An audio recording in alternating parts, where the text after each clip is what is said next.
What is up? It is late. It's about late 30. And we're all here, I think. Well, I don't know.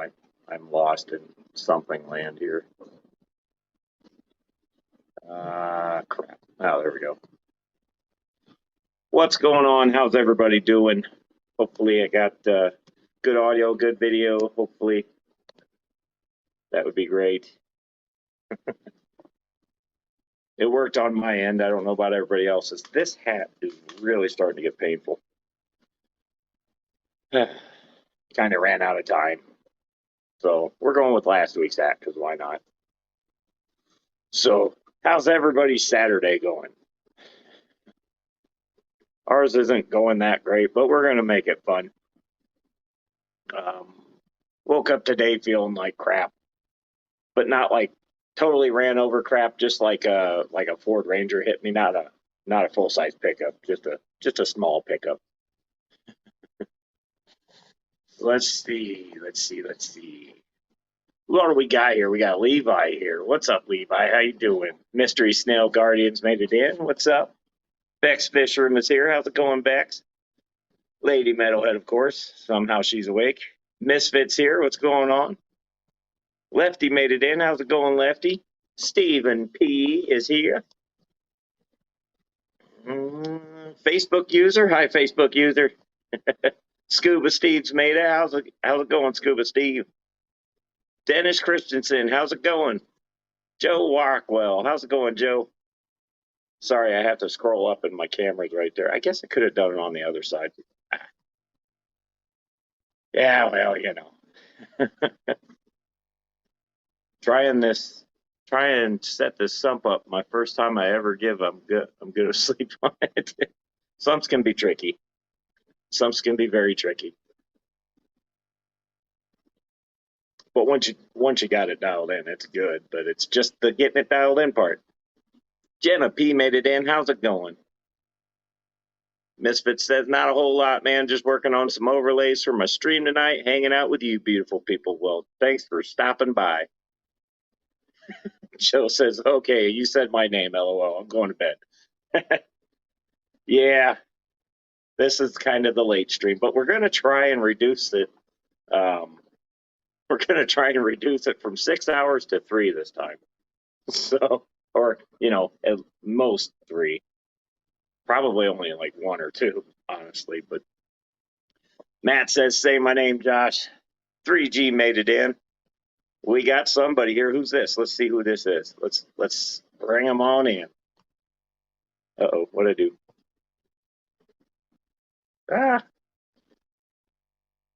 Ruh-roh. There he is. What's up, Michael?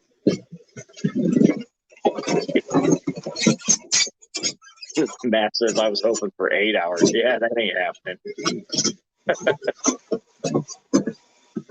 Well, I guess never say never, though. I didn't think 6 hours was going to happen.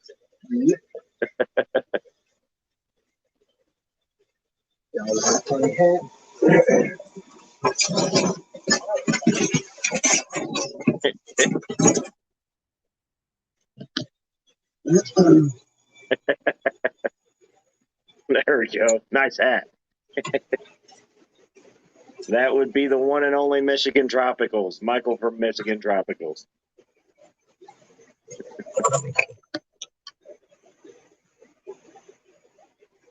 I don't know if he realizes he's on.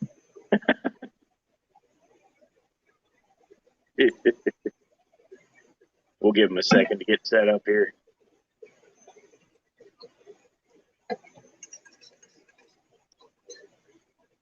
Yeah, somewhere around here I got a red hat. I don't remember what I did with it.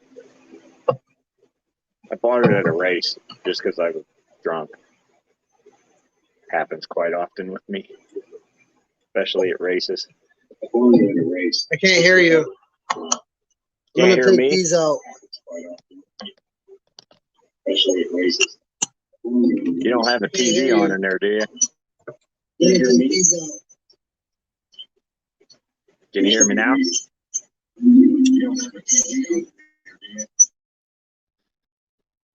Looks like Kyle's in. Hillary Sanders, what's happening? My Bluetooth, turn on my Wi-Fi. I'm listening to you. Are you doing this on your phone? I'm listening to you through the TV. So it's not for some reason letting me hear. I can barely hear you. So it's not for some reason letting me, Yeah, if you okay, I'm gonna back out and I'll come back. Might have to go into your mic and turn echo cancellation out. Yeah, we'll let him work that out. But yeah, so not a lot getting done this weekend, obviously. Believe it or not, this is the first beer I've had all day. Because I too have been laying my butt down today. So let's see. Who else we got here? We got I think I saw Jeremy pop in. Crown Tail Half Moon's here. What's going on? No, anybody can join. In fact, I will try to put the link up if I knew how to do that. Let's see.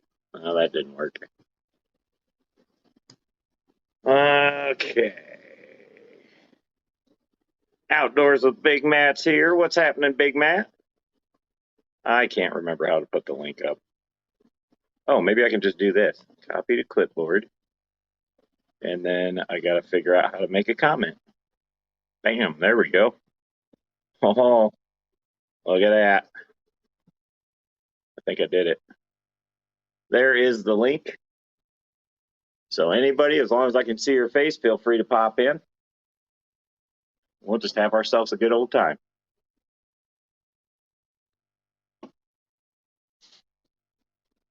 Yeah.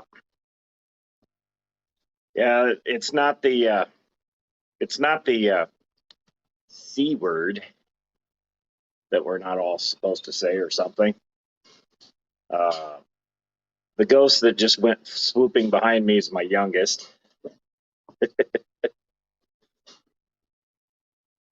No, this is just, I think, just the cold and crap. And everybody's got a cold going around, and I think it's finally catching up to us. So, not a real fun weekend. But yeah, so getting a little bit of maintenance done on the tanks, but not much. But I think I got to top off 2 more tanks. I had to top this one off yesterday. That was a lot of fun. But yeah, got a couple in the bathroom that I got to give some attention to tomorrow. So hopefully I'm not feeling like total garbage. And then I can handle that.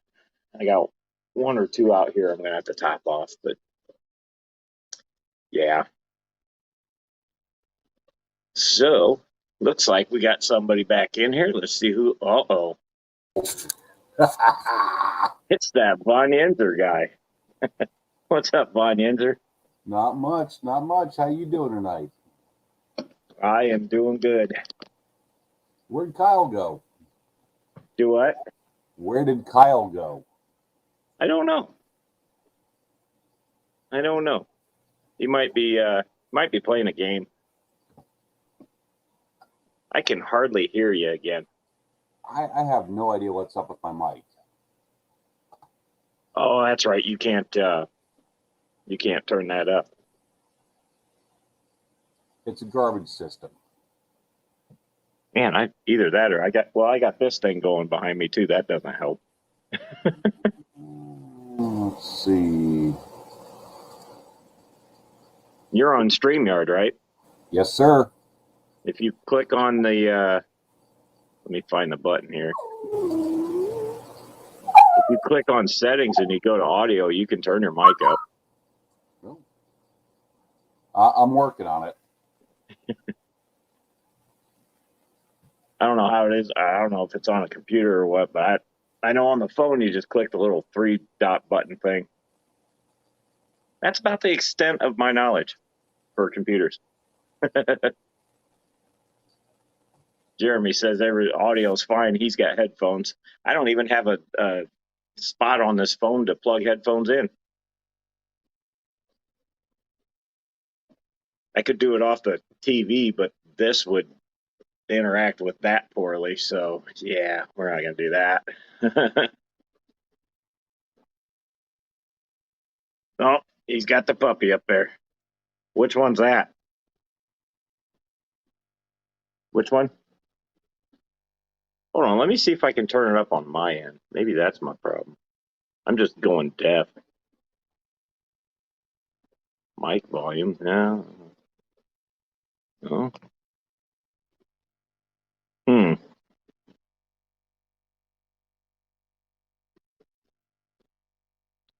Well, that sucks. I can't turn it up.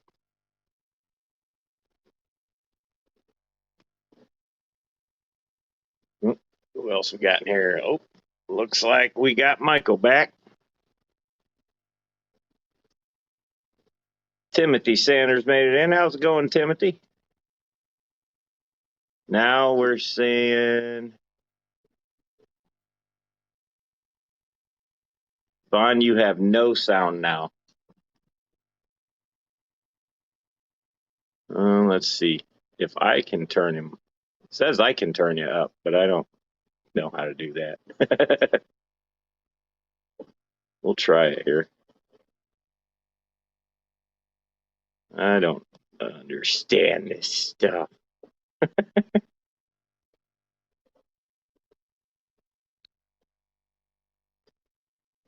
Oh, wait a minute. Let me try something else. I'm on to something here. Oops. Maybe not. Nope.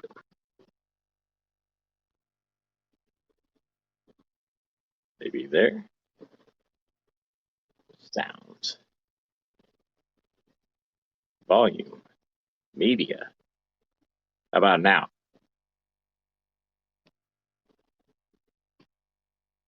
Man, I can't hear anybody. Oops. Aqua Malik made it in. What's happening, brother? Daniel Velez is here. What's going on? Geek Boy's in the house.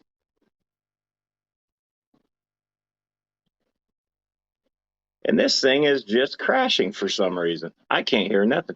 I don't know. Is it just me, or can you guys hear me, or I don't know. Got good signal. Audio. Yeah. My mic's working. My lips are moving, but nobody can hear what I'm saying.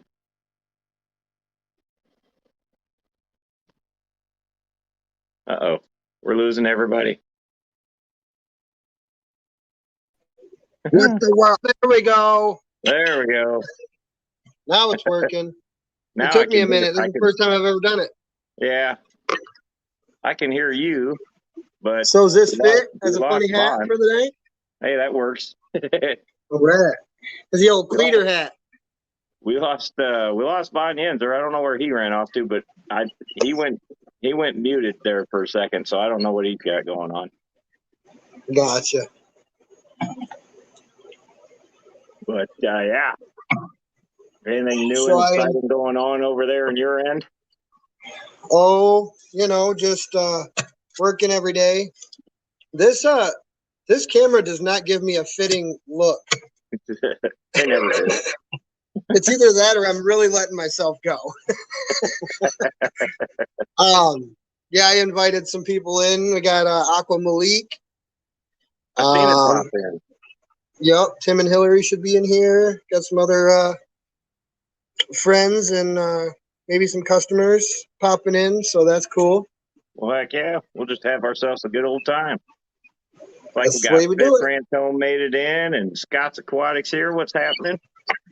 I'll put this like this so I can back up just a little bit so you can see what's behind me. Timbo Tanking It Easy made it in. Let's see. Yes, the theme of the Moonlight Mayhem is just goofy hats, and they can be made out of anything, literally anything. Last week we had Stephen P. on, had a foil hat that he made, and Lefty was in that had Pikachu ears. Scuba Steve had a roll of toilet paper on it. It was just, you had to be there. There's so many funny hats. I think Von So- having audio problems. It's all good, Braun. We'll be all right. Oh, there's Joe Rockwell. Is he still in here, or did he already leave? I think he said he was going to bed. Of course, He the said old I man said his did. name, so he's going to bed now. Yeah. It's like Keith Hanshaw made it. What's up, Keith? See, I wish this let me do the live chat underneath, like the gray part where I could see it. Yeah. I think I can see it on my end, but usually what I do is I got a TV right above me, so I can kind of watch it. I got TV above me as well. Yeah. Can yours bring chat up on there? Cause, Oh yeah, I probably could. I didn't think of that. that's how I do it. Because like last week, this walked up on me and I didn't know it. And Yeah, I think that was because of me. But always messaging you. That and my router was crap. But I replaced that today. So we're testing it out. So far, so good. So, yeah, we're all nice and clear, and I'm sitting literally 3 feet from my router, so I shouldn't lose connection. I forgot what it was, a Belkin or something like that, Blinken or something, $100. But it's meant for gaming and streaming, so that's probably a little bit better than the Frontier one. It's not meant for much more than a TV and I can barely run a PS4. Right. All right. Let's see what we got. About 4 years meant for monitoring tests. Yeah, it sucked with no adjustability. Yeah. So we're gonna have to give Tim a little bit of stuff for calling me Michelle.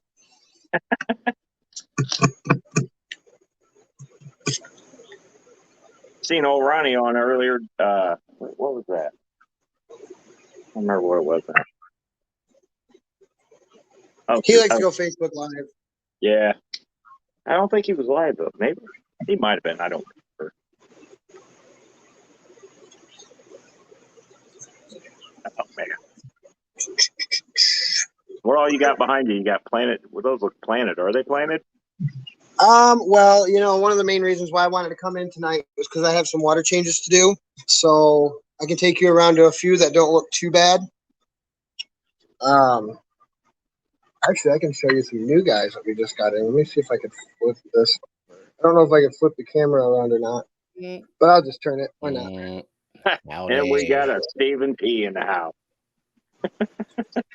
What's up? Look at these pretty guys. Wow. You see them? Oh, yeah. Some spotted. Those are the L240 Galaxy or the Vampires. Oh. Okay, that's pretty cool. Pretty cool little Pleco. Oh yeah, very very pretty. I would show you the Snow White, but it's in a tannin tank and it literally looks yellow and not white. So it kind of doesn't really work out. I know what I'll show you. I'll show you the front tank. I think you'll be appreciative of some of these monsters. That's the one in the window? Yeah. Yeah. All right, here's Chevy. Oh, yeah, there you go. Wow. What kind of bass is that? That's a peacock. Is it peacock? Yeah, he normally likes to play with me and like bite my hand and stuff. It's pretty comical because he's a typical bass, so he doesn't have teeth. He just pretty much grabs on and that's it. You just bang it good. Nice. So let me I'm doing this in reverse. So this guy right here, I don't know if you can see from the glare. There we go. I'm doing everything in reverse. So it's hard. Not This really. right here is Blaze. He's about a 20-inch fire eel. Let me see if I stick my hand up. You might think he's getting fed. Oh, there he comes. Oh, good Lord. There we go. Come on, buddy. Those Come guys on. are so cool. Yeah, he takes up that entire log plus some. Like his tail is sticking out right now.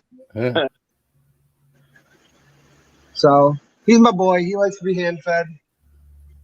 I don't really have any. Should have brought some shrimp from home, but I did not. So Fire eels are cool. I like fire eels. yeah, we have some baby fire eels in right now, and they're so small.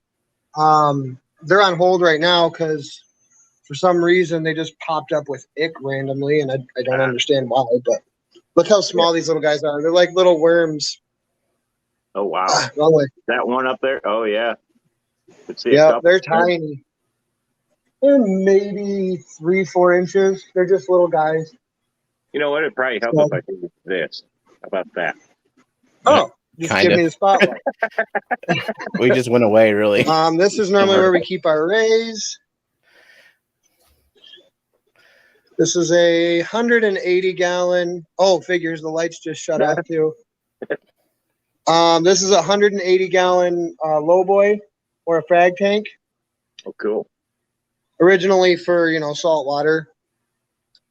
But it's a perfect ray tank, so why not? Right. Heck yeah. We've got a couple of really nice frontosas in here. Actually, here's Big Boy right here. I don't know if you could see him. Oh, well, you could have seen him. He's right. Let's see if I can get him back over into the sand. If I can get him back over in the sand, he'll be really easy to see. There he is. Oh wow. So he had, I think it was him. I think it was also maybe the Black Widow. I think I got a double spawn. And the female, which is a Burundi, was holding like less than a week ago. Let me see if I can hit this with my flashlight so you can kind of see. Oh, cool. There's a good amount of little fry in there. I got this little redneck engineering of a breeder box going on the big tank because the lip is too big for me to use the original breeder box for what I intended. Right. So, but yeah, I got Jaguar cichlid here. His name's for typical reasons. It's the abbreviations for a-hole. Oh, you can say asshole. It's fine. I know, but you never know right off the rip. But here he is. I used to have a Jaguar, and that's exactly what we called him. Yep. Oh, he looks so So friendly. he's a Honduran. He's got a lot of green, purple, gold. He's an amazing fish. I actually bred his parents to get him. Oh, cool. And if there's anybody that used to or that watched the Ohio Fish Rescue video of Reaper coming here to pick up some fish, and he shot a little clip of the puffer, I just want to put it out there that he was sick when we first got him. And right. me and Taylor, actually mostly Taylor, she was like the vet for him. She did every little bit of research that she could possibly do to figure out what was wrong. We ended up going through over $600 in medicine until we finally got him. But we got him treated, and this thing will eat at least 6 mussels, which once they're cracked open, the mussel meat's not really all that big. But we normally feed him 6 mussels in the morning, a handful of shrimp, like 10 mystery snails. Like we pack this puffer full of food, and because he's a Maboo, he has a high metabolism. Right. They're a monster fish. They grow to 3 feet long. So there was a lot of people in the chat saying, rescue the puffer. And, and honestly, do I think that it would have been treated at Ohio Fish Rescue? Yeah, probably. But this is kind of like one of our near and dear pets. I wouldn't tell somebody like, hey, your dog hurt itself. You need to give it to me so I can make it better and make it my pet now. Like, so being that this is our puffer, this is kind of like our puppy dog. We're not just going to hand it over to anybody when we're doing everything we can for it as well, which we have. Now we're just packing the weight on. And you can clearly see he's still a little bit intense breathing from all the food he's packed on. But good. yeah, this is Mr. Puffs. He's a little bit dark right now because I just turned the lights back on and he was actually sleeping, so he's kind of waking back up. But as you can see, these were mussels I tossed in when we closed. What is there, 5 of them in there? Yeah, there's 5 of them in there now that I tossed in before I left at 7:30. So Now, is he it was for like sale 7 when or I is he tossed him just in there, but a pet? yeah, he's an amazing fish right now. He's still currently in a 29 gallon. He's probably a little over 8 inches, maybe 9 inches with the tip of the tail. Yeah, that's asking, are you But selling him or are anybody you just knows keeping that him when as you're a treating pet? a fish, you want to treat them in a smaller tank so it doesn't use up as much medicine, and they can kind of relax. They don't have to be in a huge tank, you know, or bothered by other fish that are next to their tank. This is kind of a secluded tank where he can relax and get better. Are you keeping him there or are you selling him? So we have He an wanted to know. 800 gallon tank. We're going to end up keeping him. We have an 800 gallon tank that is going to be specifically for him. So, Well, that'd be plenty. yeah, he's going to be the store our mascot, huh? well. Yeah, maybe once we find room for the 800 gallon because it's 10 feet long, 3 foot wide, and 3 feet tall. So it's kind of a big tank. Yeah. So You got and double right now, doors, I hope. you what? You got double doors there, I hope. I got a single door. So No. yeah. I do have a glass guy who said he could take my front window out if I ever wanted to upgrade to a big monster tank. Yeah, have your front window out in 5 minutes. I was like, well, that just makes me feel so secure about my lock on my door. Yeah, really. The right glass guy knows what he's doing.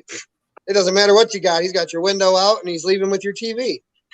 Well, if anybody wants in, they're getting in.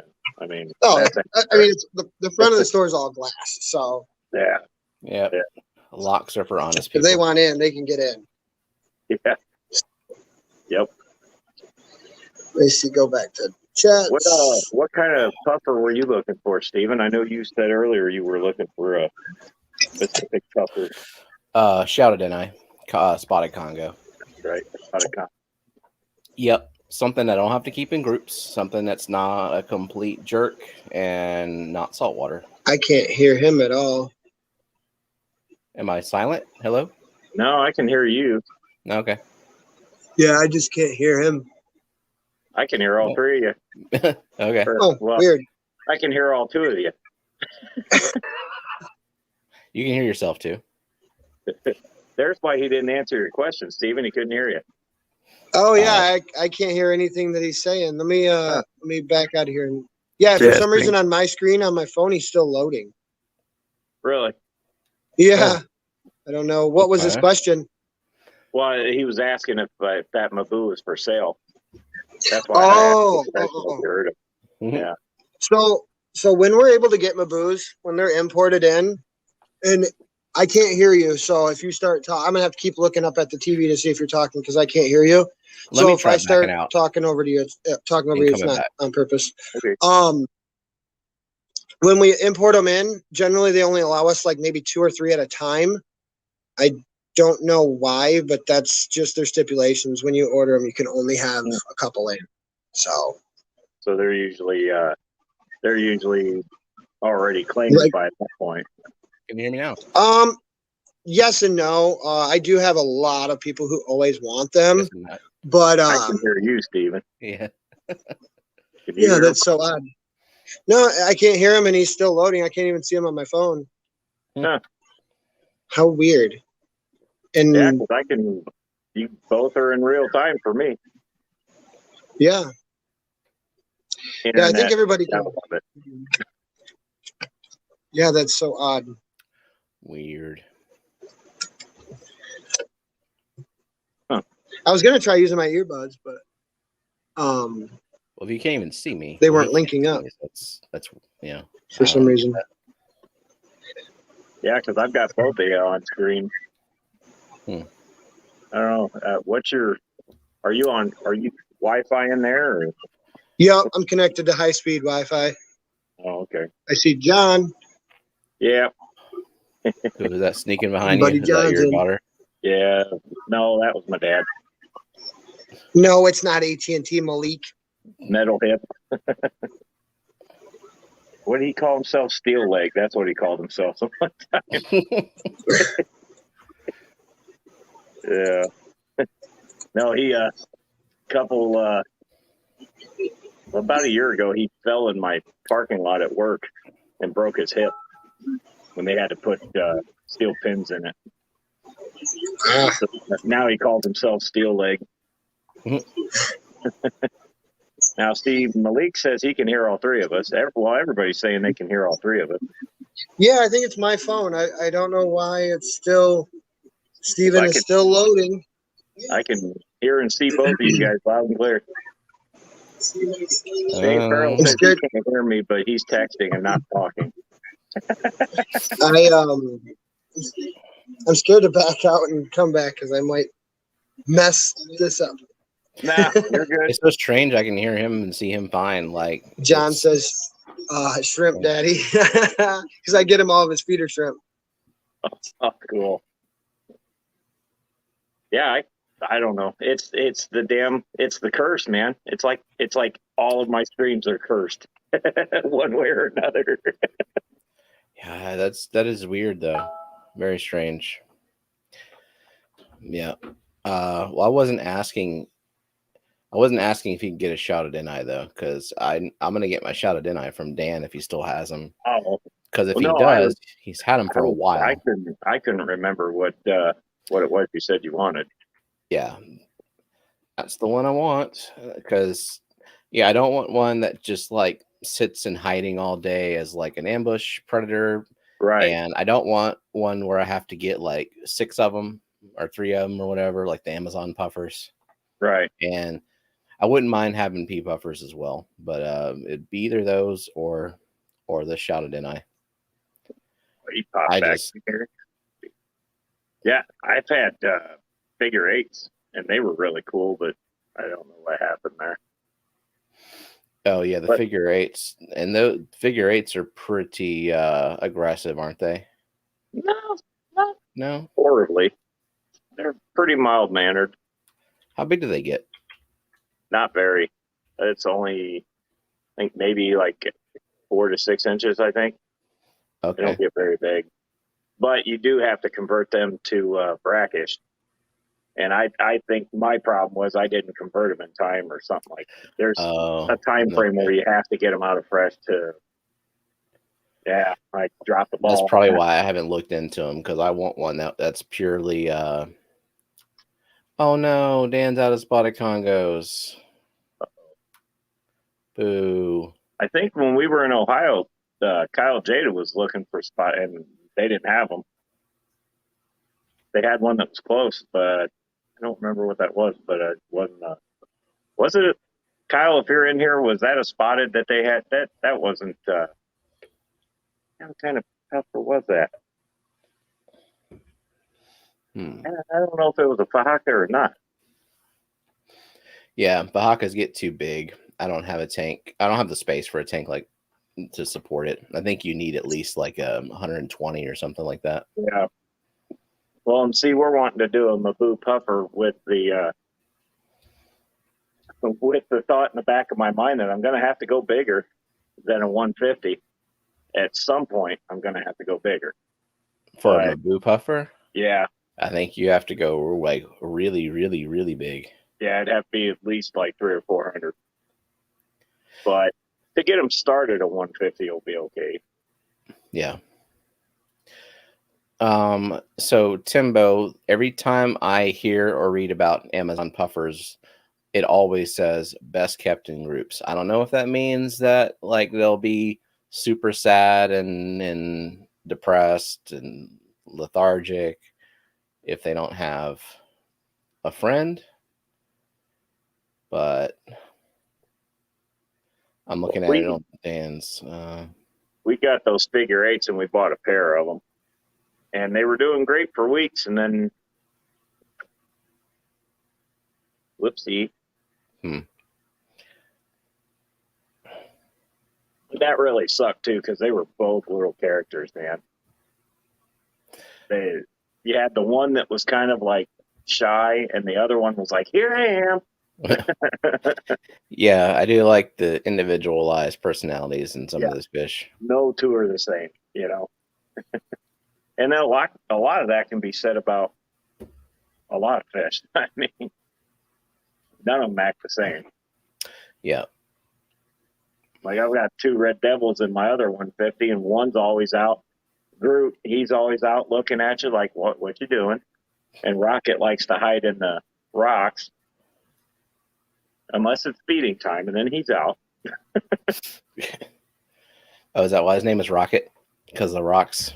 He likes rocks? I call them those 2 Rocket and Groot, because I got Thor and Loki in the pool. Okay. So I'm kind of going with the Marvel theme there. Makes sense. I haven't named a single fish, but maybe if I had a puffer, I might think about it. I picked up a new cichlid the other day. Oh, I picked up 2. I picked up a red parrot, and then this other one was a Himala dandy babalacacadonus or something. I don't know. What? Yeah. And I'm Can like, you start over? I can't even sound that out to Google I said, it. That's literally, it was like 2 names. There was Himala Davis or something like that, dash babalacacadonus. Okay. I'm like, who was on acid when they named that fish? And they're like, well, that's just whoever discovered that particular breed. And he's really cool, really personable, or she. But I'm like, I'll take it. And I said, yeah, I guess it wouldn't be as cool if, we called it a bob cichlid, right? So, I guess, but I'm they just calling went him the other extreme. I'm calling him a bob cichlid because I'm not even going to try to remember and or pronounce that. Babalapadappada. Papalapadakadis. I don't know, man. Michael's trying to get back in, but it don't look like it's working. Yeah, I think he's got a bad spot or a dead spot in there. I'll bet you. Which I found. Yeah, I always wondered how fish tanks interfere with Wi-Fi signal, because like if you're in a fish room trying to do Wi-Fi, is it like almost like a Faraday cage where the signal is like super attenuated? The prop that I had in the basement with the old router was just the fact that I don't think the signal was getting to me through the house, because that's 2 layer. The router's upstairs. It's right above me, actually. Matt sent us an extender, and I got to reset it, get back into that, and set it up to the new router. Then it should work fine. But that would be very helpful for sure. Yeah, but I haven't tried going down the basement yet. I'm like, you know what? It's working good tonight. We're just going to leave it that way. But this new router I've got, it says 6, and it's like the bar's like pegged. I'm like, all right, cool. And down here, actually, right where I have this set up, is a dead spot for the old router. So already thinking that we'll be a little bit better on the stream thing here. Yeah, whenever we were rebuilding our house, we flooded in 2016, so we had to knock out all the walls anyway. Yeah. I just ran Cat 6 to all the rooms, so each room has at least two Ethernet ports. The bedroom, it has 4. Right in. Yeah, I prefer hardwired. It seems like no matter where I put a router, there's always somewhere in the house where the signal just kind of sucks. Yep. Well, and see, I was trying to do Creature Feature episode 2, and I was going to make it about the GARs that I have, and I was getting really good footage of Split in the pool with my GoPro. And you got to have an app for the phone, and you can watch as you're taking the footage. The second I put that damn thing in the water, stopped. So I'm like, I get on Facebook because after it finally pissed me off enough, I was like, does anybody know how to install Wi-Fi in a pool? You know, because I'm like, this is bullshit. Yeah. I'm just have actually trouble thinking about filming setting fish. up the old router down there just for stuff like that. I mean, you know, I could Yep. stream from there just fine on that one router because it'd be the only thing on that router. I mean, it's probably more signal than it is like just the load on the Wi-Fi. Yeah. 'Cause, I mean, I can't even count how many Wi-Fi devices I have on one router right Yeah. now, and it's all fine. It's just as long as I got it placed well. Well, and that's like with us, we had the router that Frontier gave us when they brought the stuff here, and then you got my PlayStation, my TV upstairs, the TV down here is Wi-Fi. Then you got everybody's phones. Then my dad's got a computer and a smart TV in there, Mhm. and you start thinking about it. It's like, man, it's got a hell of a load, Yep. and that router just cannot handle it. You can come through. Patty's getting excited. Why? Because we're talking about routing. Hey, Metal Dad. Oh, here, load. Steve B said, hey. I don't think you heard me.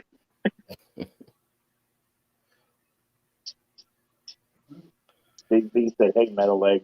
Oh,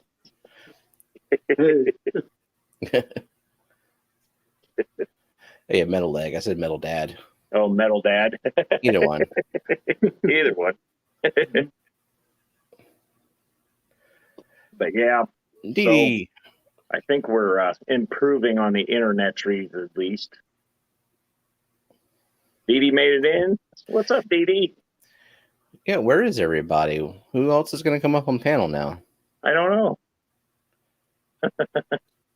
I mean, I see. I needed that. Vex. I needed that tonight. Need what tonight? Oh, Needed what? something she could get from Kyle, maybe? I bet you got your airplane video? Well, let me see. Oh, yeah, I could probably share it. Let's see. That was funnier than hell when I saw that.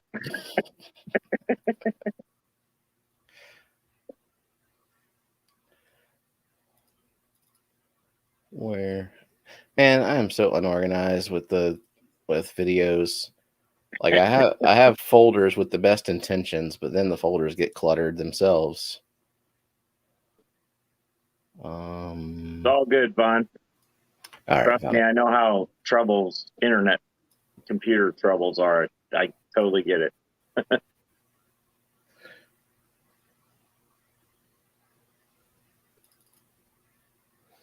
Okay. Now you have to like add it. Do you see it backstage? I see something here. There we go. That's great.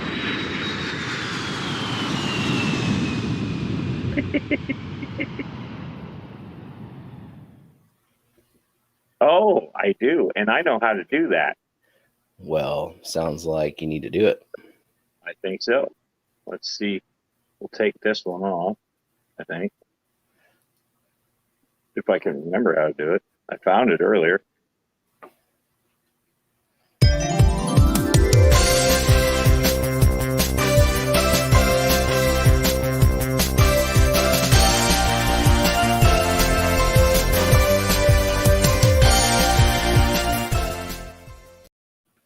That's the old one, though, isn't it? No, that's the new one. That's the old new one. Okay. The old one had Patty's face. Oh, that's right. Yeah. Instead of like propagating that one throughout Fish Fam. Just getting her out there. Or Rico came in. Oh, her Rico saying hiya before falling asleep. Okay. What's up, Rico? Hey, Rico. Good night, Rico. Yeah, this one is kind of a late one. I thought about doing it for a little earlier, but I was like, worked out well the last time. And Patty said she's going to dance along with the robot guy in person.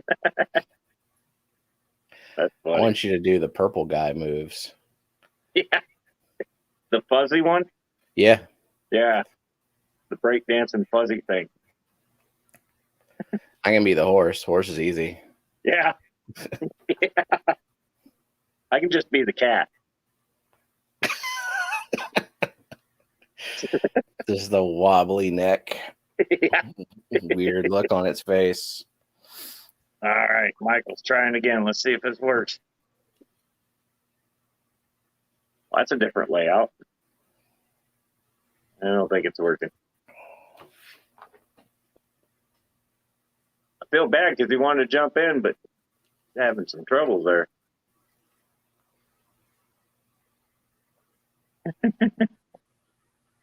Timbo says, too, you're doing way better than I could at tech stuff, and me despise each other. Yeah, me too. Trust me. You can see through not only my videos, but my live streams how much I'm actually evolving. Just getting a little bit better at a time, and then the bottom falls out, and then I come back up, and then the bottom falls back out. I've been seeing this guy on, I don't know what it is.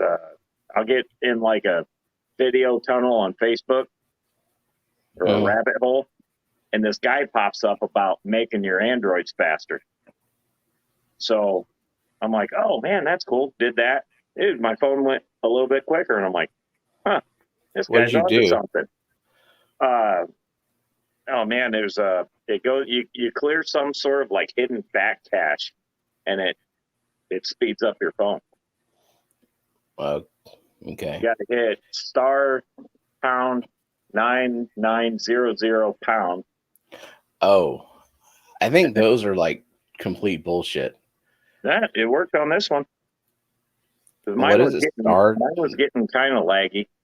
*#9900#, and then it brings up a list, and I can't remember what the hell the thing you want to clear is called. It was like, God, I'd have to see it. I can't do it right now because I'm kind of on it, but. Yeah, I'm looking it up. I guess it's a legit thing to do, but it's kind of.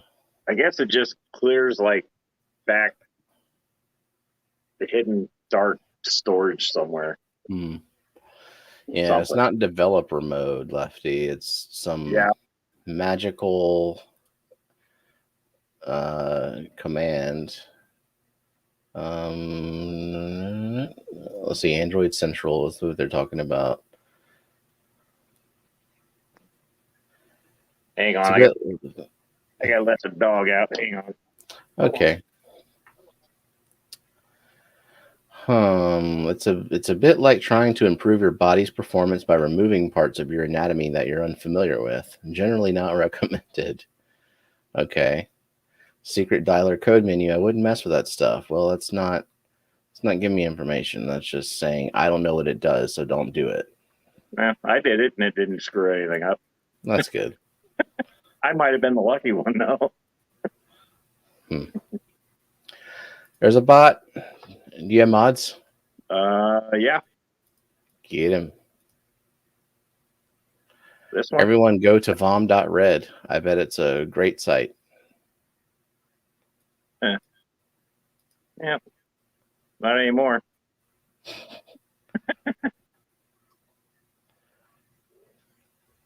Good looking there, Lefty. All right, what's everybody's excuse for not getting up here? I don't know. Like Bex and Kyle? Yeah. Whole bunch of you slacking. Michael's trying, but it's not working.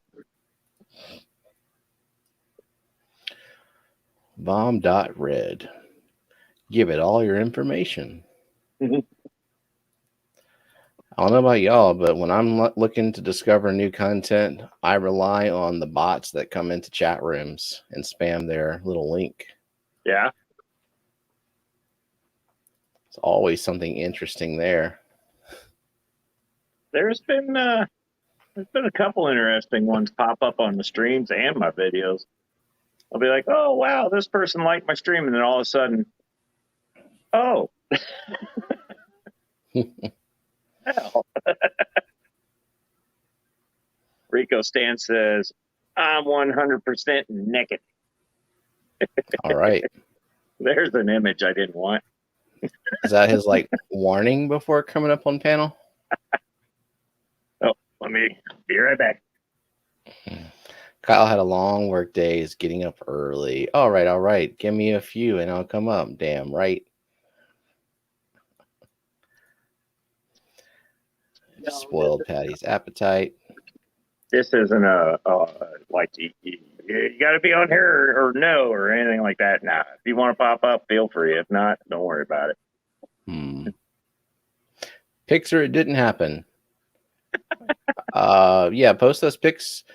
Yeah, that's what you need, Matt. You need to add like a picture uploading section on FishFam link so people can just upload whatever.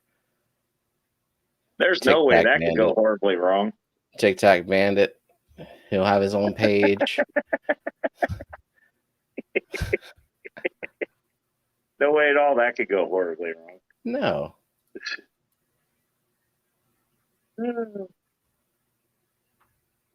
Oh, there was, what the hell, right when somebody introduced us to StreamYard, we were on somebody's stream and some guy was talking. Next thing you know, it wasn't a fish tank anymore. And I'm like, is that what and then click, oh, okay. Wait, he had a fish tank though? I thought he did. I want to say it was just a picture of a tank, and then all of a sudden it wasn't a tank anymore. It was a shank. If he's got a fish tank, I'm just waiting. I'm waiting for him to accidentally reveal that he's like somebody in FishFam that we see all the time in chat, but he just has this little fetish about getting up on panel every now and then. He's got to work that out. He's gonna make a mistake one day. It could, yeah. Because one day somebody's going to recognize the tank. We're going to see something identifying. Yeah, like we're going to see the tank. We're going to see like a tattoo or something like that. What did Rico say? Rico said, you asked for excuses. I'm just saving the chat some mental scarring.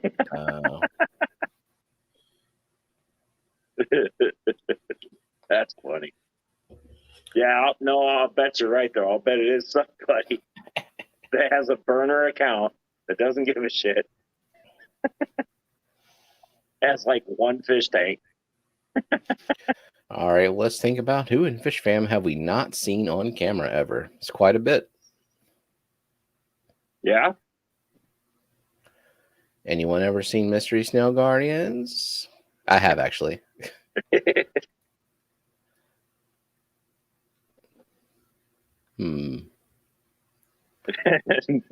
Somebody's really got to study that picture. Really got to study the picture, recognize it. Yeah. I'm gonna try putting that pop that link back up. Maybe this is why nobody's coming on. Oh yeah, because you didn't pin the link. Yeah. Let me try that again. There we go. Let's try that. Since we're wondering why. Not quite pinning it, but I mean, people can type it out. Just go to StreamYard.com/SGWPDXMWUC. I almost just put myself on timeout. That is not what I wanted to do. What is this thing doing? Wait. There. Oh, they can't click on it in the chat? They can click on it in the chat, yeah. But like pinning it, because it'll eventually go away in the chat. It'll get bumped off the screen, off the page. But if you have to go to the YouTube side to pin it, Oh boy, who's this? here we go. We know who this is. This is Von Yinzer. Yeah, okay. You're not going to whip your slong out, are you?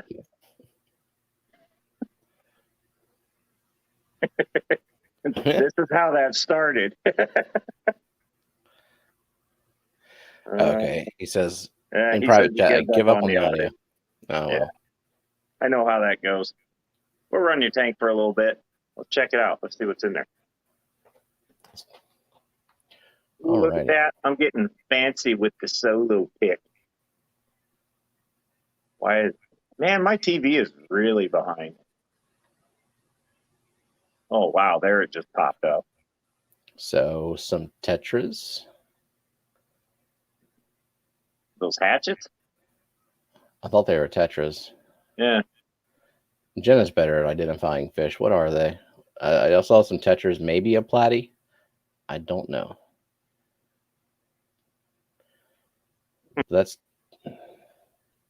They are hatchets. Well, look at that. Yeah, don't trust me to identify fish.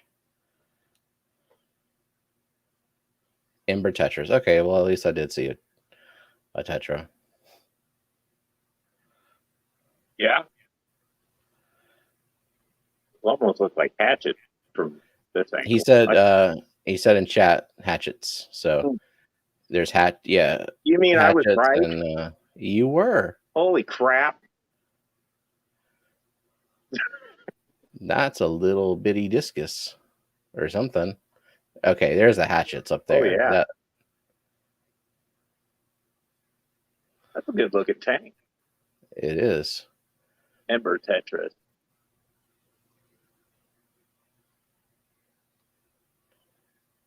Wow.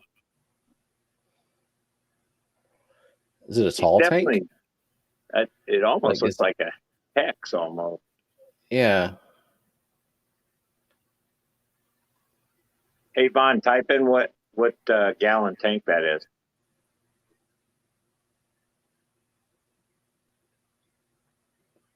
Or what size, I guess I should say.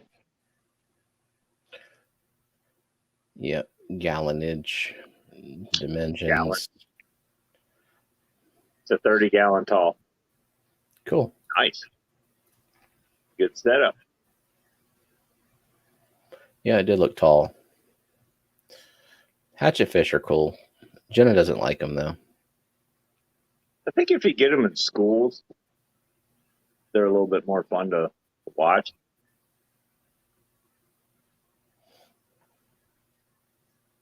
Well, that's like most of the Tetras, though. Yeah. Got to get them in groups or schools. Skis. But yeah, pretty safe trying to get the hang of it all. You're good, buddy. Having more of them does not make me want them. Yeah, she just doesn't like their weird shape, the hatchet fish shape. Yeah, they are kind of weird sometimes. Well, I mean, they're different, you know. You know what the standard Tetra body looks like, and theirs is, they almost look inflated. They look like little blades. Yeah. So there are also two poor or blushing blue angel babies that got beat the hell up and no longer have most of their fins. Oh. Might get lucky. Those might come back. Oh, yeah. Well, it looks like he's doing all right. He can stay upright. Yeah. Yeah, he's not spinning around or upside down or anything like that. Are the discus being bastards to him? I think, if I'm not mistaken, I think he had those in other tanks. Because he's been doing a lot of tank rescuing. And I think that was one of them that he's picked up not too long ago. I don't remember fully, but I think that's one of them.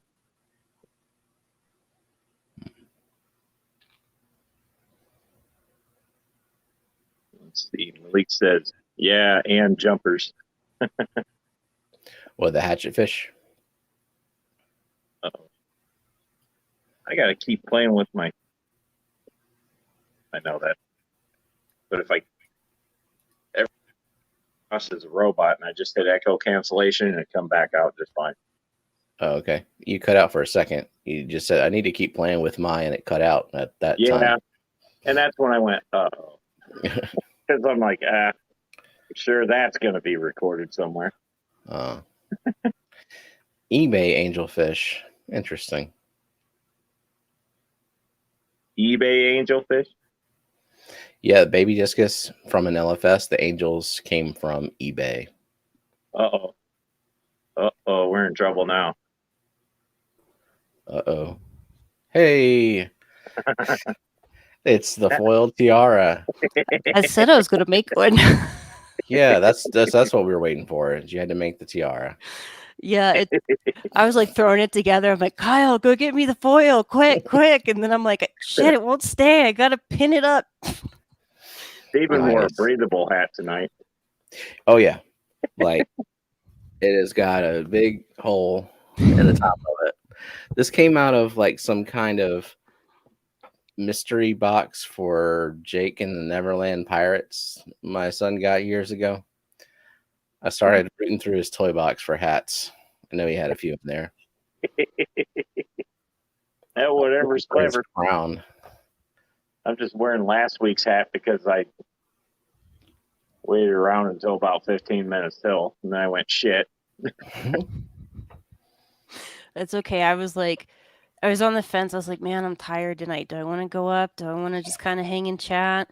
But then Steven kept getting mad at me. So I was like, well, I guess I better go up. That's right. So now I know what to do. Just get mad. Right? Yeah, I saw figured that too from last probably week. just do. Oh yeah, that's the iron cooker right there. Yep. That thing was nuts. When you took that off, that was nuts. Just It's like dripping. we could all see the steam rising off it. Yes, it was. That was pretty bad, but the hat looked good. Yeah. Yep. I just didn't think about practicality of it. But do we really think about practicality when we're, just having fun? It's Well, all about I have Or a box tape on the aesthetics, back of this it's one that keeps nothing that ripping my looks hair. good is practical. Yeah, exactly. I enjoyed though. I was sitting there thinking, I was like, okay, I need a cool hat, and right now all I have are like regular baseball caps, and I'm like, I need something that is interesting. So I was like, I'll make a tiara. Mm-hmm. I think that would work well. When you take packaging tape and you wrap it around the entire hat, you take away the adjustability of the strap. Yeah, which is why it's only that far down on my head. Because it friggin' hurts. Yeah, that wouldn't be easy to deal with. No. Kyle I'm Dated tape says, I on used the to other smoke side that doesn't out of feel good something either. similar to what's on Becca's head. Oh, geez. Well, I think in the yesteryears of high school, most of us know what a toilet paper, foil, and box cutter can do. Or a Coke can, Coke can, potato, apple. yeah. Oh, you could make anything into that. Yep. Literally anything. That is an easy do. I'm still reeling over the fact that I got 2 points today on What the Fish. You did. Yeah. Those are Did my you? first 2 points ever. Ever. I got the potato grouper, and I got, what was the other one? Oh, the pea pepper. Yeah, look at that. You did get 2 points. Yep. Nice. I knew the pea pepper as soon as I saw the tail. I'm like, that's a pea pepper.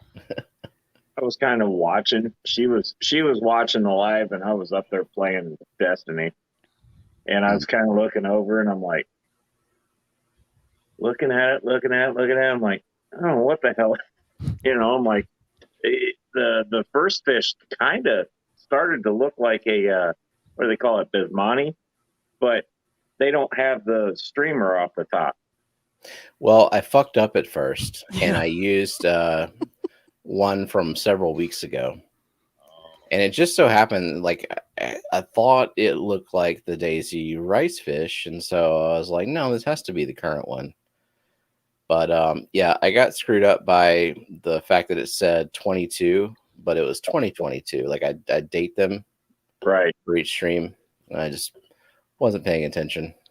I was just glad Danny said something because I literally, like, the first fish, I'm like, that really doesn't look like a Daisy rice fish, but we'll go with it. And then I'm like, that really looks familiar. Why is it?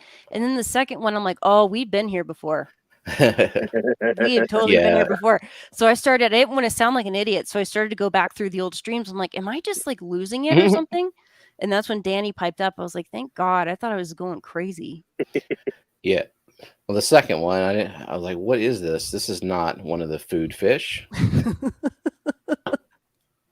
I enjoyed the food theme. I just got frustrated at the end because I seriously was like, yes, I've got it. Red velvet starfish. And then Jenna was like, we've already done this. I'm like, fuck. I told her to say chocolate starfish. I don't know if she did or not. Oh, that Somebody cracked me did. up. All I could think of. Starfish. She's like, I'm not saying that. It's like, I will log in there and say chocolate starfish. Yes, Kyle, you got the reference. No, like as soon as I read chocolate starfish, all I could think of was chocolate starfish and hot dog flavored water. Like immediately that just came to mind. And When what? I saw the starfish, that's what popped into my head. I'm like, oh, here we go. I mean, they do have a distinctive shape, the starfish. And I saw that and I was like, well, we already know it's a starfish. Oh, Xanadu. What's up, Xanadu? What's up, Xanadu? Lefty, why the hell aren't you up here? Yeah. Where have you been all day? Looks like Seriously. Bond's taking off for the night. Good seeing you, brother. I never did show what the ravioli starfish looks like. Oh my god, It it looks does like look a like freaking ravioli. that makes me like want to. That's hungry. I kind of want to eat it. Yeah. I'm sure it's poisonous and it stings Yeah. and all that kind of crap because, it's Right. the ocean. Probably doesn't taste the greatest either. No. Yeah. Really, Kyle? Sure looks good though.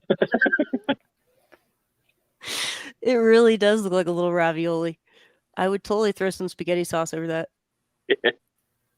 Genevieve does make a good point. It's not like Lefty has 300 videos to make or anything. Oh my He god. has, let's see. He's doing a really good job at that too. He has 343 left, something like that. Mm-hmm. It's gonna be a long year. Yeah, but he's managing. He's doing a really good job with it. Yeah, he is. He definitely is. I mean, I'm proud of myself for getting 2 videos out in a week, man. I got another one set to premiere tomorrow. Right. What time? I got one coming out at 11 a.m. Central tomorrow. Oh my god. So 11 a.m. Central? Yeah. Okay, mine's 11 a.m. Mountain. Okay. Nice.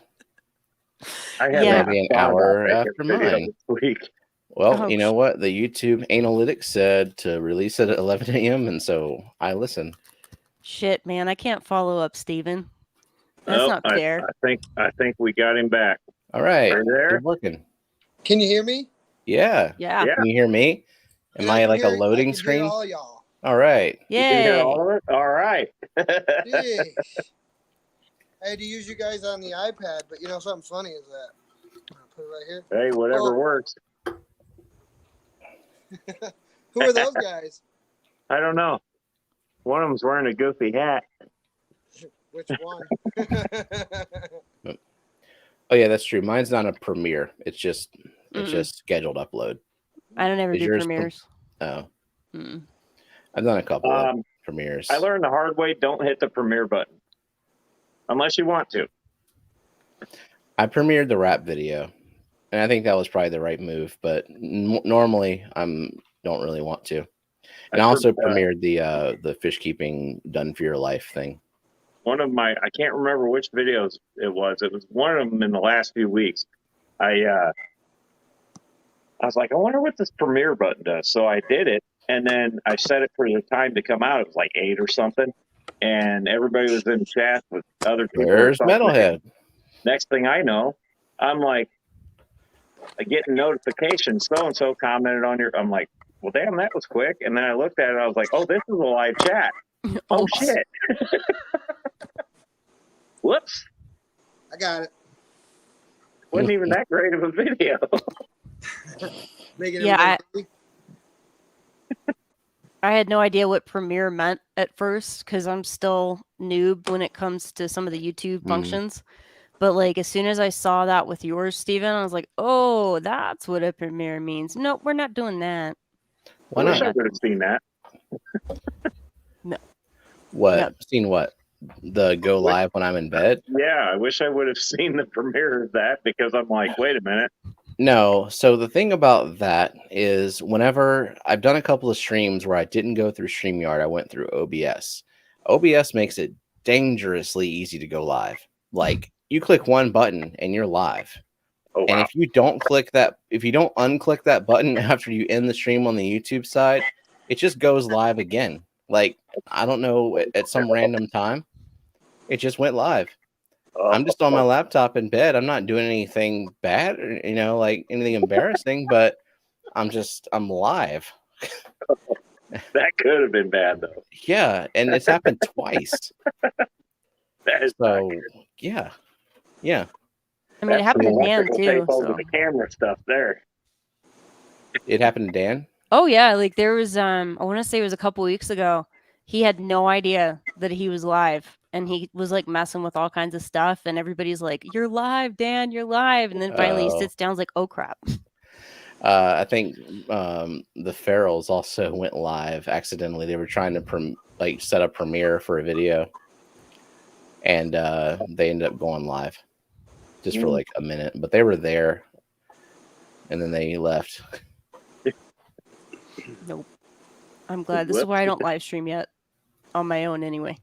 Just do it from StreamYard. StreamYard, you get a little better control.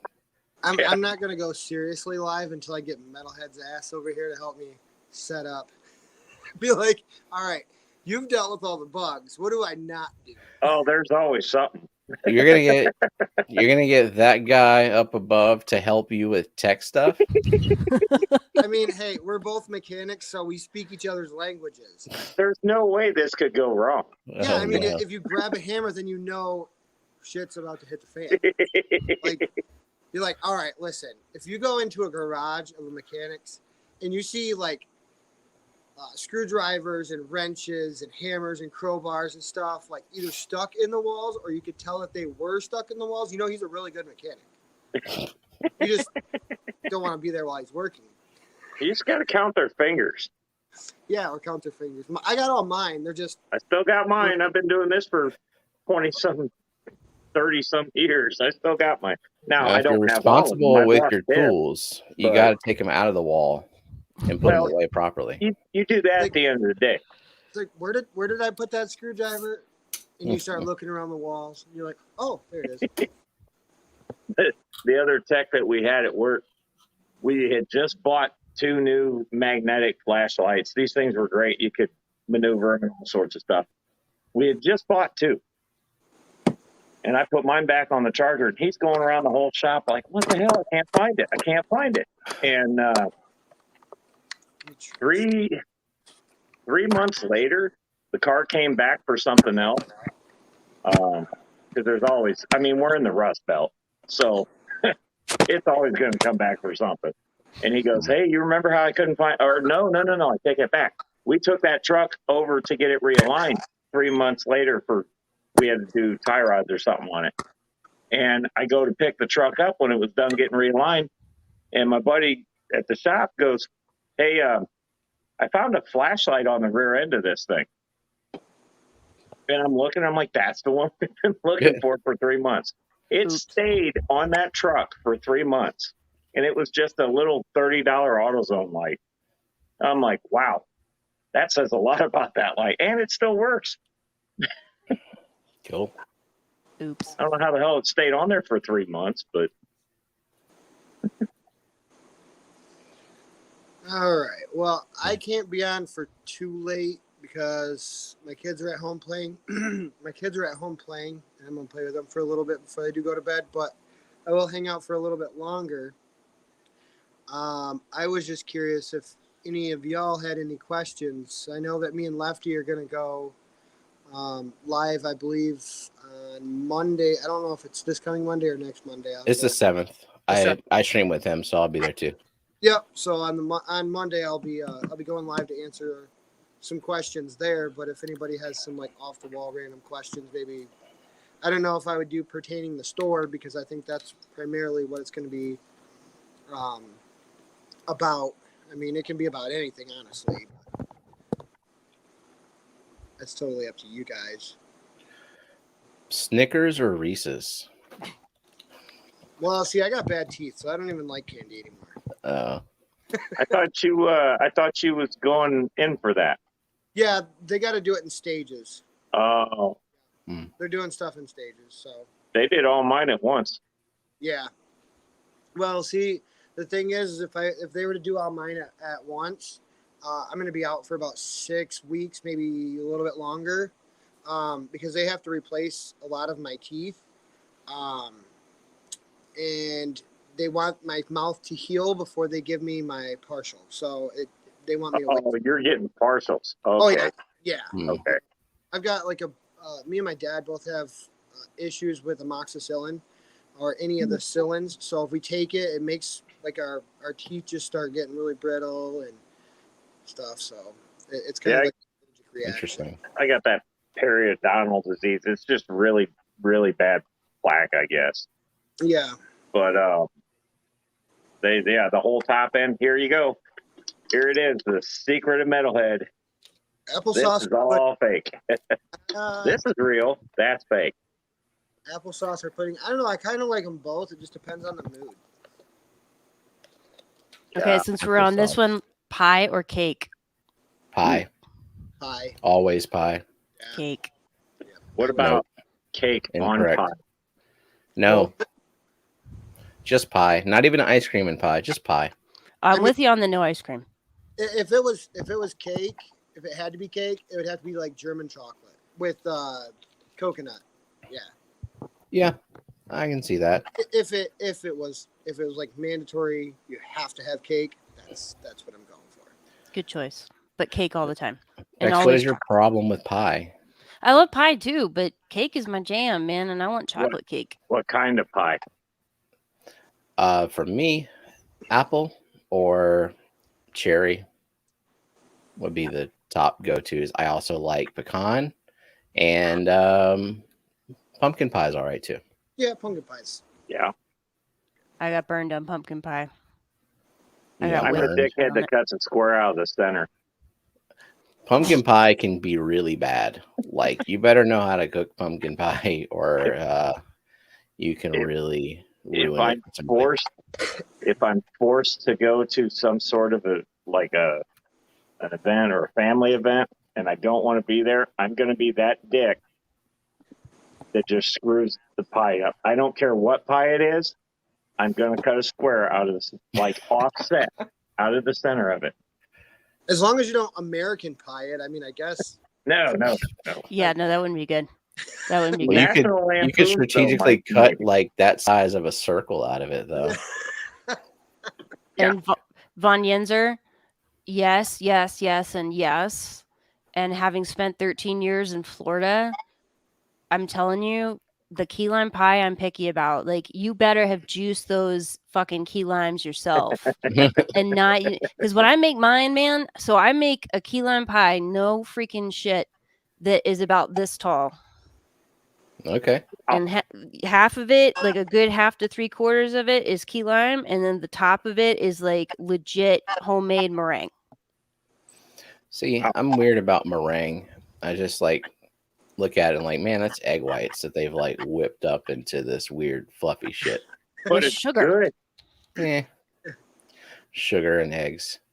I need it. Guess.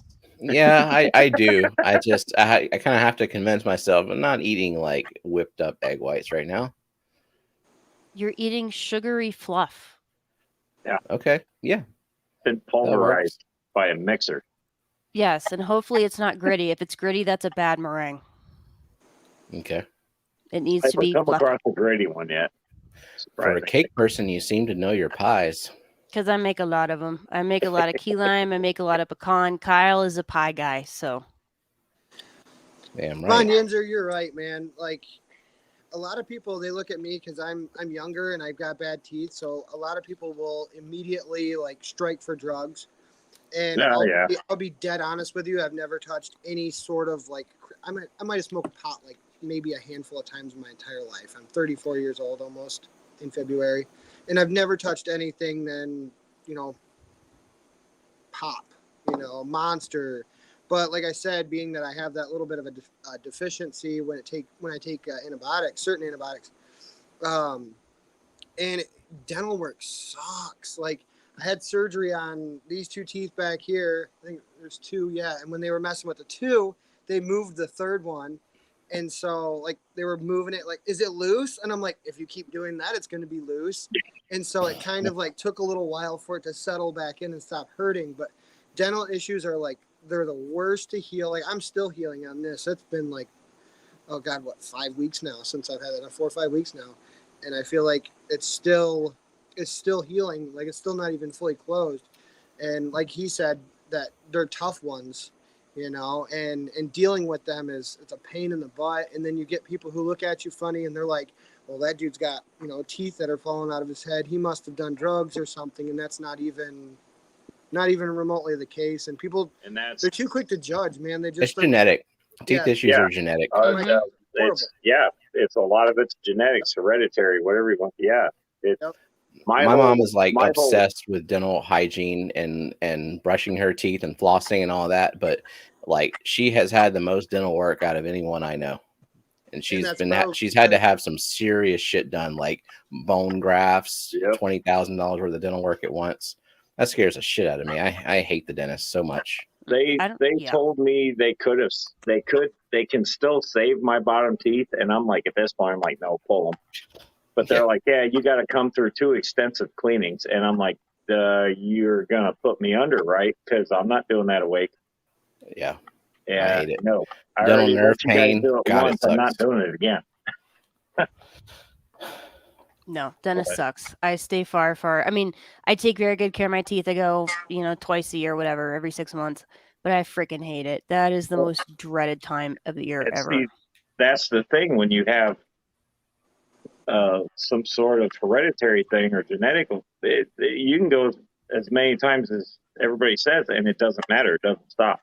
Mm-mm. When I was younger, when I was in my teens, my 20s, teeth were great, and then all of a sudden it was like somebody flipped a switch. Everything went to shit. Yep. And then if you get pulled over, of course, first thing out of a cop's mouth, you got any drugs in the car? No, yeah. why? Sure. Somebody a couple bar fights didn't help though.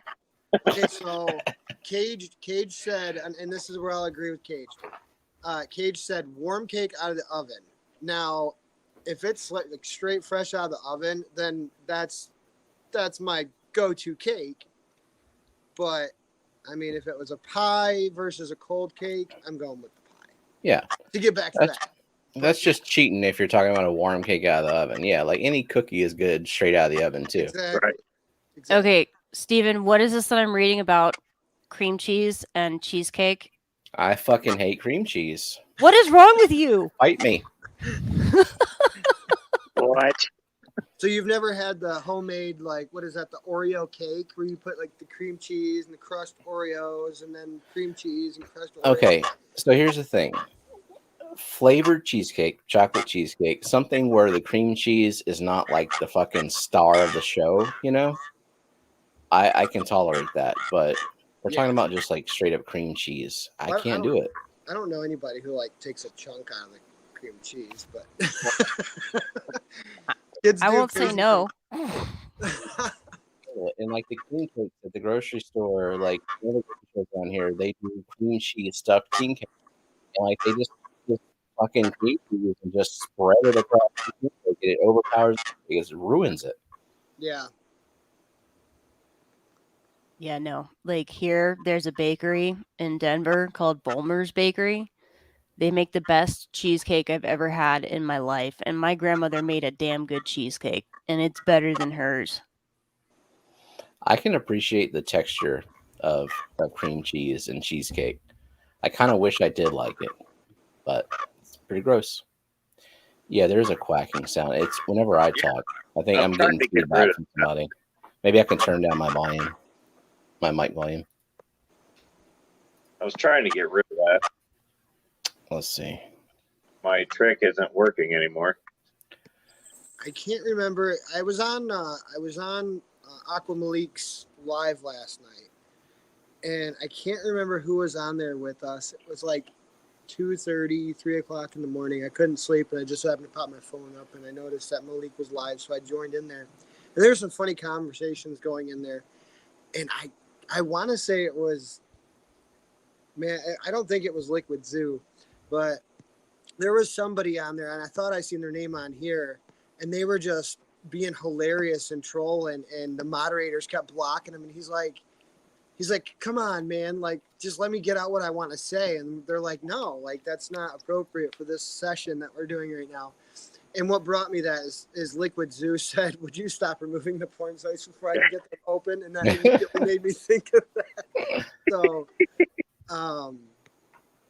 Well, Matt will come off the wall with some stuff at you. Yeah, he will. Oh God, Jenna said the next Who Stocked the Best punishment should be a bite of cream cheese. Okay, well, what's the equivalent for you if you lose? She has to eat coconut. I don't think that's the same. She hates it. I know she hates it, but does she hate it as much as I hate cream cheese? I don't know. It sounds like she can't even stand coconut water. So sounds like Yeah. she hates it.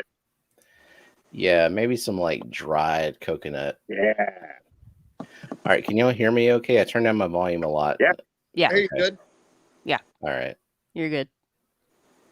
Yes, I agree. I think not only does it have to be, I think it should be coconut flakes, unsweetened, completely unsweetened coconut flakes. That's so Ooh. dry. Oh, that's just cruel. She's gonna hate me. I'm sorry, Jenna. So I've got an idea. I got a whole bunch of these stickers left, and I'm going to continue to have them made, but I've got a whole bunch of these stickers. They're Michigan Tropical stickers left. If you're in the chat and you go over to my Facebook page, Michigan Tropicals, and you just like it, and then you message me your address, and I know Taylor's going to kick my butt from this because everybody's going to be messaging the crap out of the page, but if you message me your address, I'll send you a sticker for free. Just throwing Oh, that hey. out. I collect stickers. There you Funny go. funny that you bring that up because these just came in today. These Send are them. actually Nice. ones that Gimme. you can read. Gimme. Nice. I have the first batch we got were really small, and I'm like, I can barely read it. They're perfect for small tanks, but Yeah, I mean, compared to the size of my hand, I mean, these are not that yeah, big. So, these are 3x3, I think, or something like that. You can actually read them, sort of. so So, yeah. So when you run out of those, I'll send these too. Or if you guys want some of these, I'll send them. yeah, I think what is it like? You have my address. You What just, is it just for- send them. Don't even what is ask. it for Just a send them All stamp? now. I'll send you some. Watch it be like 35 cents for a stamp, and I have like 200 people say they want stickers. I'm like, this is just a wonderful idea financially. Just kidding. I don't mind doing it. Kyle said, did Try last offering week's free stuff get plants to sent out people who yet? pay me $2 a month. That's a great financial decision. I might hit you up for those. What Thank you. are you referring to, Kyle? Did last week's stuff get sent out yet? Was I supposed to send something out? Thank you, Mystery Snail. Whoa. I'll check it out. Thank you, Liquid Dude, for Thank you. posting that link for me. Boom. Just liked it and sent you my address. All right. Well, what color do you want? See, that's the thing is you're gonna have to tell me which color you want. Cause I got Okay. Let's see. I got orange and blue, and I have literally 3 of the like light teal colored ones. Let's go with teal. From Jess's live. Okay. Okay. I'll give you a teal. I know that was her and Diego. Whoa. So I would imagine I don't know any. I mean, I know about it, but I'm not in that. But I'm pretty sure all that stuff probably got sent out. I think so. I think Diego said he had already, because I won the discus plushie. I'm pretty sure all that's been sent out. I know that it wasn't getting sent out like that day. I think it was later in the week, but I'm pretty sure it all got sent out. Von Yenzer just asked me a question. If it was the LLC one or the Facebook one or the actual page one. I'm glad you made that that comment, because somebody actually was kind of like low enough to make a fake Facebook that was Michigan Tropicals LLC, and they started adding everybody who liked the true page, and they're like, "Look, you won," and I'm like, "Oh my gosh!" Oh, yeah, they do that. For 2 or 3 days, I'm messaging like almost everybody saying, "Don't go to the scam site. Don't go to the scam page or whatever." So it's the actual Facebook business page. It's not an actual like friend requestable page. It's an actual. Oh, okay. Okay. That's I sent the right one then. Okay. Yeah, you most likely did. Steven's like, damn it, that's the one I just clicked on. Yeah, well, when you said Michigan Travels LLC, that's the one I sent it to. Yeah, but well, yeah, they both say LLC, but I think they cloned it. The other one is like capital L, little C for yeah. L. You know, I ran into that with because I watch Vice Grip Garage, and I'm on their Facebook page, or like their Facebook. Well, then I got a friend request from them, and it was like right when I woke up. I wasn't paying attention. At the very end of Vice Grip or the Grip, there was 2 P's, and I didn't catch that. And they're like, "Oh, you'd won."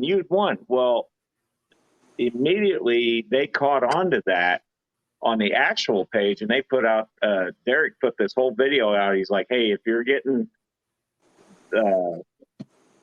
chats from this person or whatever," he's like, don't accept it. It's a scam, blah, blah, blah. And he's like, here, report it here, da, da, da.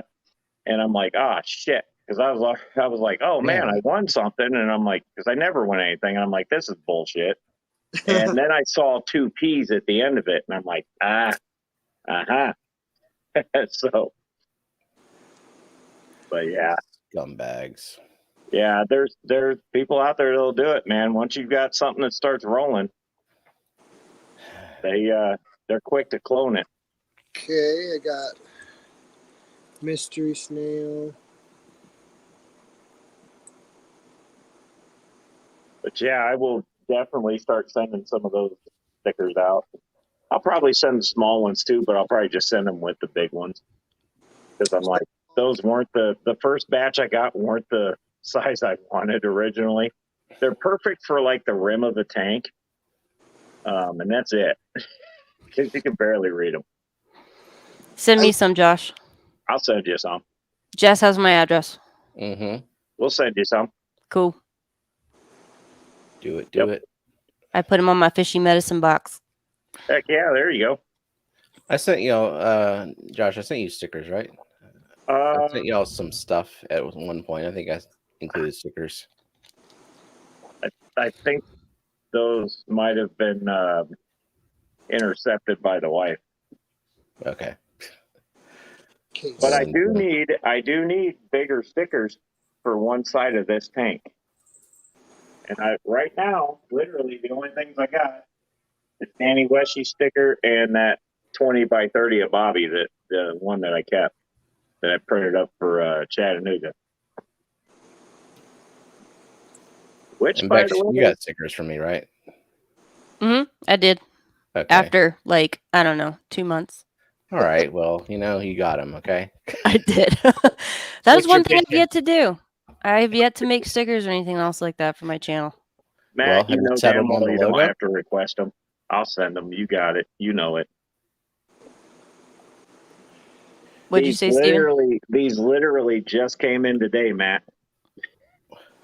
Just literally today. So I was asking if you settled those were on the the ones I logo. wanted to send out, the bigger ones. I didn't want to send the small ones out because I'd be like, oh yeah, you get this envelope with a little tiny sticker this damn big. It's like, dick, Oh, geez. So I'm like, yeah, I wanted them to be at least a decent size. So You Yeah, got the it, Mike. Daniken stickers are big. The Peplin stickers also, and Danny Weshy sticker is like Yeah. the largest, I think. mine is, I wish I could. Yeah, this has probably got an inch all the way around on mine, but it's close. That's gonna sound really bad. But Bex, have you settled on a logo? Because you gotta confirm that you like the current logo you have, and then get the stickers printed in bulk. Okay, Yeah. so Liquid Zoo's on here. He's saying he's got a 18-inch long sticker that's 9 inches tall. So just hold on 1 second.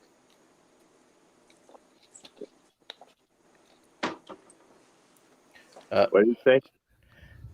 He's about to reveal that he's the Tic Tac Bandit. All right, so Oh you gotta wow! step up your game. Because you know when Michigan is this big, you got to think of tropicals and then the. You know, my Escalade that I'm getting has a pretty big back window. Hey, all you got to do is just come on up here and do a live, and we'll put Hold it on. Hold on.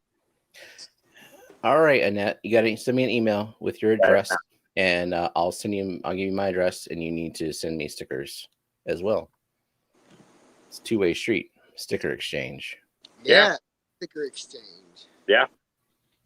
I'll send all mine out. I don't care, and I'll keep buying more. Because I get them in these sheets. I was kind of hoping they'd do it in a roll, but I don't remember how many's in here. Mine are in like a stack. Yeah, I can cut them up and stack them, but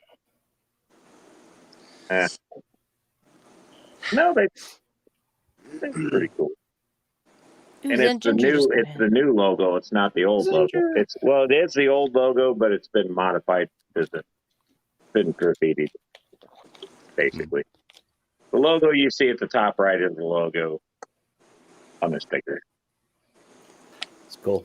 Yeah, I like that one. I just need to settle on one for me. I like the one I've got now, but I'm trying to wait and get a drawing board, Steven, that'll hook up to my Mac. And that way I can like legit design it myself without having to rely on all the Canva crap and stuff. That way there's like nobody that has anything similar to it. Yeah, I'm the same way to go all original with it. Yeah. I mean, just because tell my kids to draw a fish. Yeah, like it's one of the like I'm trying to think too, like long term, if I did want to do merch, like what looks good on merch, right? Like that's something kind of readable, and aesthetic. Yeah. I'm not sure if mine is good for merch, but I also, when I had them design the fish and make a logo, I wasn't even thinking about like having a YouTube channel that was worth a shit. It's just like I need something put on a logo. But I have to do a beer run. Be right back. You guys continue. Alrighty. I mean, I feel like yours fits though. Damn it.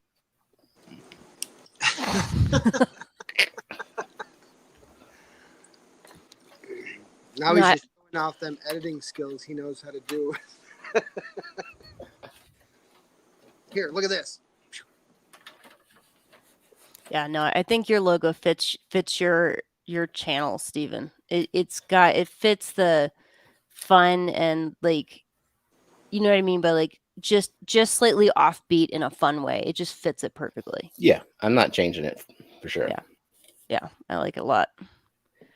I like it a lot. And I keep changing my intro to like Annette made me a fantastic group of intros. So I'm like seeing which one I like to use for my videos because they're just all so good.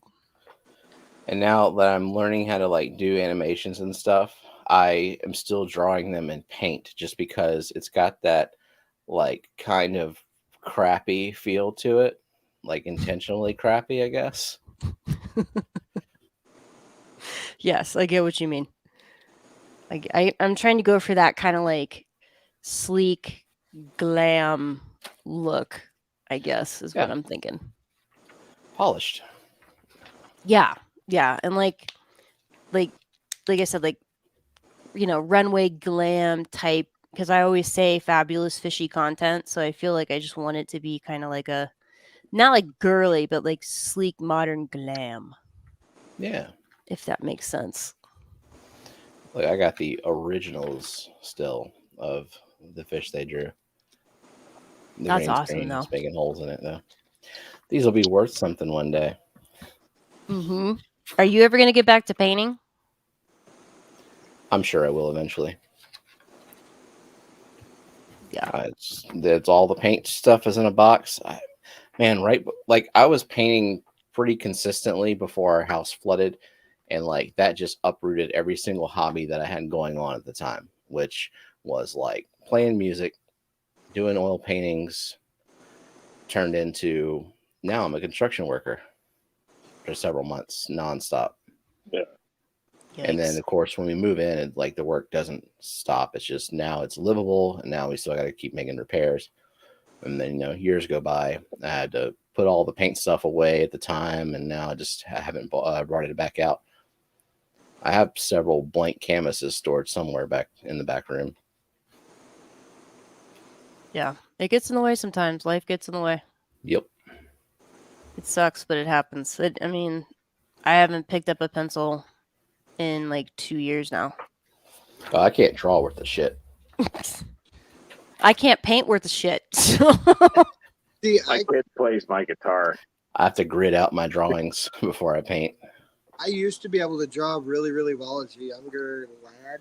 And as I got older, I'm like, looking at my older drawings from when I was younger, and I'm like, you know, for 8-year-old, that wasn't too bad. And then I start to like perfect it and do better as an adult, but it still looks like a stick figure for some reason. I enjoy drawing. And you're always like progressing. Anytime you get into any kind of art, whether that's like musical or drawing or even like video editing, I mean, that in itself is, Yeah, you get more efficient at it too. Yeah. Like you can do the same kind of stuff faster, and then you get better at it. yeah. Yeah. The proficiency happens, which is nice, especially when you're going into something with very little training and you're just learning as you go. That's one thing I'm learning, especially with a program like Final Cut Pro. Like, there's definitely a learning curve. That's the only way I can learn. I'm not going to sit and watch somebody talk about doing the thing if I can just do it. Like the thing is right in front of me. Stop talking to me about it. Let's go in there and do it. Yeah, Got the exactly. hands on. What you got, Annette? You have a great custom merch idea for me. Oh boy. That's the way I am with vehicles. There's stuff I've never done, and it's just like I'm looking at it, and oh man, it's supposed to be a real bad job. Blah blah blah. I'm like, well, if you take your time and you pay attention as you're taking it apart, pretty good odds it'll go back together the way it came apart. If not, then it takes a real big hammer and then it goes back together. Right. You know what? I had somebody bring me a quad cam 5.4 liter Ford once. It came in with a timing slap, and I did not want to do this, but I'm like, man, I'm gonna fuck this thing up so bad. But so I researched before I took the plunge into it, and then when I was doing it, I was like, it's really not that bad. As long as you lock the cams, it's not that bad. Right. And man, I did that. The damn truck's still running. And yeah, I won't work on a Ford even if somebody had a gun to it. So I'm like, I'm used to doing North Star timing and head gaskets and all that. If I can do those, these Fords ain't nothing, But it's you get people that see that and they're like, oh, there's no way in hell I can do that. Well, yeah, you can. Just get in there and do it. Yeah, I don't know what it is about working on cars that scares the shit out of me. Like, because you can mess them up very easily. Yeah, you can. Yeah. Well, it's But funny because I'll just as easily go into a phone or a laptop and take that shit apart. Yeah.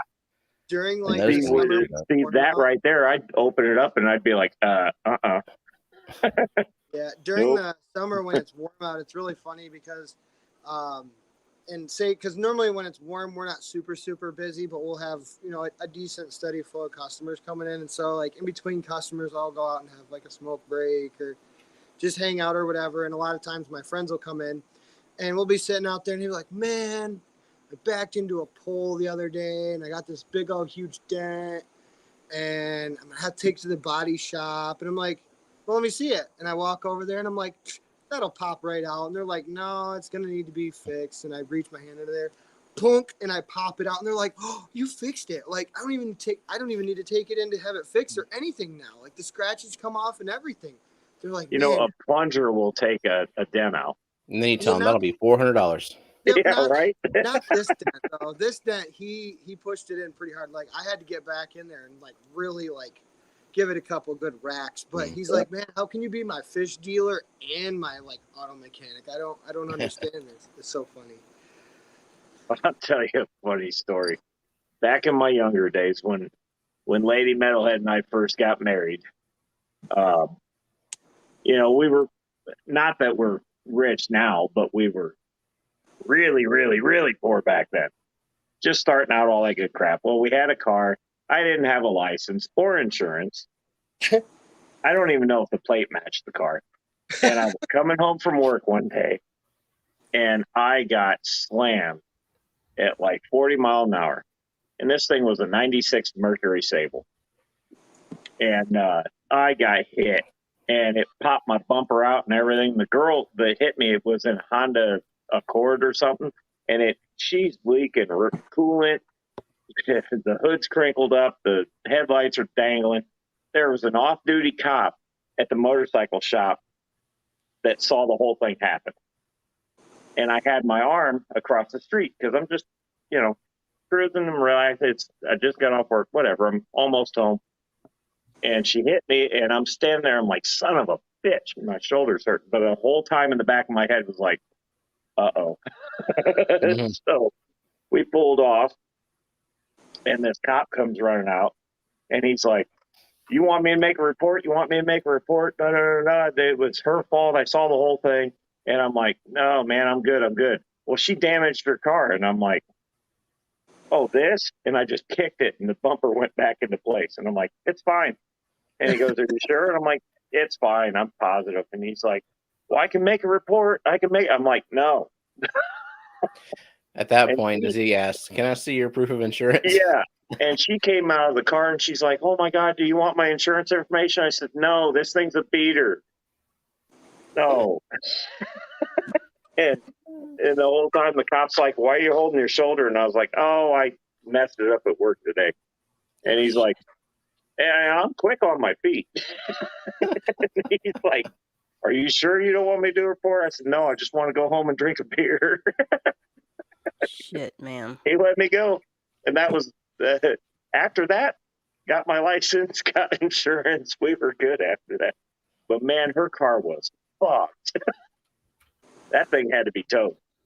And she hit me at every bit of 40 mile an hour or more. Not me good. But the whole time I'm like, what are the odds? If that would have been an on-duty cop, that would have gone way worse. Because they'd have been like, let me see, I just need your license and proof of insurance. And I've been like, well, funny story about that. Well, you know, yeah. And it would have automatically been my fault, you know? So. Yikes. There is a lesson to be learned there, kids. Yep. Hey, Metalhead, I did want to mention, because I was looking to get to 1,000 subscribers for my birthday.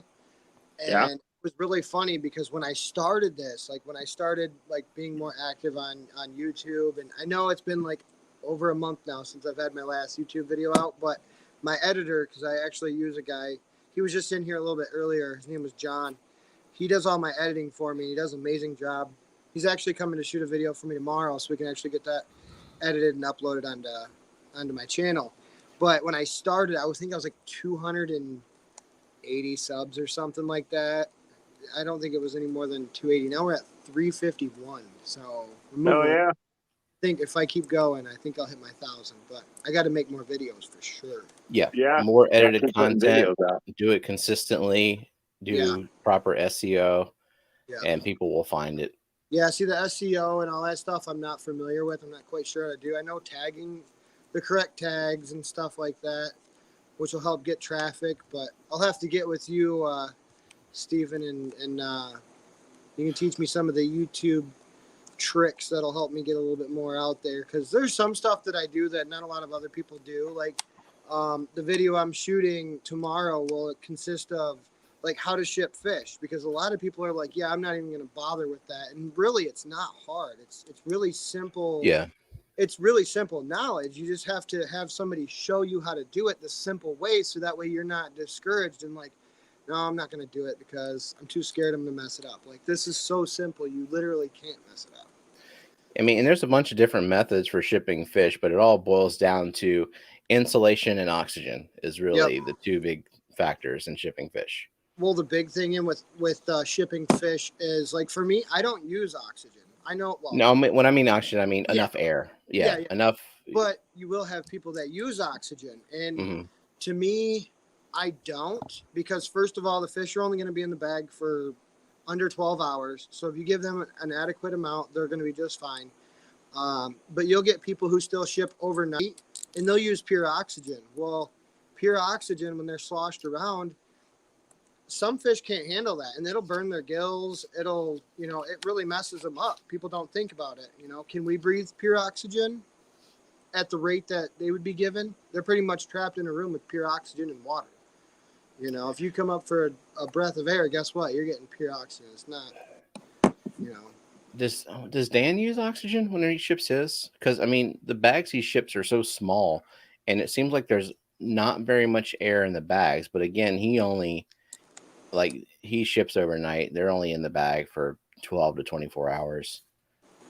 But he does the individual fish bagging. Right. You see, I did a video by myself because I was starting to get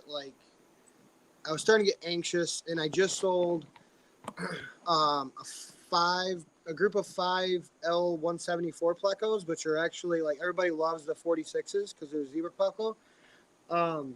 And these are the leopard zebras. So they're even kind of, in my eyes, they're more rare because they're just like the regular old high pancistrus, similar to them, a little bit bulkier. But they're all white and they got leopard spots on them. They're literally one of my favorite fish. And I sold them on eBay for, I think I sold the group for like $1,000 and then $100 shipping. And I've been shipping for a long time, but even them, being that they were my favorite fish and the amount of money, it made me nervous. Like, I'm like, oh crap, I got to make sure I dot my I's and T's, because this is a high stakes shipment here. So I shot my own video, but I didn't end up liking it, so I just kind of like deleted it. I mean, I deleted it off my phone, but it's still on my backup in my Google. So I was gonna edit it out and try, and I'm just like, you know what? Nah, my editor's so good at it that he'll be able to do a good video.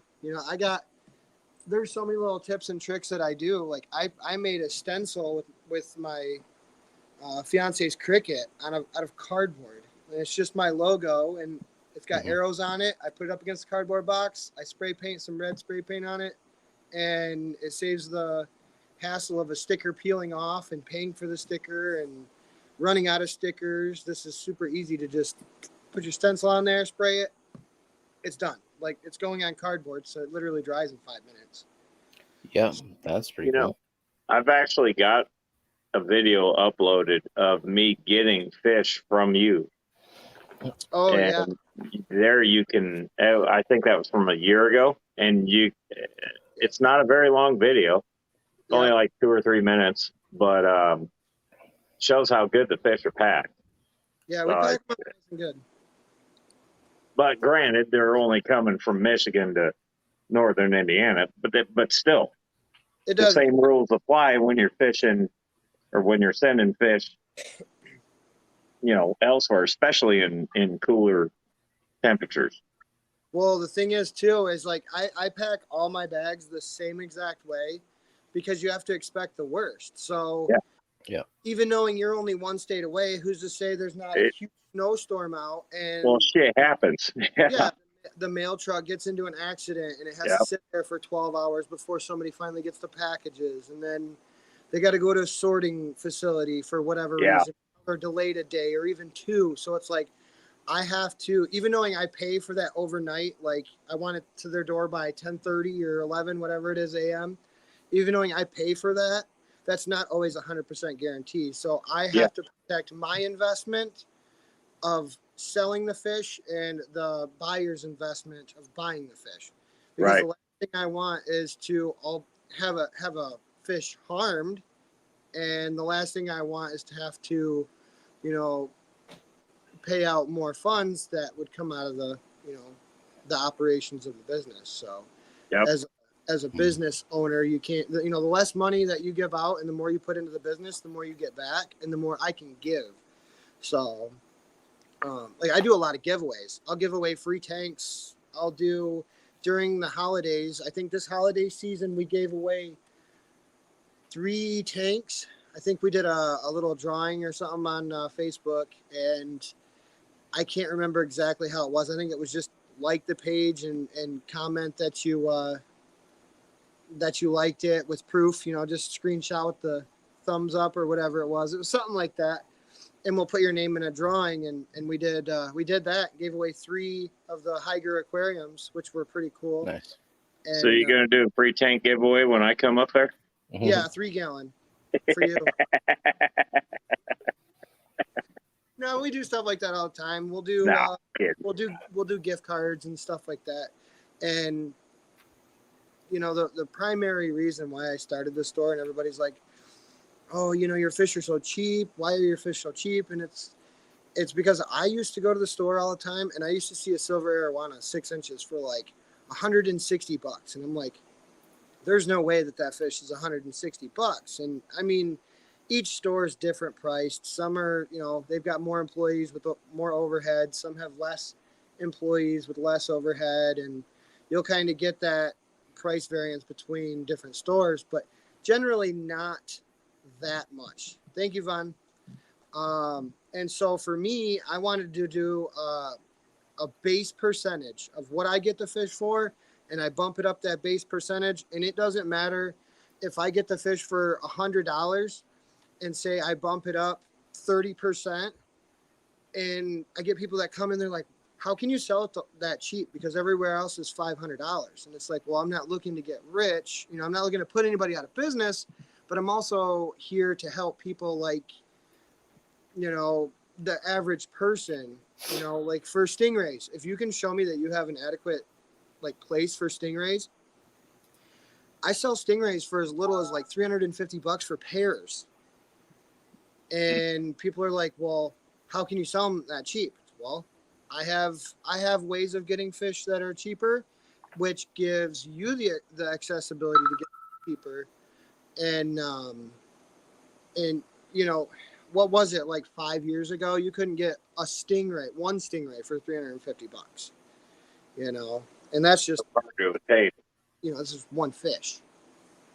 So I like to go cheap. I like to give my customers good deals. So, I mean, not only do they come back and it's a good friendship and a good relationship between business owner and customer, but, you know, they're getting healthy fish at the same time. I still do everything that every other fish store should do. And when you see something, you treat it, you know, take it off the market. If you're seeing anything wrong with them, treat them properly. And, you know, there's some things that come into the store that kind of bother me, where people are like, "Oh, you got a fish dead here." And, you know, going into other fish stores, they're like, "Hey, you got a fish that's dead over here." And they just go over with a net and they scoop it out, and they don't even bother looking at the tank, like to see if the other fish are okay or anything. They're just like, "Oh, okay, thanks." Yeah. They scoop it out and they throw it away. And for me, if I see a fish dead, I'm like, "Oh, okay, well, thank you for letting me know. I'm going to check it out." So then when I scoop that fish out, I literally inspect the whole tank, top to bottom, left to right, make sure that there's no other fish that's showing illnesses and stuff like that. And generally, if I can tell the fish was picked on, like bullied, then that's when I'll assume that it was just attacked. But if I see another fish with some on it, like a fungus spot or, you know, maybe like a dot of ick or something, which, because it happens, everybody can say, "Oh, I've never had ick in my life," you know, in my tanks. You've probably recognized it. Everybody has ick. So I mean, that's just something that we do is we inspect it and we take a good care of that tank where that was discovered, and we get it treated and proper before we even let the rest of the fish go. But back to that one fish that died, we don't have live fish insurance or a guarantee on our end. So once the fish gets to us and it goes into our tank, it's our responsibility to make sure that that fish is in tip-top shape 100%, because if it's not, that's when we start to lose money. You know, that's out of our check. That's not out of, you know, an insurance company's check. Like, oh yeah, I lost $3,000 in fish this week. I need a check. You know, that's not how I work. You know, I'd rather make sure that all the fish here are happy and healthy. No. Well, I got to back out, guys. Yep, I'm saying same thing because it's time for bed. It Yeah. is I that realized it last night. 2-hour mark. I will go for a little longer, and I'm cutting it because we ain't doing another 6-hour stream again. Yeah, I ain't staying away for that. Hell no. Yeah. Mm-mm. I'm a little All bit right. over too. I'll stay for just a little bit longer. But Hillary made a funny comment. She said that she came in. I'll be in chat. Yep. Night night. See you, Night, guys. Steven. Later, guys. Thanks for popping in. She came in with one tank, and I gave her MTS. Bad. Multiple tanks in her, man. Yes. She has over 30 tanks. She actually breeds a lot of my plecos for me now. And it was funny because when we first met her, we all, you know, her and her husband, Tim, we kicked it off pretty well. And they started buying all kinds of stuff from us. And then next thing you know, they're like, hey, we got babies from this. You want to buy them? It's like, well, yeah, if you want to keep breeding them. And the next thing you know, they started hanging out more and more and more. And now Hillary is mom and Tim is dad. So yeah, that's another funny little story for Relations you build, you know? Yeah, and I can't say that, you know, because a lot of my friends that I had in school, I'm still friends with a lot of them, but we're not as close as we used to be. And everybody parts their ways when they leave school. But you know, as you get older, you start to find the friends that you can really hang out with and tolerate, I guess you could say. Hillary has to tolerate me. And she says she's not that old. So yeah, I mean, it's cool to be able to build relationships like that. And now they breed all kinds of plecos and all kinds of fish for us. And matter of fact, they were the ones who brought me in those L240s, the ones I showed you a little bit ago. So, yep. And you know, I'm gonna have to do a video when I'm up there. Oh yeah, absolutely. I wouldn't. Gonna have to do a fish room tour. Oh yeah, yeah, a fish store tour. It's not. I don't have a fish room anymore. It all came. Well, yeah, fish store. We'll call it the local fish store that I got to drive 3.5 hours for. Yeah. Well, hey, there's the title. You're closer than Zach. I am by a little bit. Was he's like 7, 8 hours away? Well, he's 7 or 8 hours away from me, but I think he's 7 or 8 hours away from you. Yeah, be about the same, I think. Yeah. Well, he's.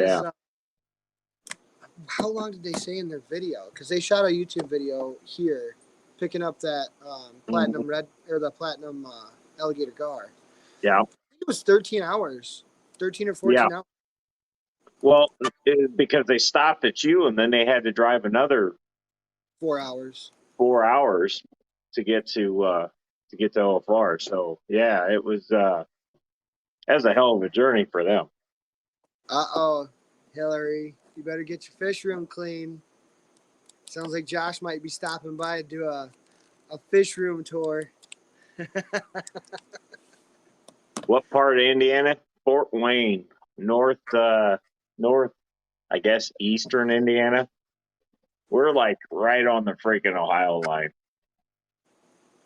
I pass by there all the time. Well, I can't say I pass by there, but going to Chicago, I take so many different routes. Yeah. Well, for you going to Chicago would be If you were passing me, you were way out of the way for Well, Chicago. There's sometimes when we put in our we put it in our maps, and it makes us go south and then shoot over instead of taking 69 because of like You're traffic. avoiding toll roads. Well, that and there'd be like accidents or construction. Yeah. Take us south and then over. So. Just outside of Valpo, huh? Yeah, I know where that's at. Good old Valparaiso. Yep.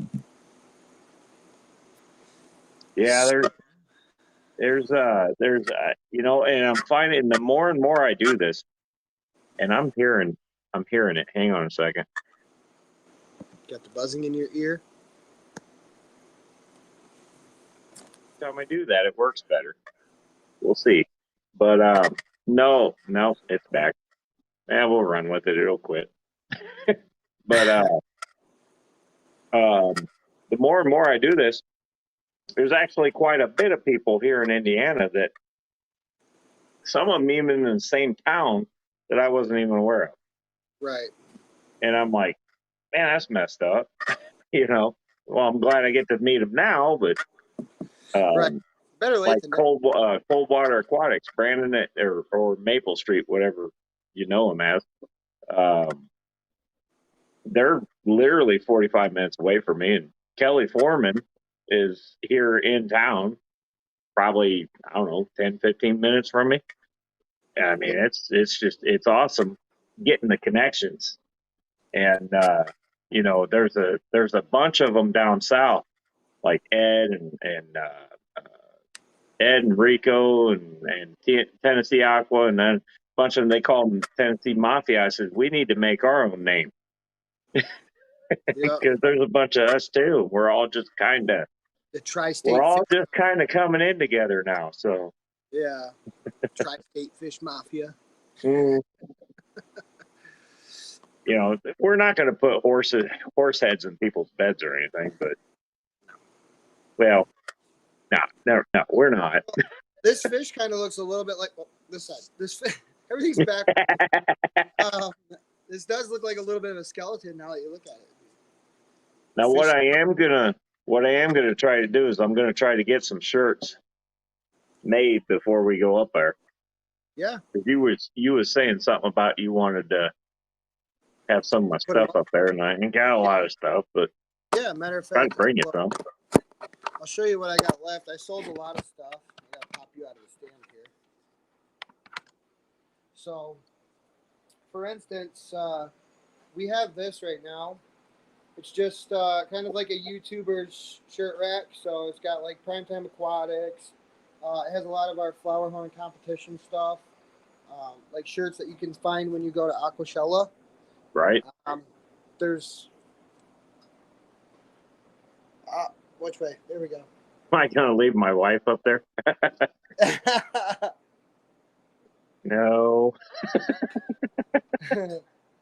What does that say? Oh. Okay, I want that one. Yeah. So that's your typical flower horn shirt.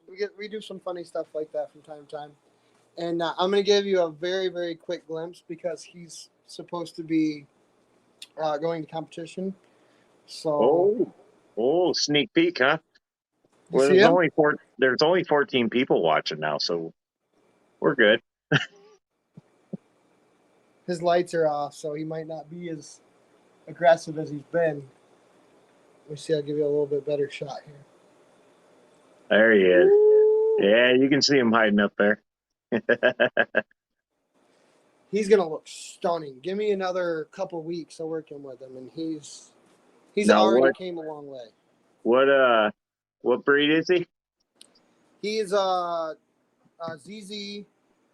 I believe he's the Bowling, maybe. I'm gonna have to double check with my importer. I can't exactly remember.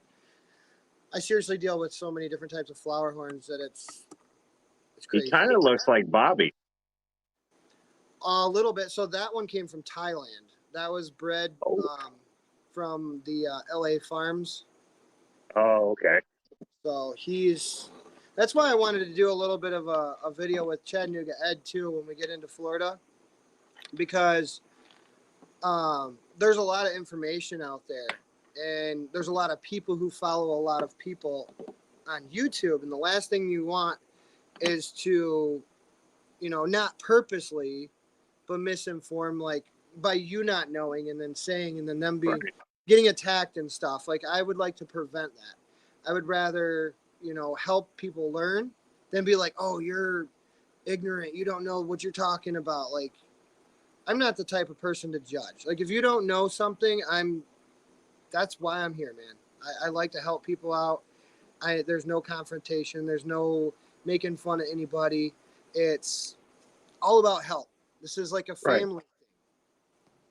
So. Well, not everybody knows everything, Exactly. And I don't even know everything. Yeah, right. I was actually quite surprised when I did my first creature feature I did on Bobby. And I trust me, I've been trying to do more sense. Just technology's not talking to each other, and I couldn't get the second one out. So it's still coming. You got to give me time. But anyways, I was so ready for the backlash to come from that video, where people would be calling me out going, you don't know shit, blah, blah, blah, blah, blah. And I'm like, dude, I was being as honest as possible with this particular fish. I kind of know flower. Yeah. Okay. I'm not claiming to be a world-renowned expert, but I kind of know them. So. Well, I know a lot of people fall back to the head. Everybody's and I never got the backlash I was expecting. Yeah. Well, sometimes it works out, and even if you know a decent amount, you can still inform other people who don't know anything. Well, I mean, I know a little bit. I have one that I grew from this big, and he's now that big. So obviously I'm doing something right. Well, the one I took to Chicago, he's going through a little bit of a funk. I moved him when we remodeled, and he started to get a hole in the head. And it was just a little it's just the tiniest little spot right in the middle of his head. But I'll take you over there in a second to show you him. He's still just as beautiful as he was in the Chicago video. But yeah, I mean, a lot of people, they think that just because it's got a big head, it's a male, and because it has a little one, it's a female. Totally not the case. There's so many different things and that will actually cause their head to shrink or to grow. It's water quality, water temperature. It can be water quality. It can be food. It can be all kinds of stuff. Genetics. Yeah. If they don't have the genetics for it, then they won't get it. Now, don't get me wrong. If you find a female that has a really nice head on her and she's got pearlings everywhere, that's the keeper that's the diamond in the rough. Because if you take that female and you breed it with a male that does have a big head, that's just going to help the genetics for what the overall trait is supposed to be bloom that much more. You get a lot of these people who are, and I'm not going to say this to you, Hillary, but you get a lot of backyard breeders who just throw 2 flower horns that just look decent into a pond and then forget about them and like, oh yeah, they bred, they made babies. Now I want $20 per flower horn baby. Well, those are just mutts. And I mean, I'm not talking bad about a fish because it's a living creature, but it wasn't specifically bred for the traits, genetics, and I mean it's a pet at that point. It's the same thing with breeding dogs. If you've got a champion bloodline, you want to, if you're advertising them as a champion bloodline, like let's just say Dalmatian. You're not going to breed an AKC with an AKF. Right. Because if you take them to shows, it's going to show. Yeah. It's not like you accidentally let your dog out and it knocked up the neighbor's dog, and you can't ask $3,000 for some pups that you have no idea. Right. Well, you let your AKC whatever run out in the yard and a chihuahua from next door nailed it. Whatever. Yeah. Yep. Yeah. So I'm gonna I'm gonna bounce out of here in the next few minutes, but I want to take you over and show you without dropping the tablet that I just spent all kinds of money on. So let's try this one more time. So Now, he's in the same. I will say, mutts are awesome. I do agree with that. Oh yeah, absolutely. No, So just see because the they're a spot mutt underneath? doesn't mean anything at all, in my Nope. opinion. Nope, not at all. I have a ton of mutts in this 125, and they're all little characters. Oh, wow. So this is the one that was in the video. His head doesn't look as big in the video as it actually is because of the way I'm holding the camera. Because I'm trying to also not get bit. Hence the name Shark Bite.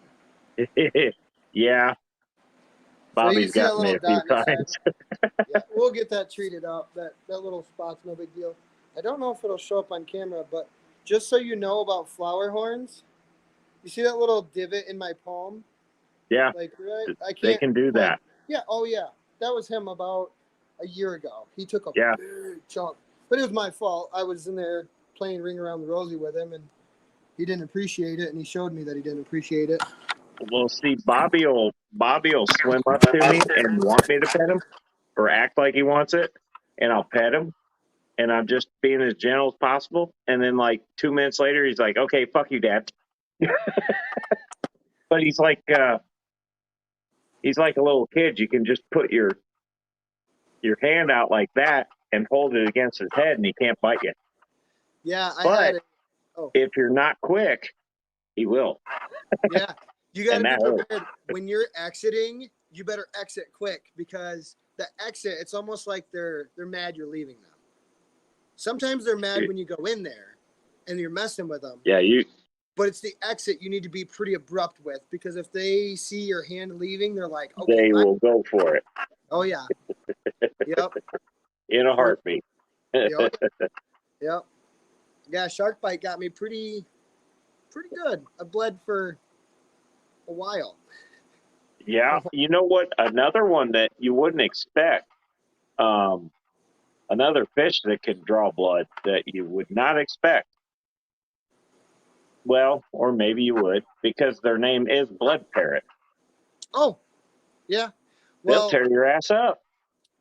in my opinion, the blood parrots are much different than the regular just parrot because the parrot itself, the true red parrot, not the blood parrot, but the red parrot, they have a heart-shaped mouth because that's part of their deformity is that they have a heart-shaped mouth. So when they try to bite, they can't physically bite you. But the blood red parrots are generally bred with what is it? The red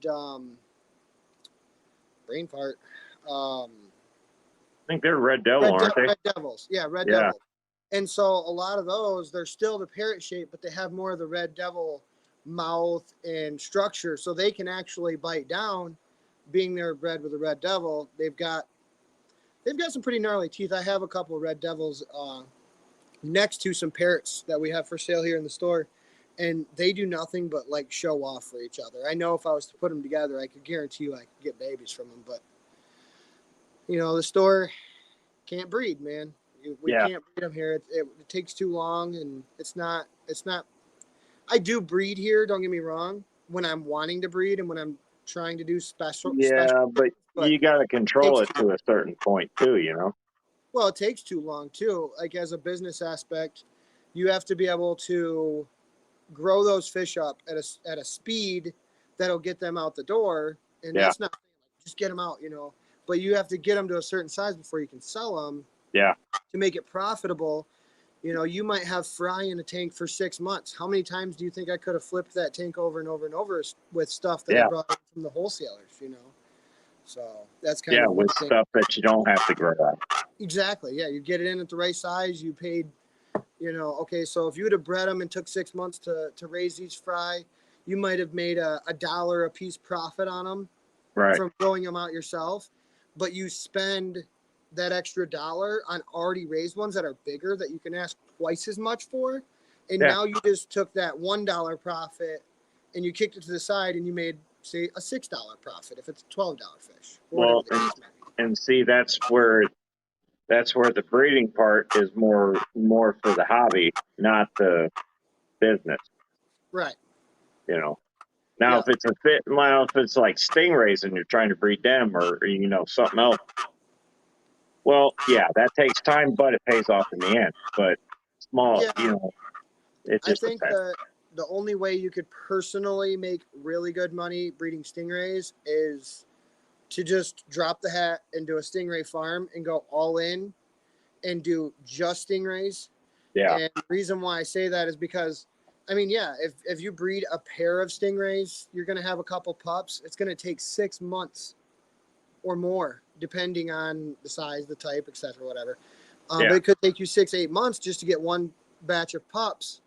And then And you're going to spend a year making your money back just from feeding them well, and stingray. housing. A lot of people with stingray pups, they sell them right around a month or two old. But like you said, that's a year from the time they breed. You might not even be able to breed them for 3 or 4 years because you got to grow them out and all Right. this. The best way to breed the stingrays to make money is just go full out and do a farm and have 20, 30, or even more females, and specific species, and then you got your stunner males, and then just Right. pump every single female you can. I mean, I know a lot of people. And that way you've got constant flow Yep. constant flow coming in and going out, basically. Yeah. Yeah. I mean, if you're gonna set up one unit to breed stingrays, you could just make that unit a little bit bigger, and house more stingrays. Right. Maybe like 3 females to a male or 4 females to a male. Now you're talking, Yeah. but that's not just typical breeding in my eyes. But you're keeping year round flow going. It's where it's like my cichlids. They're every couple months, man. It just like somebody hits a switch and these guys start breeding. I've got one female I pulled out and she spit. I've got them in a tank right now, and I've got 2 more females in there. I'm like, what the hell? Did somebody just turn a switch on and you guys just decide to go for it, or what? Yeah, actually. And the ones that I want to breed in there, I'm actually gonna have put them in a tank specifically for that. It's the damn Nerii, and they're just like whatever. The yellow labs are going crazy in there, man.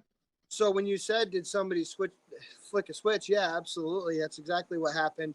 A lot of fish that are not in the wild, they don't.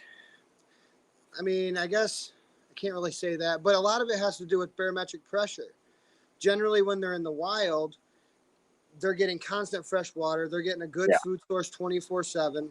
To be able to recreate the wild in your tank is so difficult. Like, you would have to have an auto water change going 24/7 with auto feeders and a monster tank. Like, it would just be so unrealistic to do a complete, I mean, I don't even think it could be recreated unless you live next to a river and you had cold water fish or whatever, where you could pump the water straight from the river through your tank. That's the only way that you could recreate nature to its fullest extent. But when it comes towards breeding fish in your aquariums, a lot of fish pop off a lot in the wintertime because you got heavy snowfalls, and the reason why you'll get it sporadically throughout the summer is you might have big rainfalls or, big clouds come over, and it changes the barometric pressure, and the fish can sense that, and it pushes them, especially if you do a cold water change. If it's raining out, you do a cold water change and your parameters are good and your fish are fed, you're getting babies. Yeah. And I got at least 2 more females. If I want to, I can fight and try to grab them out of there. Yeah. But I'm like, man, I know what happened the last time I did that, and then I just did it again. That probably got about 25 or 30 mutts in there, which I'm interested to see what they look like, because the male that bred with the I don't know what you call it, the white yellow lab, basically. The white yellow lab, that would be the it's a yellow lab, but it's white. Blizzards. They call them blizzards sometimes. Snow white. snow white mbunas. I'm trying to think. White knights, maybe. Might be, but the yellow lab is basically a Demasonite yellow lab, and he looks just like a Demasonite except he's yellow. Except Huh. in his face, he's real blue, and he's got the Demasonite stripes. So that ought to be pretty interesting. I bet I get a couple of dickheads out of that one because he's a huge dick, Yeah. but he's really pretty. So that, but the other ones that are holding, I don't know what they mated with, and that's what I'm afraid of. And I'm Yeah. trying to keep inbreeding to a minimum, and I'm afraid there might be some starting. Yeah.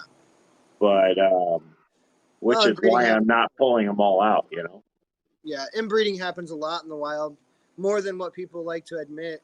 I mean, you have a pair of fish that breed and they have babies. Those babies don't, not all those babies will go a mile down the river.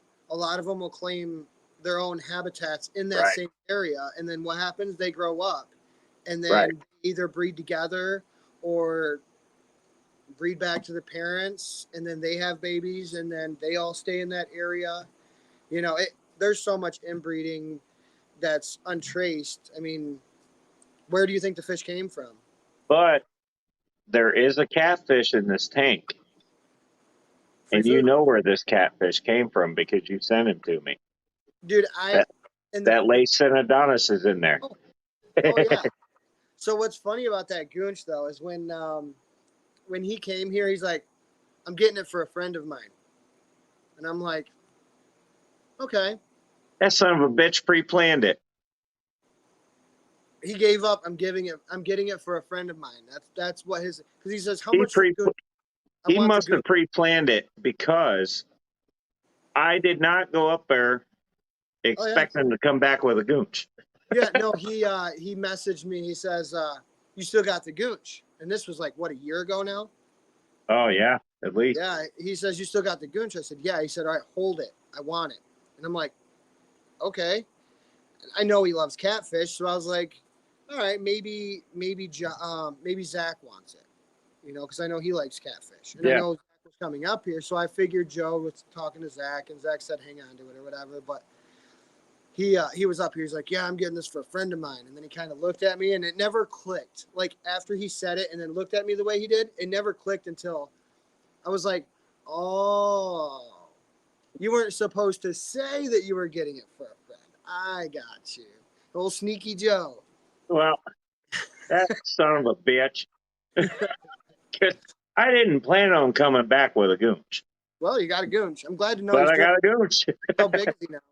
He is about 7, 8 inches. So he's gained a little bit of size on him then. Yeah, he's gotten a little bit. He's active, you know. Well, I say active, but he just sits there. Well, he's a cat. But man, I feed him every couple days, and I'm sure he eats pellets that float in front of him. But if I drive, I've got across the street from work, we've got a fish restaurant bar, and we're all really good friends. I order shrimp and tilapia from them, and I can really get whatever I want. But I was trying the tilapia out. That's not working so well. But the shrimp you get from there, they're huge. They're like this long, big nets. So I got to chop this stuff up, and I just chop it up and just kind of let the water pull it down to him. And you can tell he just bam nails it. He scared the crap out of the wife the other day when I did it. I was like, watch this. And I dropped it in there and she's like, he's just sitting there. And then all of a sudden just bam, just nailed it, swallowed it whole. And I'm like, see, he's ready. And I dropped another piece down there and he just give it a minute and he waited for us to walk away and he went for it. Well, the funny thing is in that low boy tank, I had 2 hybrid stingrays and a goonch catfish, but I had them separated with a grate in the middle. Oh yeah. And I've got those frontosas in there. Well, every time the male wants to breed with the female and she doesn't want it, she jumps over to the other side with the stingrays, and she never bugs them. Never really ever bugs them. And so my biggest fear was, well, what happens if she starts to get a little bit upset? And these are a buddy of mine. He paid for them already. He's just out of state at the moment, and so I told him I'd hang on to him and stuff. And they Right. became kind of like a fish room or like a fish store staple. People come in here to look at them all the time. And the last thing I wanted, being that they're not mine, is to have my fish hurt them. Yeah. And so I knew that I needed to eventually pull them out and put them in a bigger tank, get them completely separated from everybody else so nothing else can hurt them. Well, that same guy bought one of my goonch catfish, and he was on the side with the frontosas. But he was he wasn't too big where the frontosas would hurt him. And even though I know they don't, geologically, stay in the same waters or whatever, but that's the place I had for him, so that's where he was. Well, Tim and Hillary brought me some Julies. I think they brought me a Lupi and some other stuff, and the frontosas. So that's where they all went, was with the goonch. Well, one of my customers was like, yeah, is there a catfish under that rock? And I'm like, yeah. And they're like, well, what kind is it? I said, a goonch. And they're like, oh, well, he just had a snack. And I'm like, what do you mean? They're like, well, there was a yellow fish and then there was no yellow fish. And I'm like, Oh. So the other day I got the goonch out of here and I got the stingrays out of there, and I actually pulled the divider. So now the Lake Tanganyikan tank is in full aspect there. It's the whole entire tank for Lake Tanganyika. It's funny. Let me see if I can get you to come down there. Yeah, well, you can see my hat in the way. So, let's see. This thing is so awesome. I think that once I get my house all done and the 800s up and the puffers of happiness tank, I think I'm going to do something special, but this is so cool. Got the extreme. I like that low boy. That's awesome. Yeah, it's 8 feet long, 3 foot side to side, and I think it's a 12-inch high. Oh, and then I put the 40s underneath. Oh, nice. So I got extra room down there if I need to quarantine these stingrays. And just to show you how busy we've been with Extreme, look at that. That is crazy. Oh, you better have that restocked when I come up there, because I need to get some. It'll be here Wednesday. This literally all will be Extreme. This will all be nothing but yellow X's. You just need to have a metalhead stash, because I'm running low. Well, I need to have a back room stash for everybody, because I hate not having stuff in the back room at all times. And the way shipping's been lately, you can't count on that for nothing. Right. I ordered fish for Friday that were supposed to be here Friday. Sales lady was like, sorry, I made a boo-boo and your fish won't be to you until Tuesday. And it's like, I've never had that happen before. Wow. That's a bummer. But it happens, you know. Well, at least they didn't send them out. Well, if they would have sent them out, they'd have been here on Friday. But, well, I mean, you know, if or whatever, and it was too late to send them out, at least they're not stuck in limbo, you know? Yeah, I'd rather them not be shipped than have them get stuck somewhere. Right. But, you know, for me, I do a lot of custom orders for customers. You know, they'll be like, hey, I want such and such fish. And I can say, well, I'll have it here by Friday. If you want me to hold on to it, then you can come get it next week. The worst shipping fiasco that I've dealt with was when I paid to ship a box down to Southern Illinois and paid to ship it back overnight. A guy wanted to give me an 18-inch red-tailed catfish. Mm-hmm. It was his family's pet. I mean, he had it since he was a little guy and whatnot. And instead of me driving the 6.5 hours it'd take to get there, I said, hey, I'll just let FedEx do it. Shouldn't have done that. Somehow that fish went from southern Illinois to Memphis, Tennessee, and that was the last that box had ever been seen. So then I had to be the one to make the phone call to the owner saying, hey, man, I don't know what the fuck happened. That was not a phone call I wanted to make. I got an 800-gallon pool in my basement right now, and it has 3 red tails that are 24+ inches.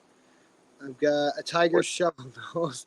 Tiger shovel nose, he's about 3.5. No, that was a hybrid. Tiger shovel nose hybrid. He's about 3.5 feet. Then I have a alligator gar that's just over 3 feet. I got a long nose gar that's over 3 feet. I got a tiger shovel nose that's just over 24. I got a green bay snook that's 14, 16 inches. And then I have a beautiful Mayan cichlid that I caught from Florida, I think 4 years ago. I caught him out of the canals in Florida when I was down there. Got him in the Everglades. He was literally a 1/2 inch when I netted him. And he's now like 12 inches and just the most beautiful, like tealish colored blue and orange and red. He's really cool looking. I got a lot of big fish. Time for big tanks. Michigan fish. Sign up for Patreon. I got my little monster growing, and I got split down in the pool. And then I got a Florida gar he's starting to pack some size on. That one was at my local fish store. I just happened to pop in that day, and he said, hey, you like gar, don't you? And I was like, well, yeah. And he goes, this lady claims she has a 2-foot gar. I was like, oh, well. He's like, you're the only one I know right now that can take them. And you're here. And I'm like, all right, well, I'll wait around. We waited around for hour and a half. And this lady walks in with a 5-gallon bucket. And Jess comes up to me and goes, I think that's the lady with the gar. And I said, she's got a 5-gallon bucket, like a Lowe's bucket. And I'm like, that ain't no 2-foot gar. If she's got a 2-foot gar in that, I'm Harry fucking Houdini. And and Brian walks up to me and goes, hey, the gar's here. It's in that bucket. Go ahead and look. So I walked up there and I popped the lid open and I saw him. He's cuter than shit. And I'm like, well, that's definitely not a 2-foot gar. He was, I don't know, 7 inches when I got him. He hasn't grown much. I'd say maybe 8 inches now. But he's a cool little character. I sold 6 or 8 long nose gar that were almost 4 feet long this year. Well, wow. Yeah. Like, I'm talking, these dudes are like up to my chest almost when they were huge. So I got a couple customers that are local, man, and they're avid monster fish collectors, and I don't mind seeing the big stuff go to them because I know they're going somewhere where they're going to have a home. Right. And it doesn't really matter to me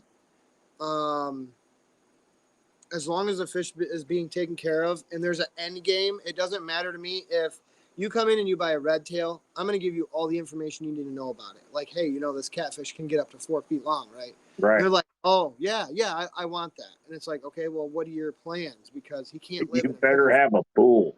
Yeah, and so that's what a lot of people say, oh, we'll just get a pool. And I'm like, okay, well, just expect the worst and always have a patch kit around or even a spare pool if you have to, because sometimes those things will just razor blade slit and now you're picking up fish off the ground. You better hope hope you're home to pick them up, And so I tell everybody, if your fish gets too big for you, or if it's too aggressive, or if it's just something you can no longer take care of, just literally give us a call and we'll have somewhere for it to go, regardless of where it is. If it's somewhere else in Michigan, if it's the Ohio Fish Rescue or wherever, Well, and you know, if they're around me, and all you gotta do is get a hold of me. Oh yeah, absolutely. Yeah. And that's kind of what's been making me want to do a Michigan Rescue a little bit more and more. But I feel like, being that the store's only been open for 2 years now, I don't think the store is ready to take on that kind of a responsibility, because it would literally fall on the store's responsibility Yeah. to pay for something like that.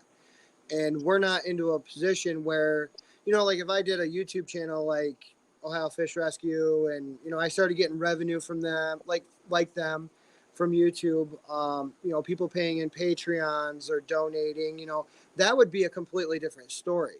But That takes a lot of work.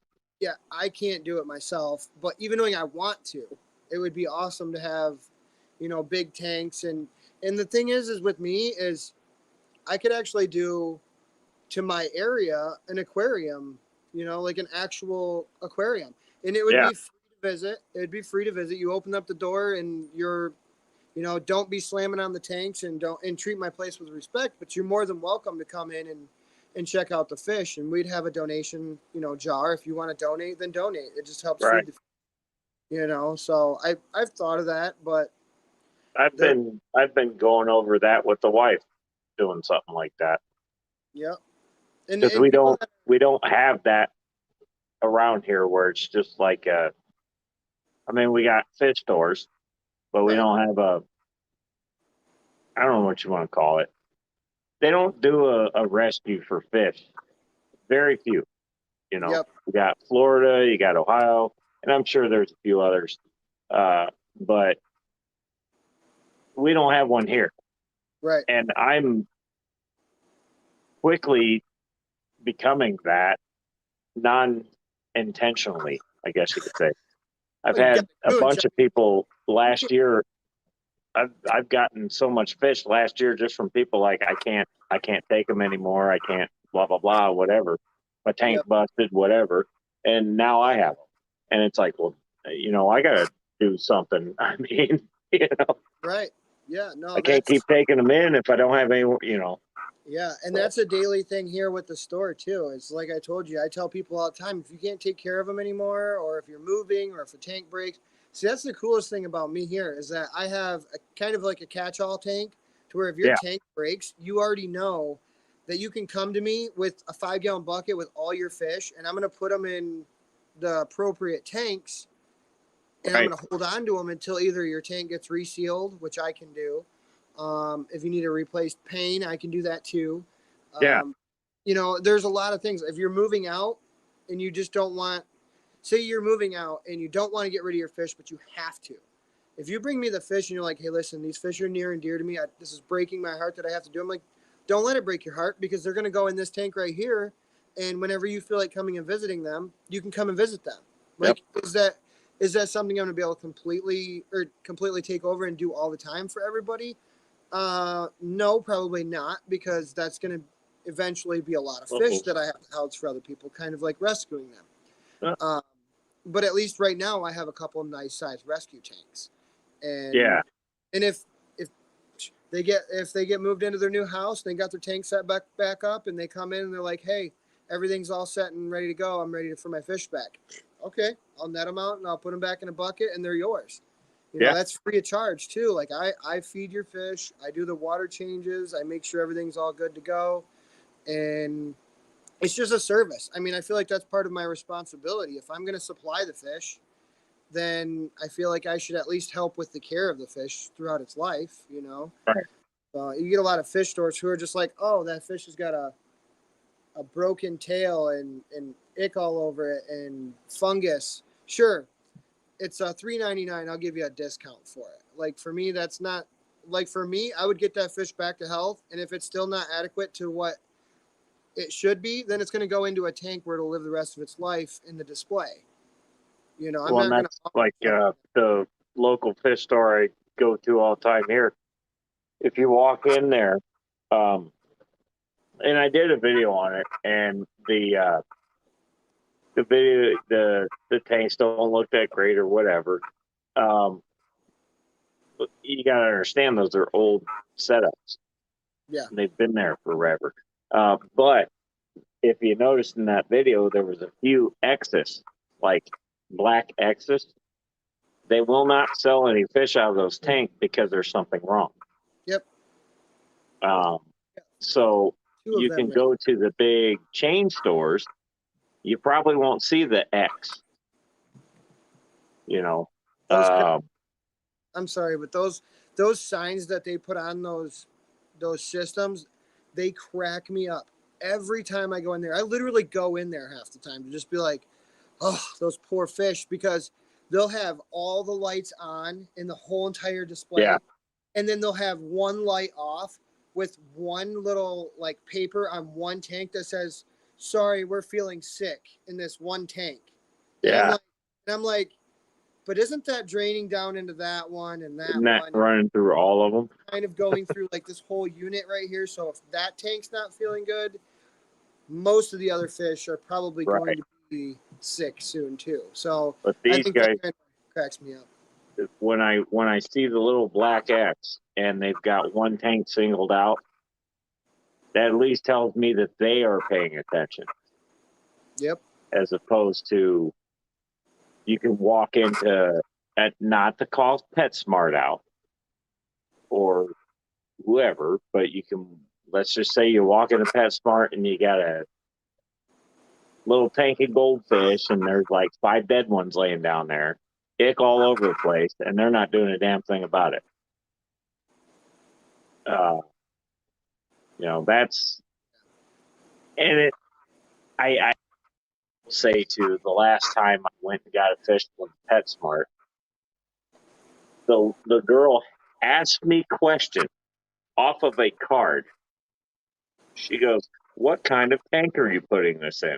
And I looked at Jessica and I was like, is she fucking serious right now? And I still have that fish too.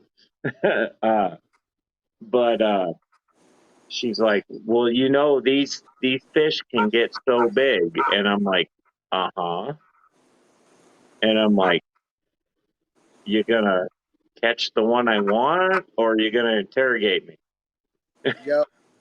Well, the sad thing is with PetSmart and Petco, they literally put their employees through like a paid 15-hour class for just the like aquarium side. And I don't agree with a lot of the ways that they do things, you know, and believe it or not, so fish stores get a lot of bad reps.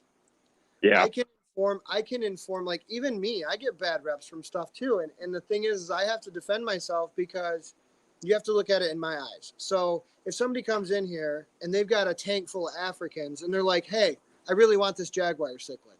And I'm like, well, that's probably not a good idea. And they're like, but I want this jaguar cichlid. I'm like, okay, well, at least let me inform you. And so I inform Then you want this Africans, 200-gallon tank I've got right here. Right. Well, that's the thing is I have to inform them like, hey, this is a Central South American cichlid, and these are African cichlids. They're not going to mix. And if they do mix, you'll get lucky because I've actually personally done some pretty crazy mixing stuff in my days. But it's not always will it work. And so you'll get that person like, they'll be like, well, I don't care. I want the fish. And you know what? I'll sell them that fish. I'm not going to hold back. I'm not going to be that type of guy. Well, like, oh, well, then you better go down the road and get it. No, I will sell that fish because I've informed them and I've done the best that I can to teach them on what they need to do and what they need to know. And I know that if I don't sell the fish, they're just going to go to the next fish store and buy it anyway. They're just going to go right around the corner and get it. So, I mean, the only thing that I can do is pray that it works out great and good for them. And believe it or not, there's been a lot of times where people have put like Jack Dempsey's with peacocks and all these other different mixes with fire eels, and you know. And I did have at one point. I did have my Oscars with haps. If you start them out young, you'd be surprised how long they would live together. Yeah, it worked for a little while. I've got a YouTube video up I shot probably like 8 or 10 years ago, and it had angels with jewels and Oscars and Jaguars, and I mean, I had the literal like catch-all tank. Like it, oh, this is cool. Boop. Oh, this is cool. And even back then, I knew what I was doing, but I started out super young, like super young. Like these things were maybe an inch or so when I first got them, and I dumped them all together. And I got so much hazing on that YouTube video. They're like, you know that's going to kill that and that's going to kill that. But what people didn't know is that I had that tank for over 2 years. And in that 2-year span, the only fish that I lost was a jewel cichlid that escaped from the back. Like, was he getting chased? Maybe.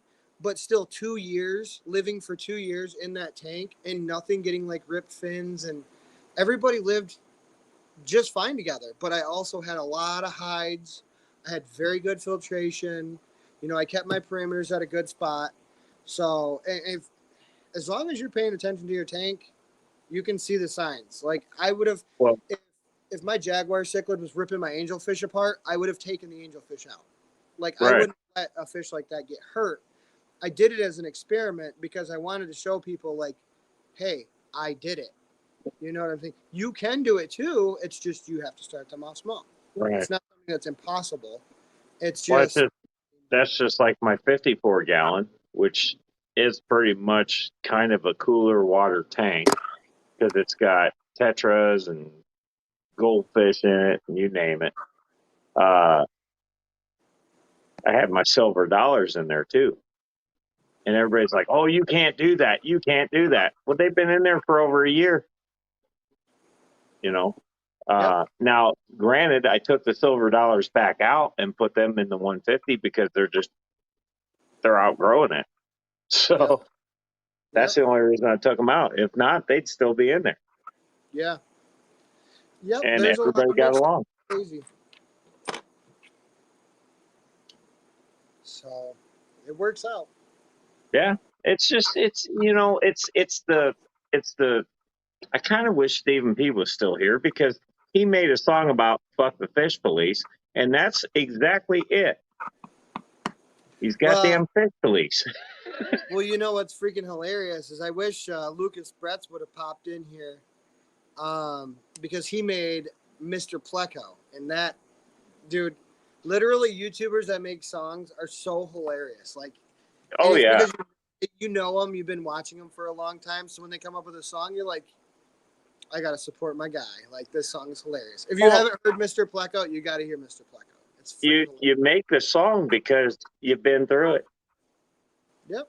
And if I was good enough to make a damn song, I'd do it. I can't do songs. If there was a song that I came up with, I will send you the lyrics and you can do it because nobody wants to hear me sing. I did say if anybody wants to do a metal song about fish, I will help with vocals.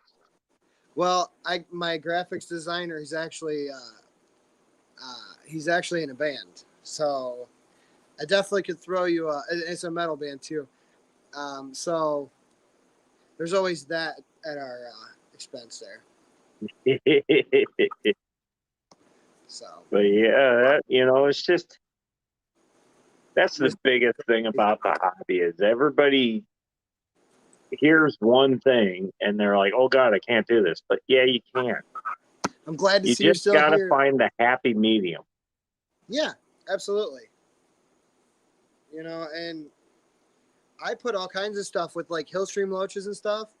And I know hill stream loaches are cooler water fish, but they will do fine in a warmer tank as long as you pump up the oxygen. They're stream fish. They need the oxygen. That's the number one thing. You can't tell me that every stream that hill streams live in is cold. Like, yeah, they're up in the mountains, but where do they go when they no longer stay up in the mountains from a big flood or a rush of water? They're down at the bottom of the mountain. They're still down there thriving. It's warmer down there than what it is at the top of the mountain. They're still down there. It's just the oxygen. Right.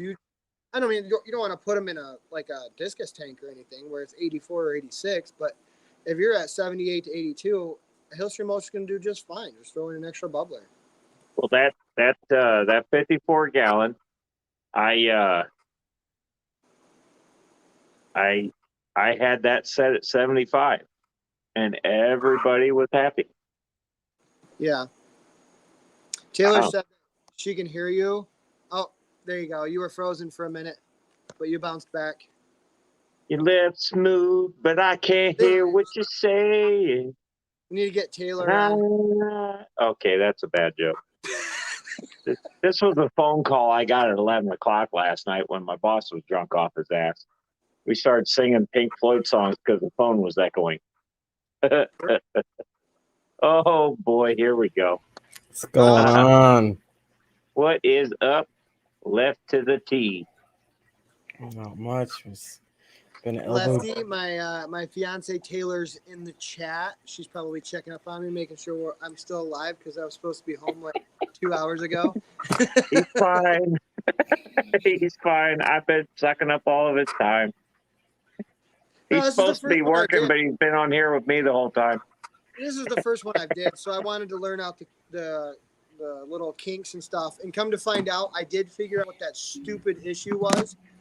For some reason, I was scrolling through TikTok the other day, and you know how you see those stupid little, did you know that if you go into your phone and you press this and this and this, and it blocks your cameras and nobody can spy on you? And I'm like, no way my phone has that. And so I get to it, and I'm like, oh, it has it. I'm going to click that. And I click it, and now it brings up a new tab that I can turn on and off. So it's cool because if I feel like I'm not going to be using my camera or my microphone, I can literally check where you at. I can check. Come on. I don't know if it's going to work. Okay. So I can check that little button over there. Right. Hold on. Everything's in reverse. I'm still learning, guys. I'm sorry. You can click this little button and it'll shut the camera and stuff off. Oh, yeah. It says sensors off. And so put you in director's mode. Yeah. So I was like, cool. So now nobody can hack into my phone or, just whatever. And I clicked that and I was trying like hell to get on here. And it's like, oh, you don't have access through the web page to use your camera and your audio. And I'm like, I already did it once. Why are you giving me such a hard time? I was already on here once. So I was like, you know what? I'm signing in off the cash register at the store. Screw your phone. No, I kept trying to bring you up, and I'm like, well, we'll see. And me and Stephen B just kept going trucking. But I'm like, he's trying. Oh, Liquid Zoo's on here talking about you. Need to give me just a second here. I gotta pee. I know, I gotta pee too, and I need a cancer stick eventually in my life. Hey, Lefty, while you're here, I want to show you something. We got to get you some T-shirts made if you don't already, because that's my YouTube rack for my YouTube T-shirts. Nice. So this one here is my my last Prime Time Aquatic shirt, and this is Metalhead's favorite shirt of all.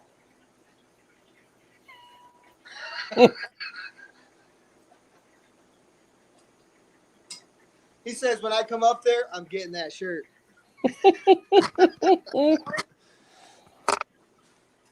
Thought that was hilarious. Oh, be more specific than Liquid Zoo. God. Yes, I'm still here, Kyle. Is there something you want to see?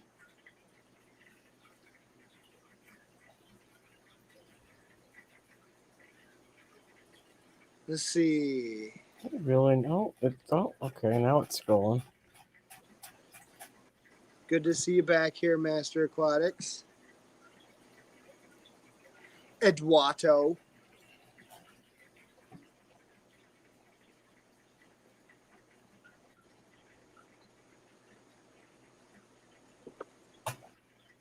I just jammed a beer can in the side of my head. Well, I thought you had two straps on your hat. Why don't you have... Bro, listen. When you come here and we shoot a live, you're wearing that hat, and you see up top there, that's like 1,000 feet of airline. we're making it to where it actually comes from the cans and goes into your mouth, and you can actually use it like explosive. I have to wear this hat.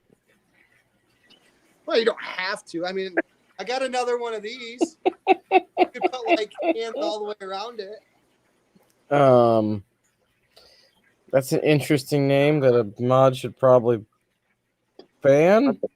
Fuck is that? Yeah, we should probably. Yeah, that's out. Is that it's a clown too, isn't it? Yeah. Lovely. Well, gone. Yeah. Oh, my kids are on. Hi, guys. Yeah. Well, number one, first and foremost, I fucking hate clowns.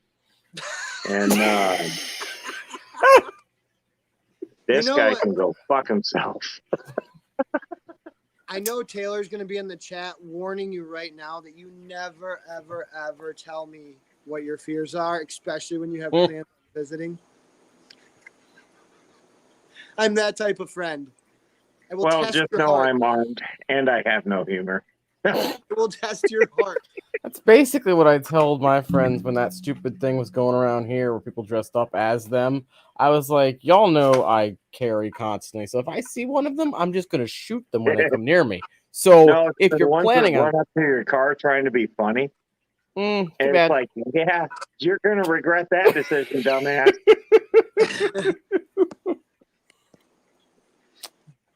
I got to go take a leak real quick. I'll be right back. You're good. No, we had Where two, the hell did that come from? Who the heck knows? But no, like, so the high school had an early dismissal on Halloween this year. So two high schoolers. Oh, okay. Hang on. Getting robot voice here. There we go. We good? Yep. All right. So high school had an early dismissal on Halloween. So a couple of the high schoolers thought it would be funny to come to the elementary school to scare the kids.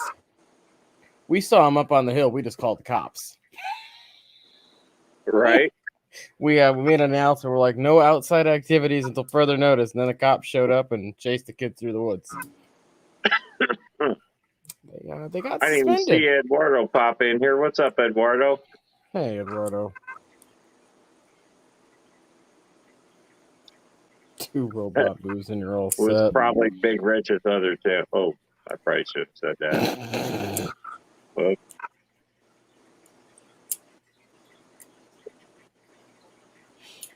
Oopsie. No, I don't think he would stoop that low. We'll just say that. No, I've been editing all day. That's why I didn't pop up right away. No, we know you're making like 4,000 videos a minute. And then I had to get those plants planted finally, so I've been elbow deep in tanks for the last hour. I did throw a couple in my African ciclet tank, though. I got a couple new ones the other day. One that I can pronounce, and the other one, it has this weird ass name, so I'm just going to call it Bob. They do have strange names. No, this one's like a Himalandi Bamba Damba Binga Banga. There's a snake on the screen.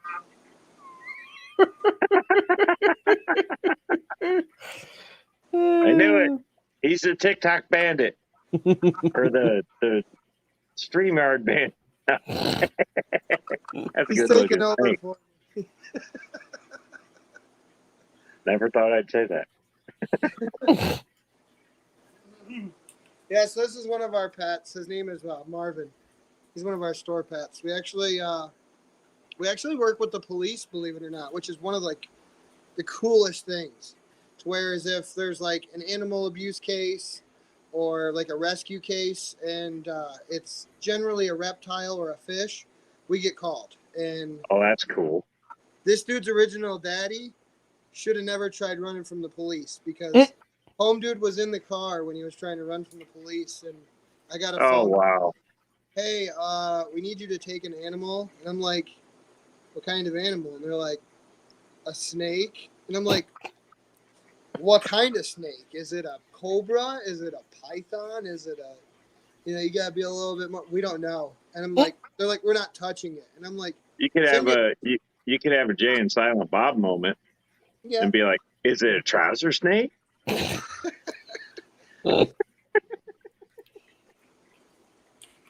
Yep. So That's this just me being a dickhead. yeah. He's a good looking snake, though. How long Yeah, is he? He's probably about 4 feet. Come on. It's a good looking snake. Hmm. Come on. When he's Might have to get back into snakes.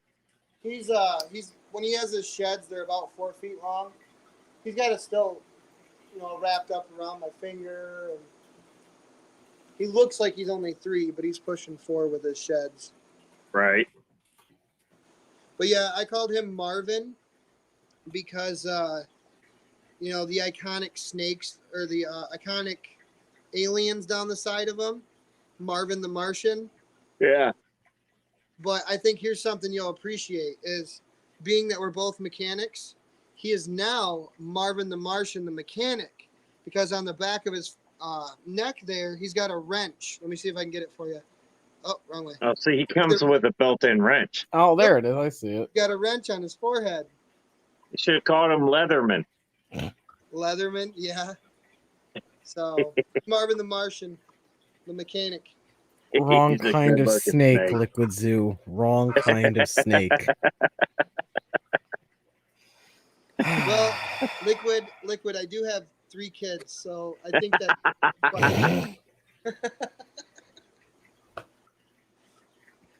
Now, you're not going to come out of there with a monkey, are you? I mean, 'Cause we've had monkeys pop up on the stream, and it's been entertaining. Did you know that their monkeys got loose in Pennsylvania? What? So there was a tractor trailer truck taking a bunch of monkeys to a lab to be tested, or from a lab to another lab, and it hit a freaking snowplow, and like 3 of the monkeys escaped, and the cops haven't been able to find them yet. Good luck. So we're gonna have the start of the Planet of the Apes now. Yep, there it is. It's the end of the world as we know it. I'm not gonna wake him because I know they can get grouchy. But I'll show you the other store pet. Don't judge the aquarium. We're working on his habitat.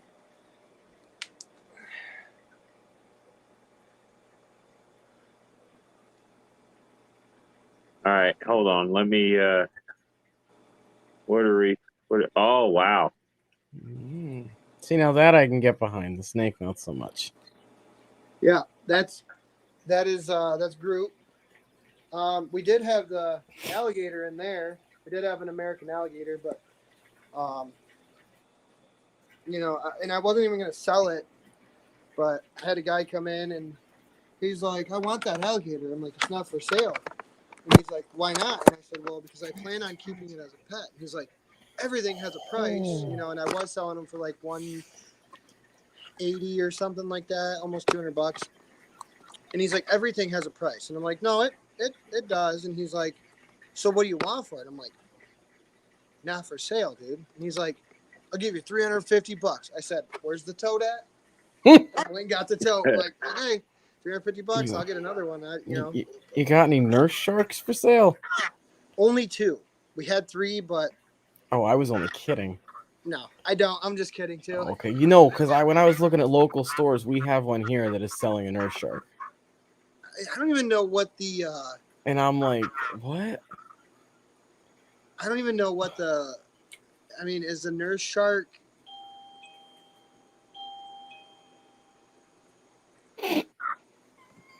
My doorbell just went off. Did you hear that? Uh-huh. I'll be back. So I emailed one of the local fish stores, and he's asking if I can come down Friday at noon. That was weird. That was weird. Got me all nervous now, and I didn't even lock the door because I plan on going out and smoking real quick. Oh, did we lose Metalhead again? You what? Oh no, he's back. Okay. Yeah, I don't know if you heard me earlier, Lefty, about asking the question. Just ask kind of everything around the store and not about the store, so that way when we do your live, you can ask me, the questions that you want, and it'll all be on there. It's funny. Whatever. Eduardo says, customers at this hour? Hey, you never know. You Somebody don't. might get a hankering Hey, you at know 1 what? o'clock in the morning. $1,000 and they're ready to drop some money, and I'm here. Let's do it. That's right. Yeah, dude, we've been closed for like 7 hours. If you want just one guppy, I'm gonna kick your ass. But I just need a snail, man.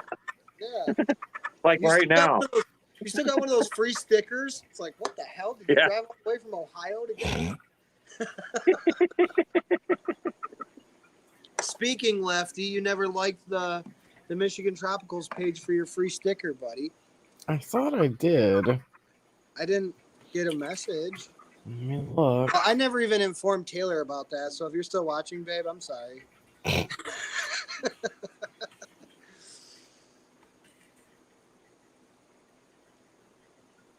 I keep hitting the wrong I damn I button. liked it.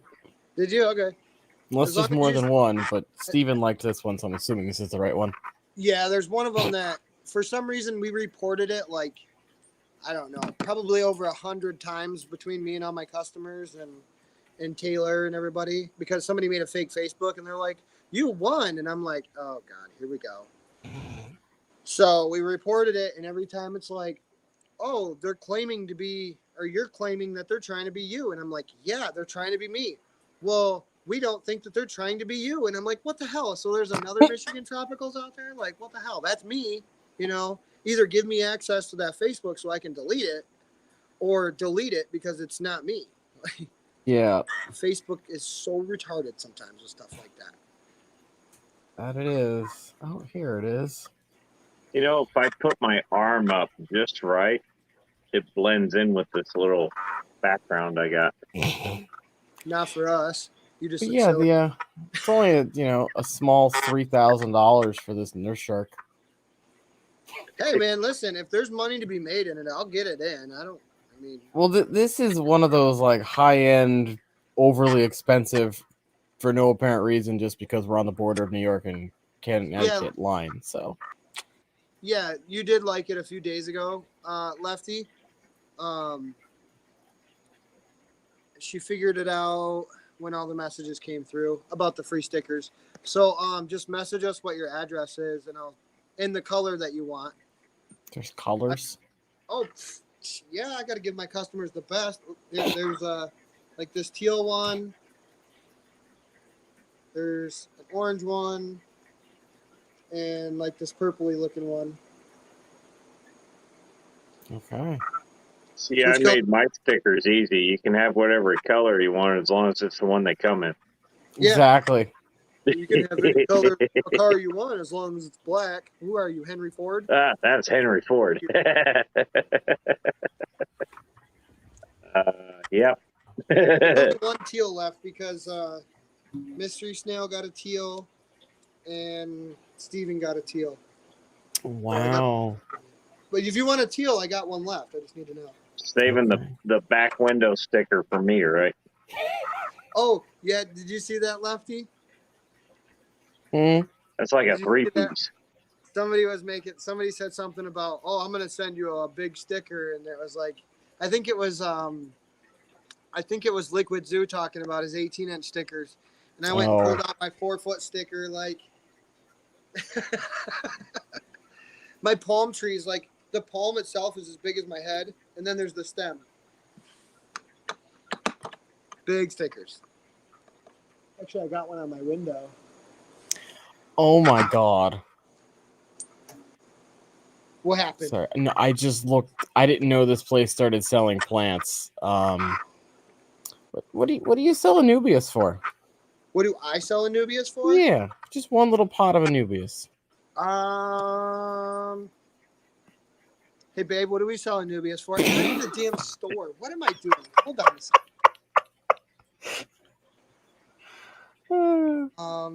Hold on, because I think we sold out of all of our Anubias. We can't keep. I will be honest with you.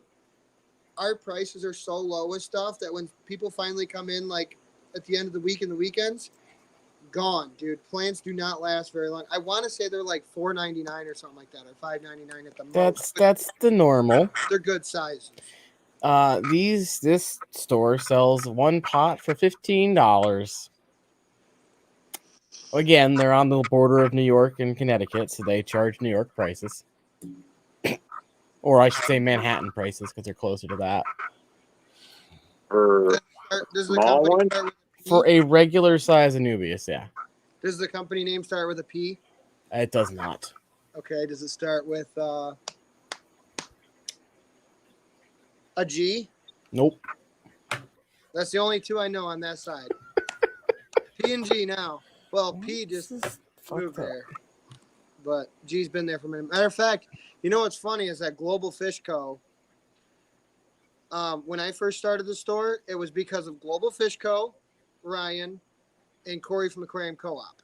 I watched all Corey's videos on how he did it, and then I seen Ryan, and Ryan really inspired me because he's young. He's, you want to see an entrepreneur that's young doing something that you want to do, because that kind of gives you the thrive of like, okay, if he can do it, I can do it.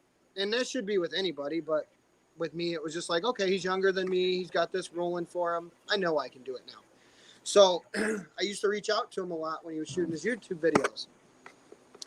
And he actually, when I told him I was doing a store, I'll show you. He sent me, let me just click this so it's not moving. So this right here is my first dollar I've ever made in the store. The first $1 bill that I've ever made in the store was right here. There's our sales tax up top, and then there's a note right here. I don't want to get it out. See. Okay, so it says right here. It says, "Congrats on opening. Congrats on your opening, man. It is tough, but it's worth it. If you ever need anything, just let me know. Thanks again, Ryan." So that's Global Fish Co. So he's a amazing dude. Will literally help you with anything. Just all you gotta do is ask. Cool. And then it's next to my stingray barbs that I have taped to my wall. Now, when you come here, Josh, I will be hiding these because we ain't playing no poison dart games while you're here. I already got it. I can bring my own. Yeah, but are they of size? I don't know. I'd have to go over there and get it. Look. If I can find it. Oh, lefty. Look right in screen. Ah, yes. That's still, I still can't believe that, that just happened to pop up while we were on the stream last week. I know. I was like Oh my God. You're not kidding, right? Okay. So Taylor said you guys sell black neons for $2.99 a piece. This store sells them for $12 each. My friend used to work at this store, and he told me 100% do not go there because they overcharge for everything. And that just clinches it right there. For how much? $12 a piece for a black neon. Black neon? Yep. You get a half a dozen for $12.99 here. This is just this one store because of where it's stationed between Connecticut and New York. It's like right on They're the line. still open? Yes, because New York idiots come here and pay the prices. Holy Well, shit. I'll have to let you know when I do my next import, because I'll get like 500 neons. I'll get 500 rummy nose. I'll get all kinds of stuff. And I'll be like, hey, bro, if you give me like $1.50 or $2, I'll definitely send you some. So, because they're like $2. Tetras are my jam. What is it? Tetras? Tetras are I love tetras. They're my favorite fish. Yeah, I tell you what, nothing. I bought some Christmas moss last year off of my local fish store, and they're running out. And I'm like, hey, you want some back? And they're like, hell yeah, bring some back. And I'm like, dude, this thing's taking over my tank. I don't know what the hell I did there. Got something right. It's just gotta be that sweet spot. Taylor. Oh, Matt over here stirring the pot. So I didn't get to show Taylor, and here I am, of course, taking this out of the thing again and making me look like a complete and total rookie because I'm holding on to a 12-inch screen and not a camera. and now the lights are off, so this is going to make it much more difficult. But Taylor hasn't seen these guys yet, and I don't know if Lefty has or not. So I'm going to be as rookie as I possibly can and do this with my flashlight and the tablet. Where are they hiding? Oh. I'm not sure if you guys can see that or not. Matter of fact, I'm just going to stir them up and make them come out. I'm going to really upset their day. Come on, let go of the filter. Thank you. Taylor, if you want some Christmas moss, I'll bring some with me. Trust me, I got plenty to spare. I grow Christmas moss like everybody grows duckweed. I can't grow duckweed. I kill it. Oh, yeah, I do too. But Christmas moss, it explodes. Yeah, my moss has only done good in like one tank. This guy's being a pain in the butt. I literally just put a little, I just snagged some off and tossed it in one tank. It's grown in this one. Before too long, it'll be exploding in this one just like it is the other one. Can you guys see these well? Break. Hold on, let me bring you up. There you go. Oh, wow. What? That's the plecos I was showing you earlier. Oh. Those are the vampires? Yes, sir. The L240s. Nice. Stunning. Look at that stunner right there. Oh, wow. I know I'm still a rookie with the camera, so just bear with me. I'll get like an external like GoPro camera or something that I can carry around a little easier. The amount of people that just use their phones these days is ridiculous. No, my phone hates my guts, and it says, "No, you're too stupid. You click this button. You can't use your phone anymore." Well, I can bring you guys some Christmas moss. Believe me, I can bring you some Christmas. Shit, it's all over the place in here. I got it down in tanks I didn't even know I had it in just because it was on the net. So I don't know if you believe in this, Josh, but I'm wondering if I move my head, if it will create a continuous loop to never beyond. What? I said, I wonder if I move my head. I think Lefty got it. If I move my head, if it'll create like one of those never-ending portals. You get what I'm saying? You know, because if I'm videoing me, then that video is videoing that guy, and so on and so forth. We could really screw with shit. Oh. There. Wait. That's not going to work. Why? Oh, wait. Because when I go solo, it doesn't record.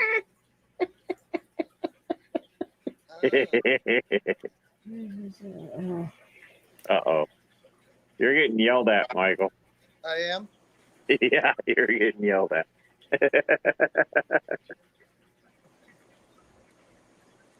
No, Taylor, those are the vampires. Oh, you already said you couldn't see anymore.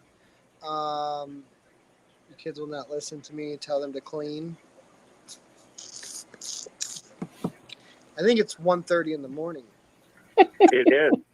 I think we should shackle them up by their feet and tickle them till they pass out and pee. That's what my dad used to do. No, you know what you do? You start systematically timing out the internet on them. They'll listen. Yep. I just wait for the text to come in. Dad, can you reset the router? Nope, router's fine. We didn't have to worry about that because our only computer was in the living room. And now they're probably worrying about that, and they're going, "What a dick." The funny thing is we found out the little trick is once it's past their bedtime, and say they're in bed but they're goofing off because one's 2 and one's 5. If they start goofing off, and my 2-year-old will generally fall asleep before my 5-year-old, and so she's up until 5 o'clock in the morning because we're in our beds almost sleeping, and she's still watching whatever she's He's watching. wide awake. And so what I found out is if I sneak in, we have 3 TVs that all use the same remote. Like even the frequencies are the same. So if you stand just the right spot, you can turn the volume up and down on both TVs, change them, everything. So it's really funny. So I'll sneak in there and I'll turn her volume all the way down.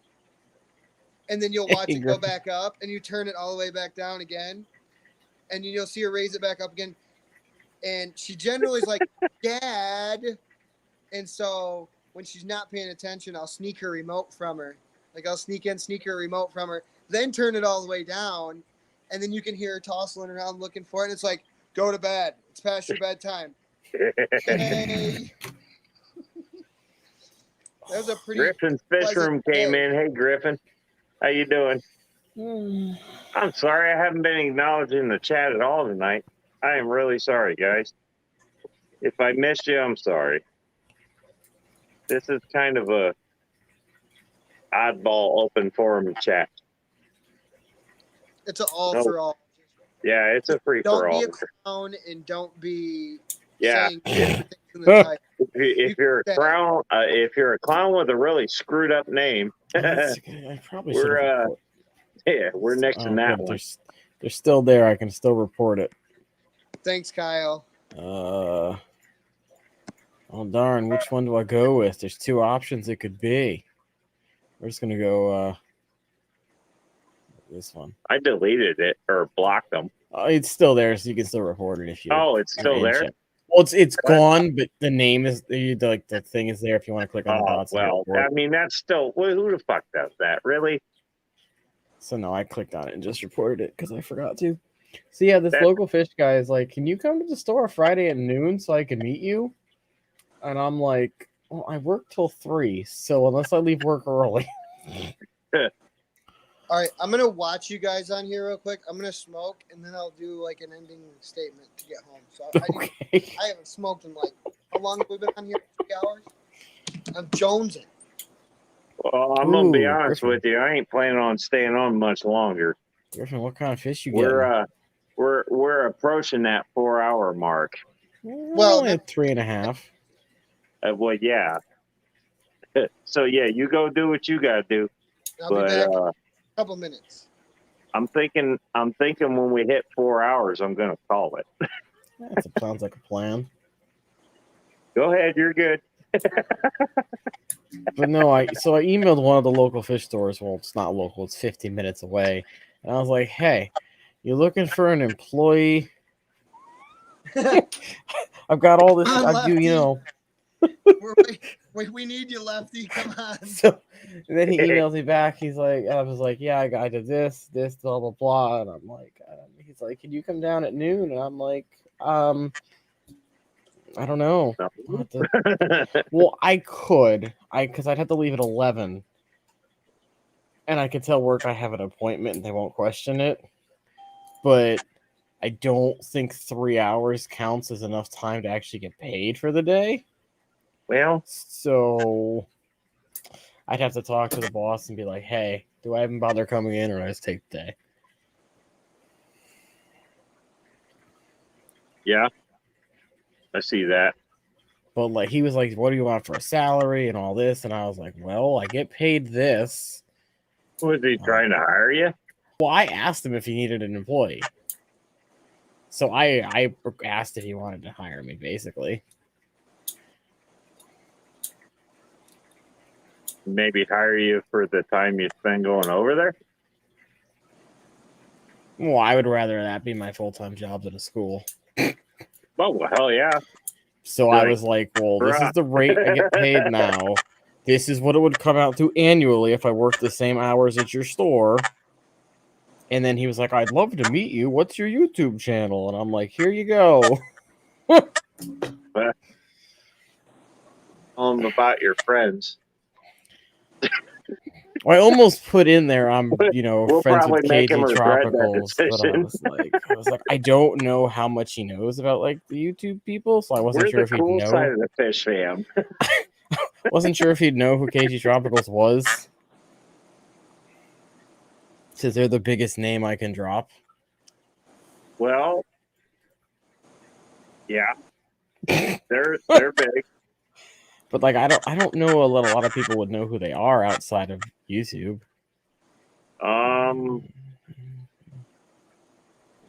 Man. Like, it'd be great if I was buddies with Corey, and I'd be like, yeah, I'm friends with Corey, I'm co-op. Just getting ready to say co-op, but no, I have not been at his stuff in a while, so. well, I mean, Griffin, I'm that gonna might be something you assume kind of want Michigan. to make sure you can say too. I don't. But no, I'll go in, I'll meet the dude if he, like, yeah, hi, what's up? Right. Yeah, I'll hey, bring the bro. I'll bring the GoPro and be like, yo, mind if I film a store tour while I'm here? that might actually be interesting.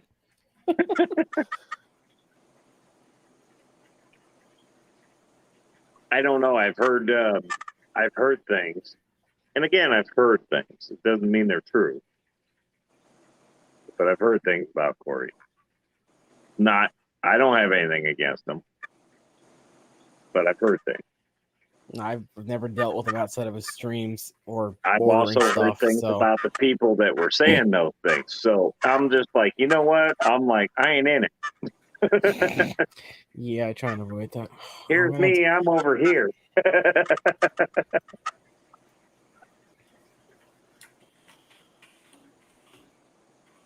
Taylor says, I love your Frontosa. Frontosa are my favorite. Which ones? My Burundi or my Black Widows?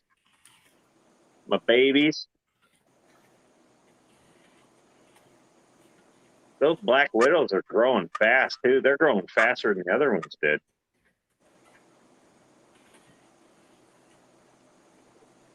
And my local fish store has one Black Widow. Just one. And I'm like, I want to, but at the same time, I'm like, man, he's bigger than the babies, but he's not big enough to go in the 150. Because Kyle the catfish would make a snack out of him. Just saying.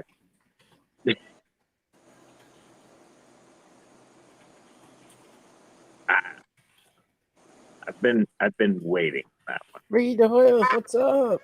What's up, Ricky?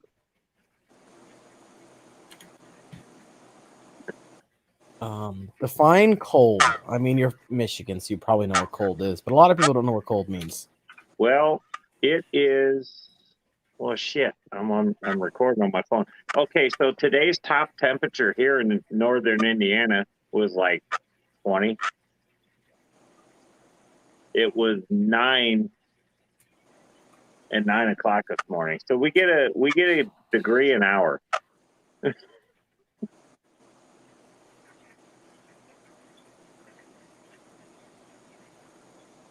Kyle says some asshats dragged him into a store in Ohio and forced him to buy a Black Widow. Well, that's true. And the asshat that said that's the one responsible. But I tell you what, these guys were no bigger than the tip of my pinky. And I'm like, oh my God, Black Widows. I got to have them. Oh, it's warmer there than it is here. What are you bitching about? Fort Wayne, the good old Fort Wayne. It's only 16 degrees here. It's supposed to drop down to the single digits. Plus, there's a wind chill. You're in Connecticut, right? Mm-hmm. Yeah. Well, hey, you're right by the water too, aren't you?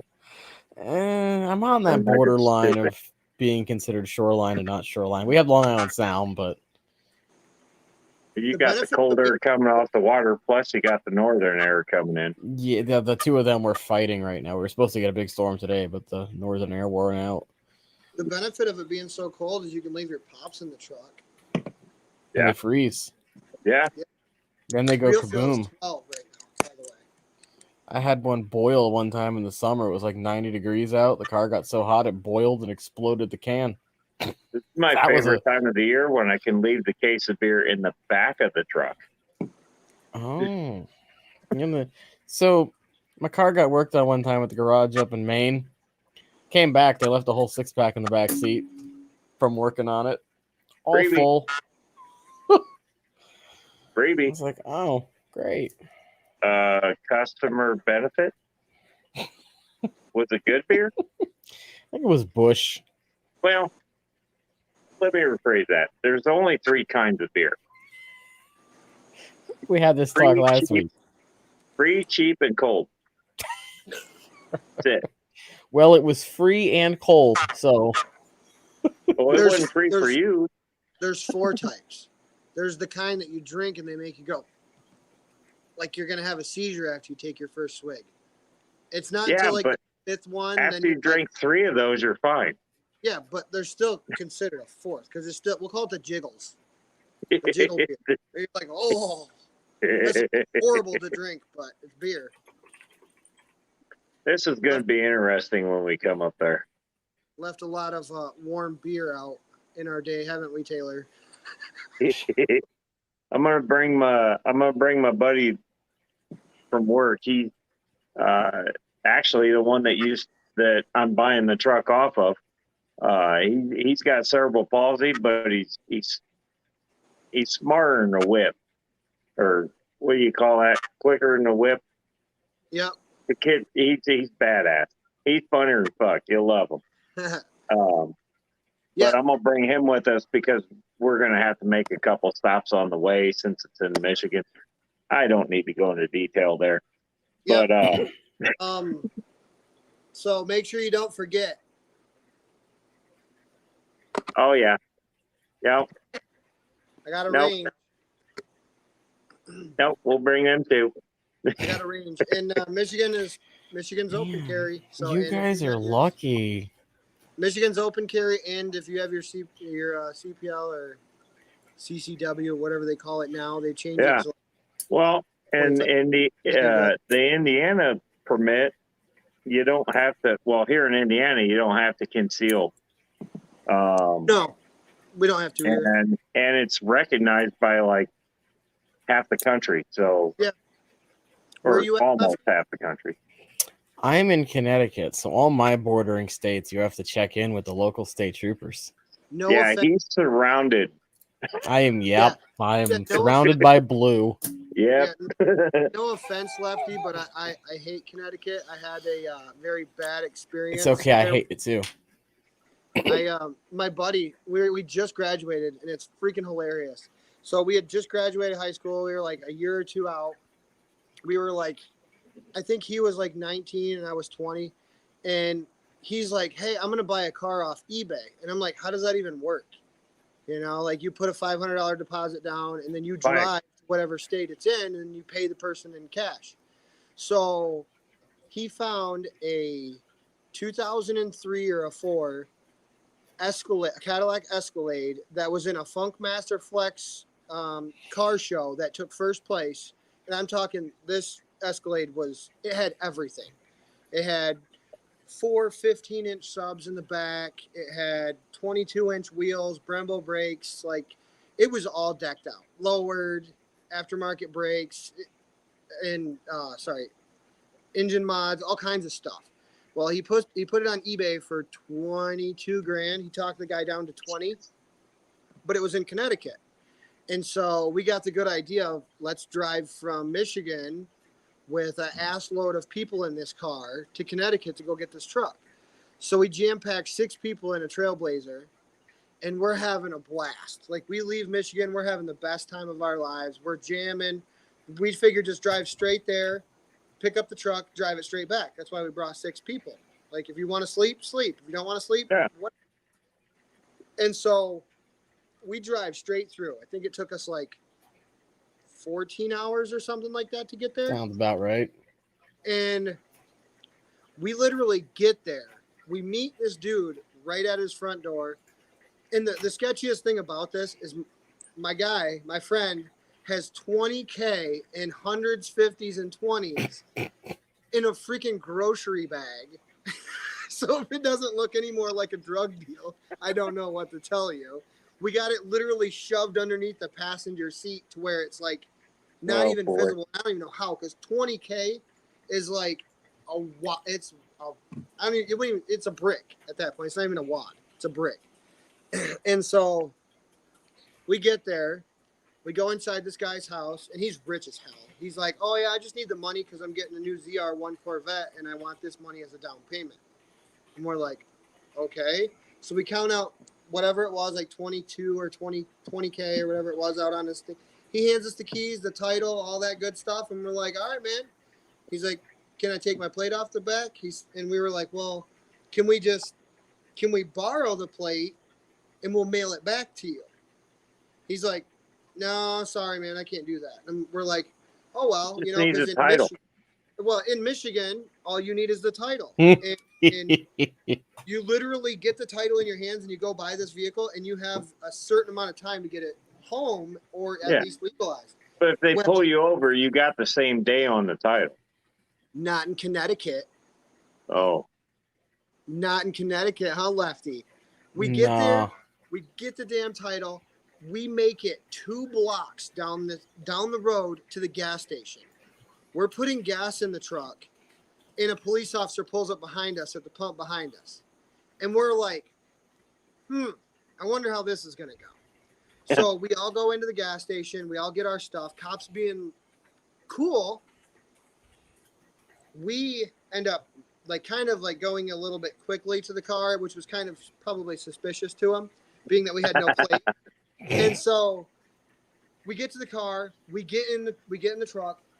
And we so much as put it in gear and start pulling out. And this officer is running to his car full blast, rips open the door, jumps in, and starts bolting after us.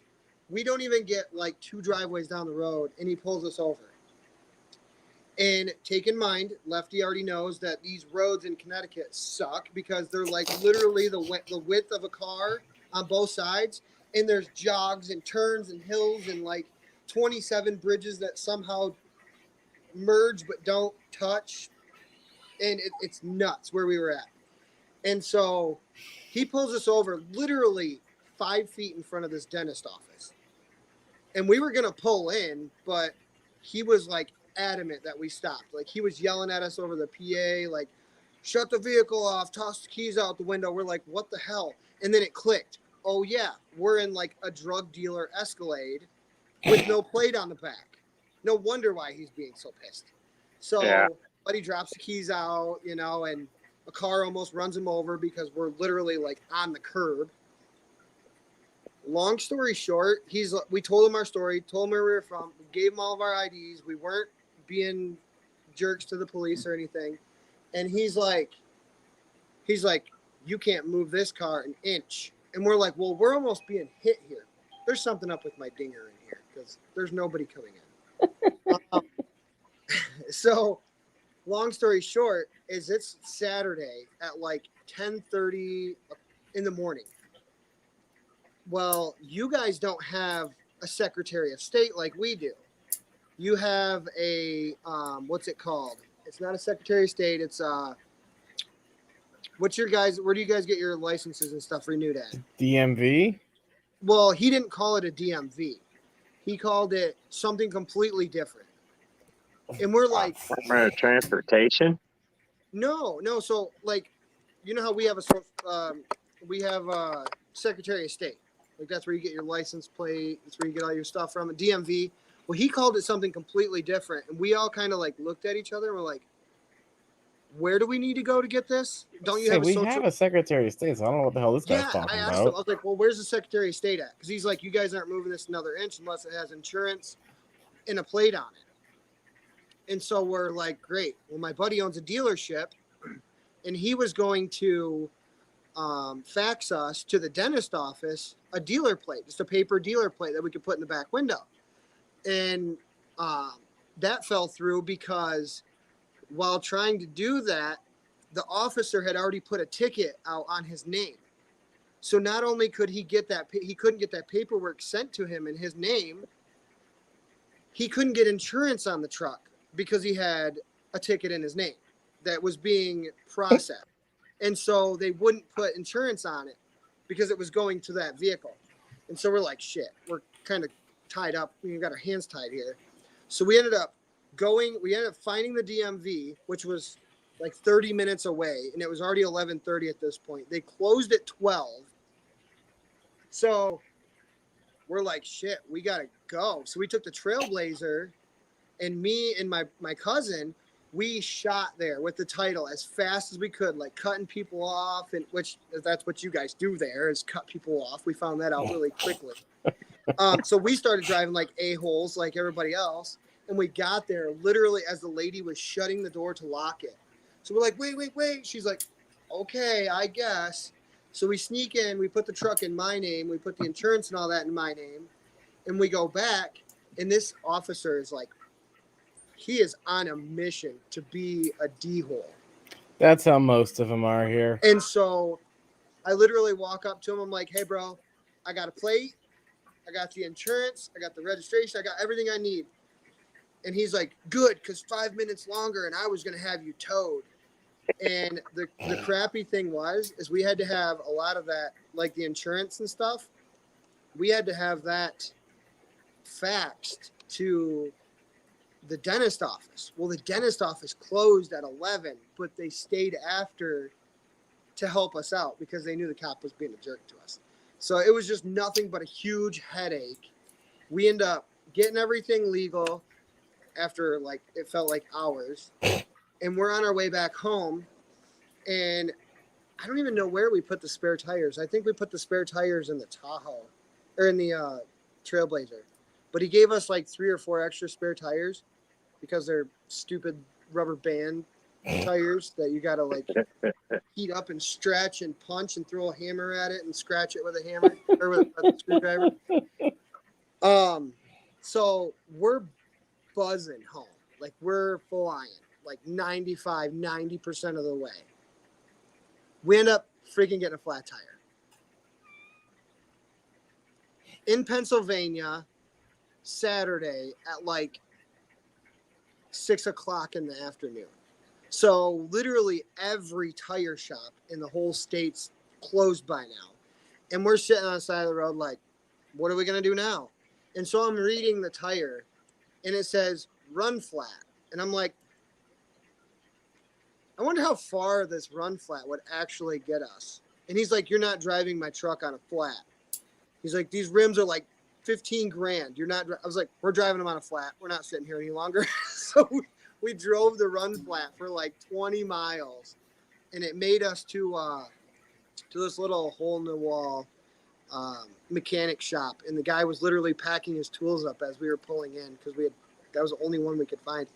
And he's like, yeah, I got a tire machine. And we're like, really? We'll give you like $200. We need you to put this tire on for us. And he's like, okay, well, we get the tire off and we put it on the tire machine. That was manual from Harbor Freight. So, and the dude didn't even have it bolted down or anything. So every time you pulled on the handle to try and pop the bead, like the whole thing was wanting to come with you. I'm like, let this trip be over. And then my cousin and the guy who bought the car and a girl and everybody was all arguing and it was a horrible trip and I will never go there again. I'm sorry. Oh no, this state is god awful. I will meet you in Pennsylvania. This is a crappy picture, but here's my beast. Ah, nice. Put a solo layout on that. Oh, okay. That didn't work out the way I wanted to. But that's my beast. Yep, that's a car. Skyjacker kit and all. Sorry, Lefty, it covered you completely up. But yeah. So when you see that pull into Michigan, you know it's me. Oh, yeah. You'll hear it. Trust me. You're actually lucky. Did they give you 1 plate or 2 at the DMV? They only gave us 1 paper temporary plate.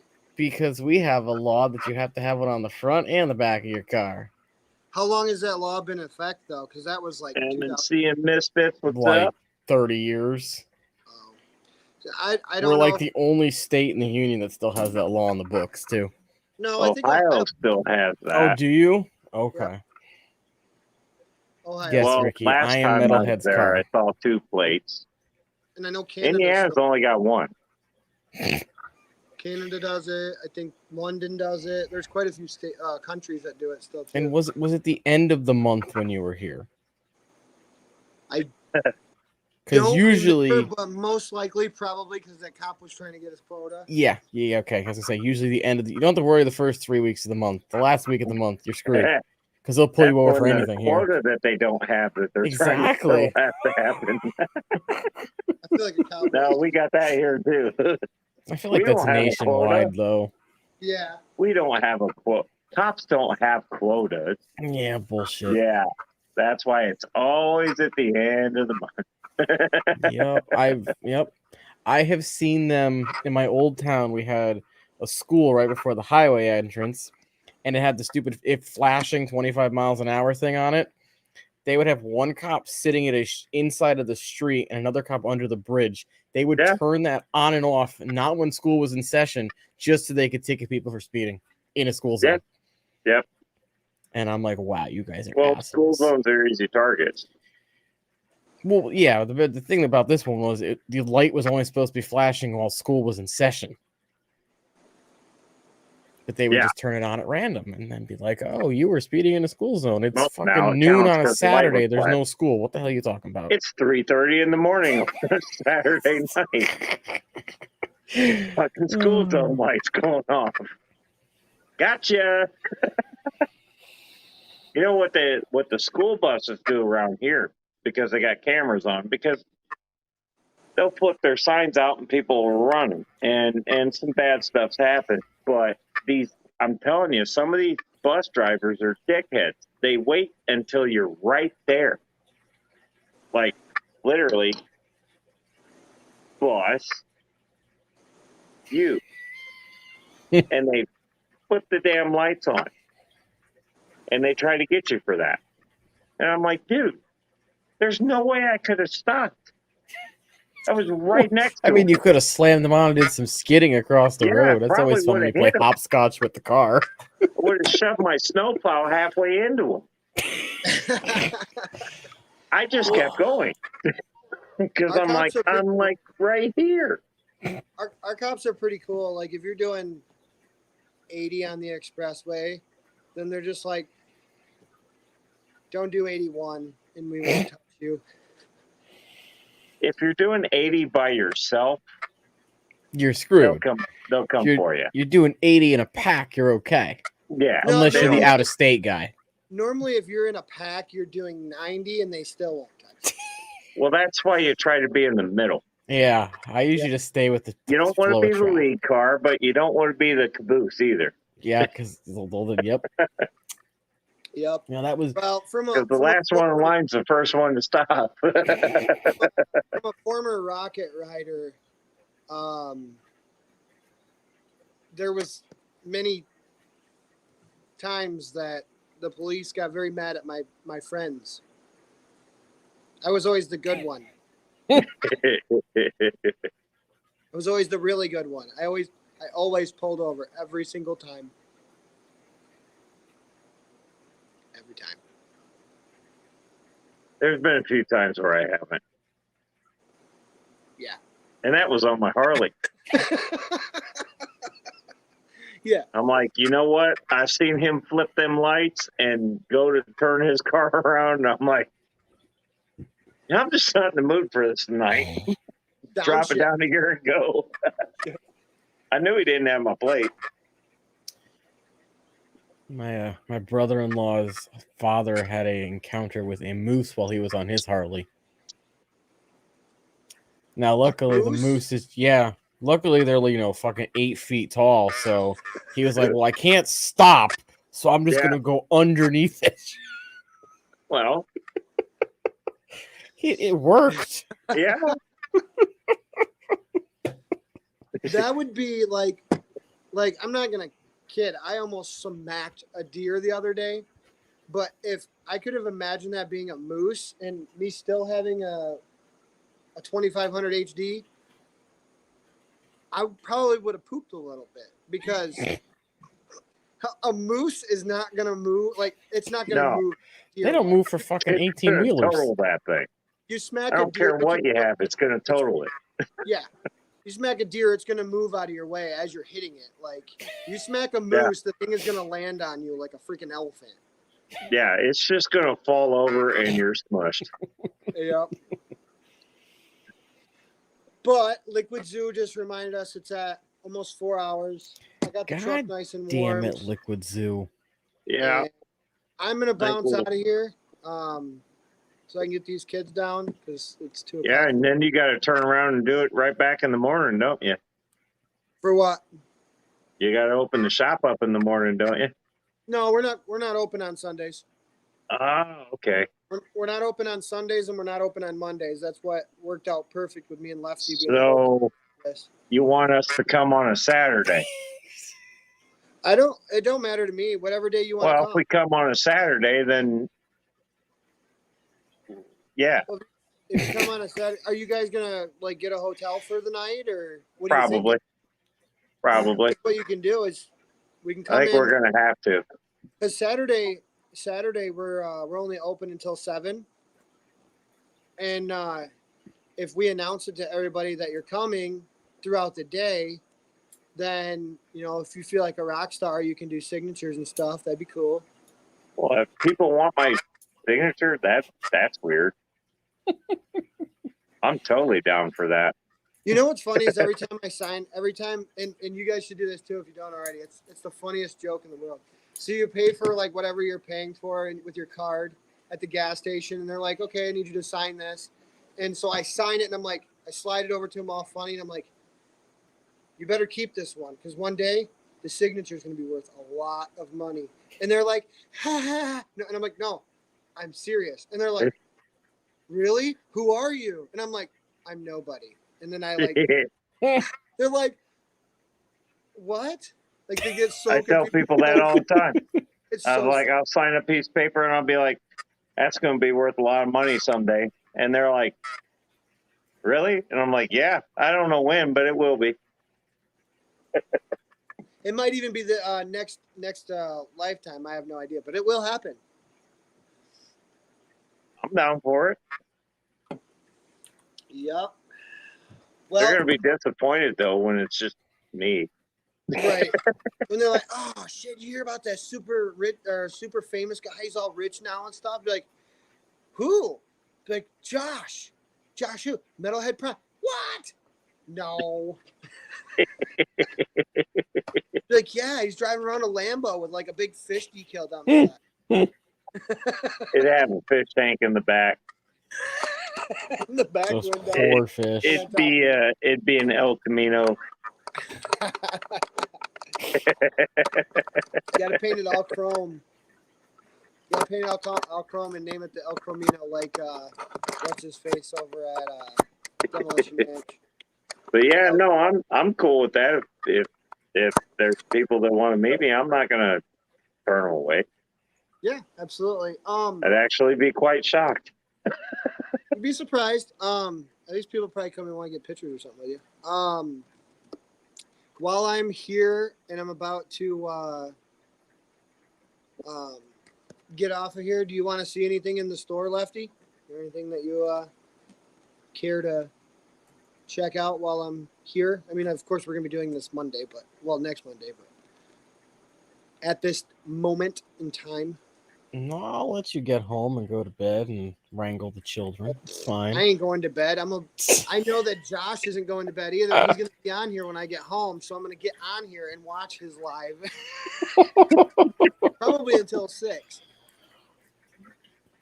I will not be up at 6 o'clock in the morning. I'm telling you that right now. It's been a rough weekend. Yeah. Well, this is my last day of my work week, so now my weekend starts. So. Yeah, I still got to somehow drag my ass into work Monday. And I don't know if it's gonna happen, but I got to do it. Who's going live tomorrow? Is there anybody going live tomorrow that you know? Yeah, Malik will be live. Anakin. And I'm I pulling thought, up the board calendar. Well, Degenerate does his morning thing. yeah. Yep. Brienne Father- goes. Science Gal, Fatherfish, Skipper, Q. Yeah. Fatherfish will be on tomorrow. Yeah, 5:30 Eastern. I normally tune in there all the time for Fatherfish. He's a pretty cool guy. Very Yep. smart. He'll be on, and I tell you, you know what? I need to jump in on his stream. I haven't been there in a while. I feel haven't bad either. because I'm like, I've been catching. It's actually really hard. It's like trying to catch everybody's streams, and Yeah. Isn't it? it's hard. What's funny is that when we go down to Aquashella for the flower horn competition in February, I'm actually leaving a couple days early, and I'll be there a couple days after, and I'm actually going to go out with Fatherfish while collecting.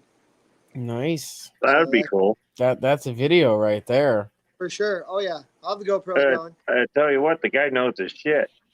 Yes, You for sure do. he does. He absolutely does. So I'll be picking up some in it, even if I don't catch what I want, he still already has it in his tanks. So while I'm there, I'm gonna pick up some of the pig sunfish, the Evergladys. Beautiful. Oh, that's blue. right. He's in Florida, isn't he? Yes, I don't sir. know why that just dawned on me.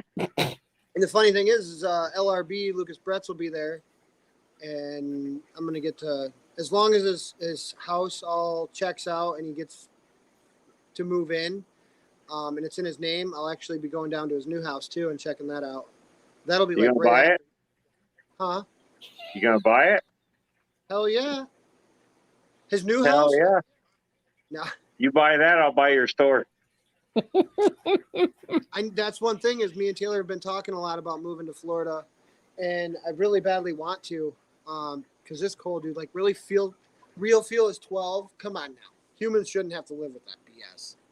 I want to live somewhere where it's warm. Yep. You know, I like his house too, but the only thing I'd have to do is make his garage door functional. Well, I was talking about buying his new house in Florida. I'm like, I can't have a house with a garage that I can't open the door and bring my bike in. That's not happening. Right. If me and Taylor end up coming up with the opportunity to move to Florida, whether if that be like the right house come through or location or whatever, right Well, price. see, I thought that house was here in Indiana. No, I know. But when you said, are you going to buy his house? I was joking about the one in Florida. Oh, So, because the house in Florida is beautiful. It is amazing. Like that, he's getting a killer deal. I'd buy the house here if I had $500,000. Right. Well, see, the funny thing is you go up one state, and depending on where you're at, you can buy a house for like 15 grand, 5 grand. I mean, it might not be the nicest looking house, but you can still. That one's already set up, and then the mayhem could evolve, because then it would truly be mayhem. Well, see, the mayhem for me that would evolve by me moving to Florida is I'd have to have a lot of room in the backyard because I'd be digging ponds left and right, and everybody'd be asking, "Hey, have you seen Mike?" Nope, he's been gone since this morning. He's probably out fishing. He's out there somewhere. So, did I shared something on my screen there? Did you? If you have the button pushing ability. Oh, I see it. So that's one way to transport a I'm fish sorry. tank. Now that is Well, that's one way to do it. Now, this is where I got a question, because we all know the answer. That is not his fish tank. That's her fish tank. Because we all know our wives would not hold on to a fish tank for us on the back of a motorcycle unless it was hers. That is her fish tank. I don't care what anybody says. I don't think I'd want her hand around my neck.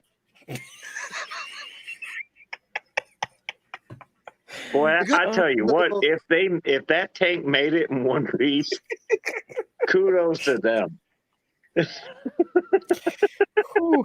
So funny. Holy shit. That's awesome. Well, at least they're both wearing helmets. Yeah. Could you imagine a quick stop, Josh? Oh Without a helmet? boy, Cracking that thing's gonna swing around and smack the front of that bike so quick.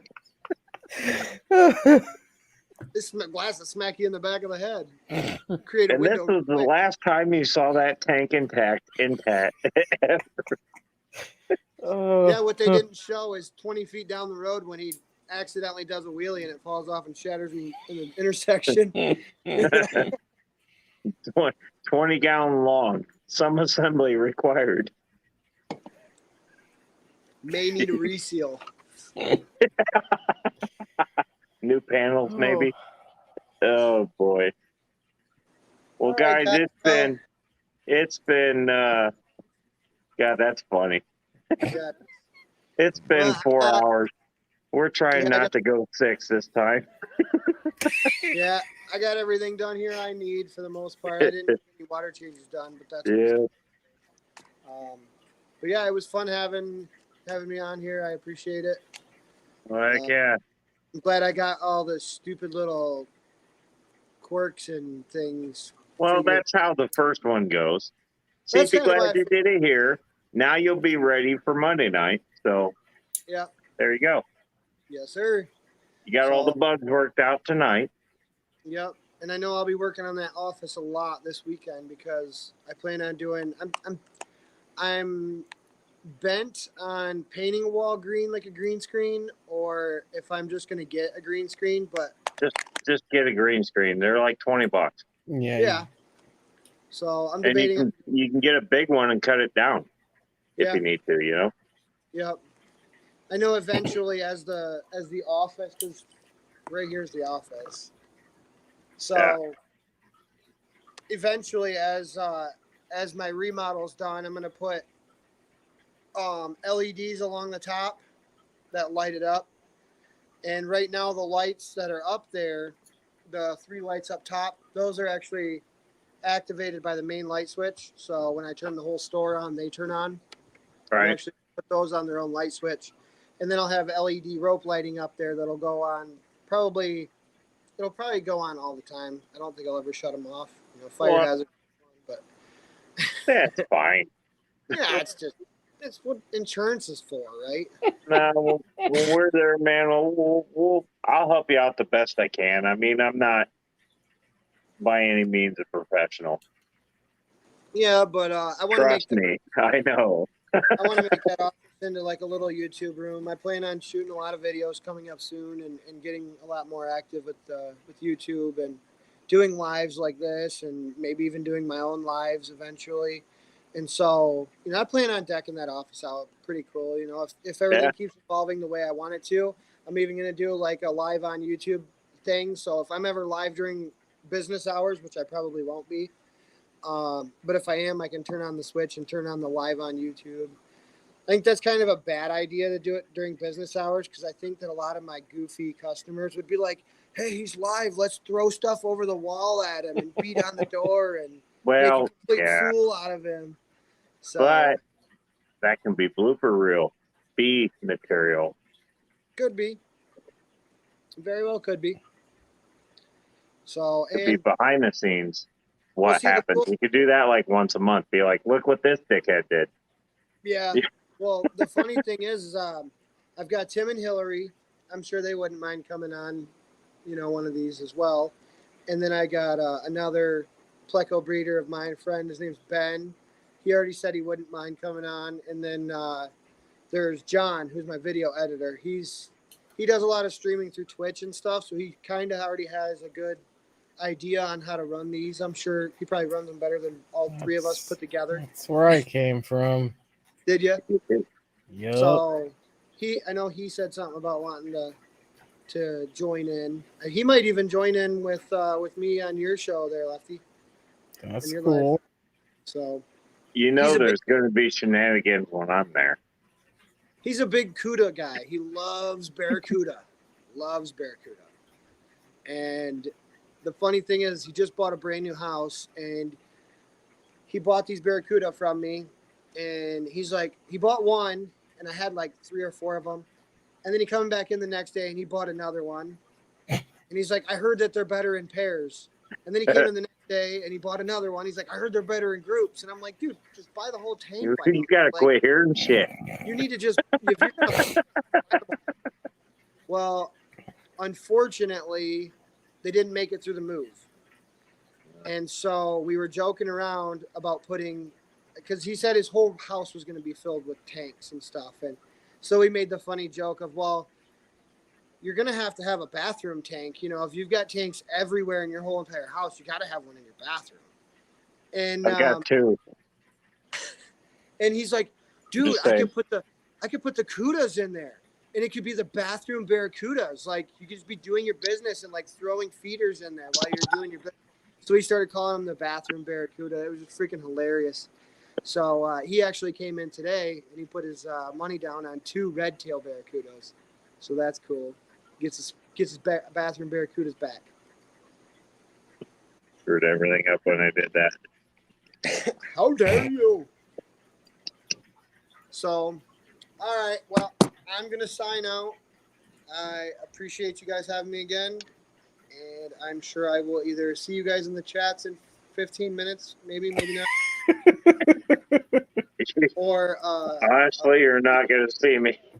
I am ready to crash. You only had like 3 beers. I watched it. 1, 2, 3, 4, 5, 6, 7, 8, 9, 10, 11. I can count. I know because I haven't thrown any of the empties away. Which is gonna, yeah, I'm gonna have to do that before I go to bed. Well, thank you, everybody. Thanks, everybody in the chat. Well, thanks for coming in. And I'm sure I will be seeing you guys soon again. Yeah. This is a prelude to us coming up there. It'll be next month sometime, I'm thinking. Next month or very early May. Okay, because there's Aquashella, which I think that's the 25th and the 26th. Hillary tried screwing me up on my dates earlier. But I think it's 25th. Aquashellas. Well, we'll the last week schedule of it where February. you're back. Yeah. Because we're not going to the Florida one. Right. Well, I'm going to Florida and Chicago. Because I'm going to be down in Florida for the race. But we'll schedule after, well, it'll probably be after that before I get the truck anyway. So, well, preferably, if possible, before March 15th, I think it is. I think it's 15th, March 15th. Because March 15th, that's when my next dental surgery is scheduled for them to do everything. So Taylor's before we head your way, we'll make sure that everything lines up. Yep. Yeah, we got that. Got my dental surgery. I think I Because want to. I know how that is. I don't want to come down on that. Yeah. But live. We'll get with you before we head your way. I mean, it's not gonna be like we're just gonna pop in. Yeah, poor Taylor's gonna have to run the store for 2. Although I might do that. Whatever, you get to witness me eating my applesauce. That would actually be a good live stream. Yeah, it would be. Watch Deep D over here freaking eat his applesauce while I'm drooling. No, we'll make sure timelines work out there. But then Taylor did ask you in the chats. Oh no, a bot! Quick, someone get it. I got it.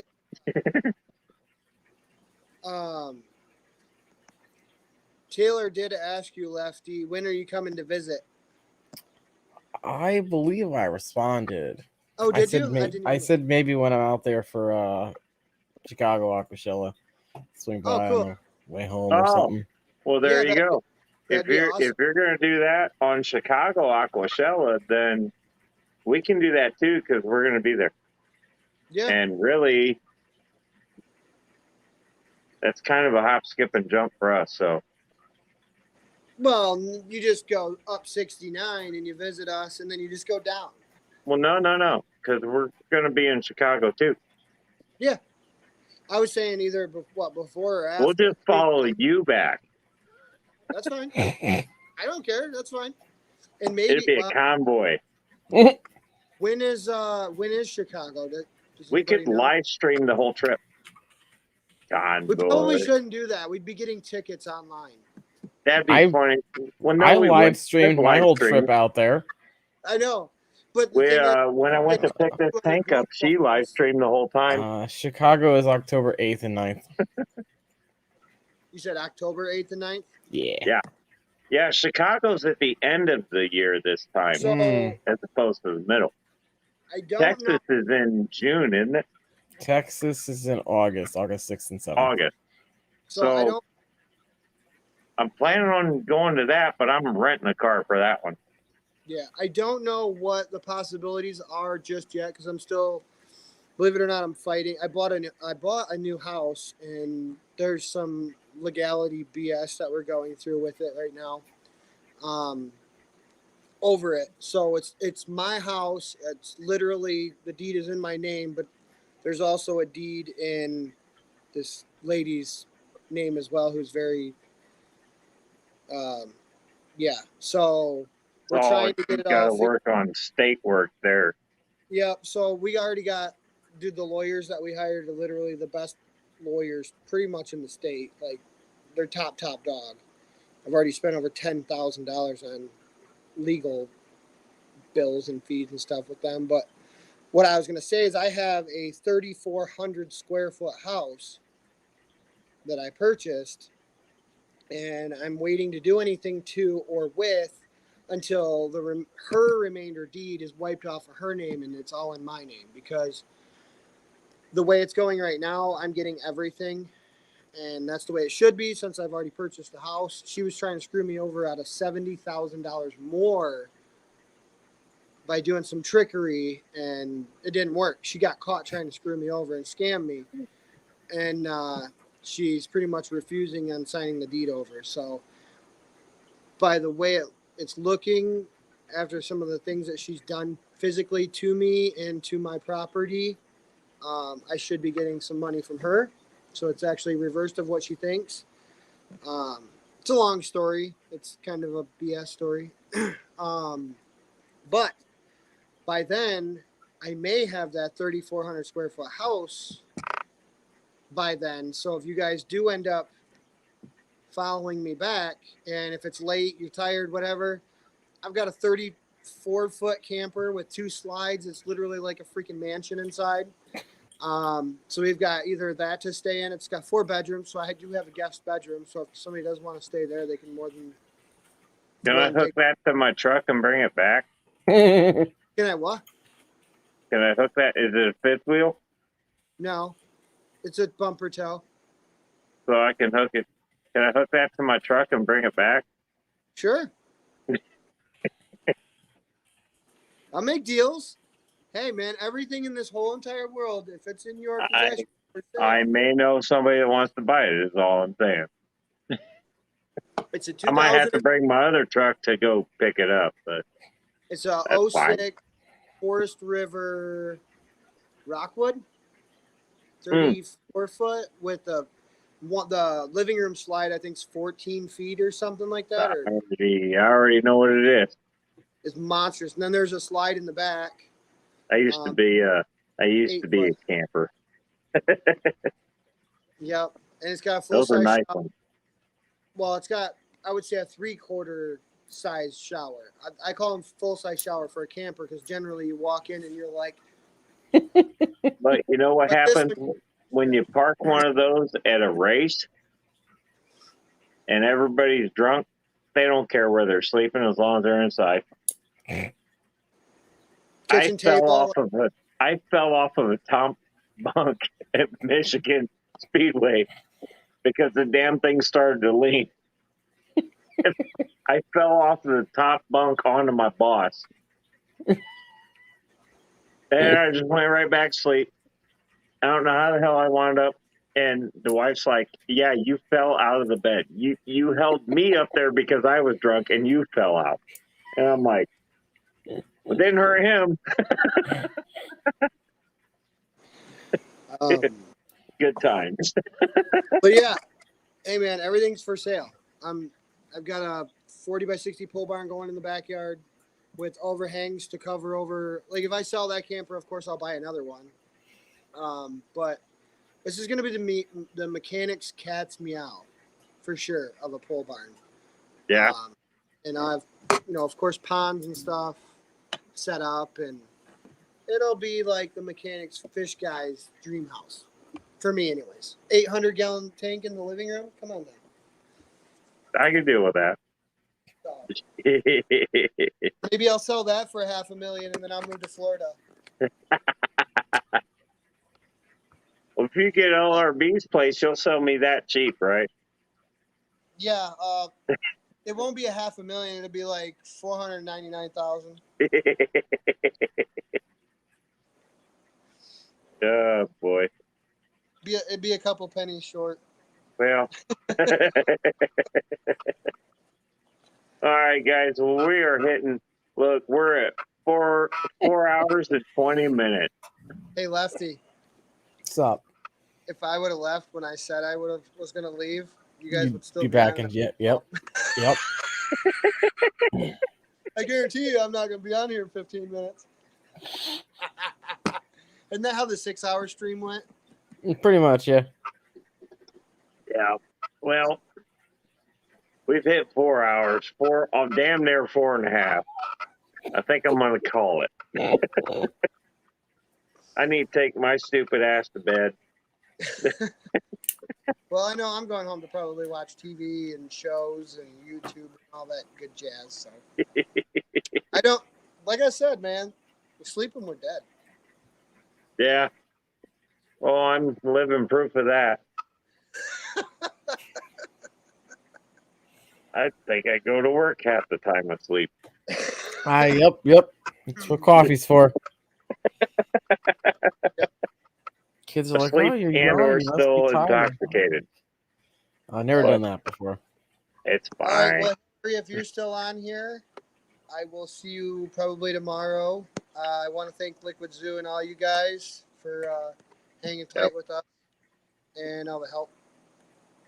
And Thank you all for popping in. Appreciate everybody that showed up tonight. I had fun.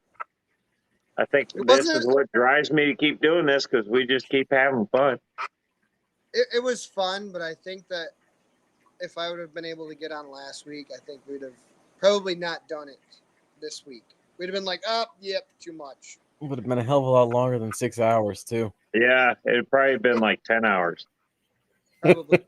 People waking up for their job in the morning like, what? They've been like, Jesus, these guys are still on. We heard that a couple times last week. For sure. We said it here. We seen it here too. There's a couple people who said, holy crap, you guys are still going. There's a couple times last week where people were like, Jesus Christ, you're still on. Well, yeah. So yeah, I think we're gonna just call it here. And Michael, thank you for popping in. Lefty, thank you. Stephen P, Bex, everybody that jumped in, Von Inzer, everybody. And this Saturday night thing is an open forum thing. So anybody who wants to pop in, pop in. There's no rhyme or reason. We just do it.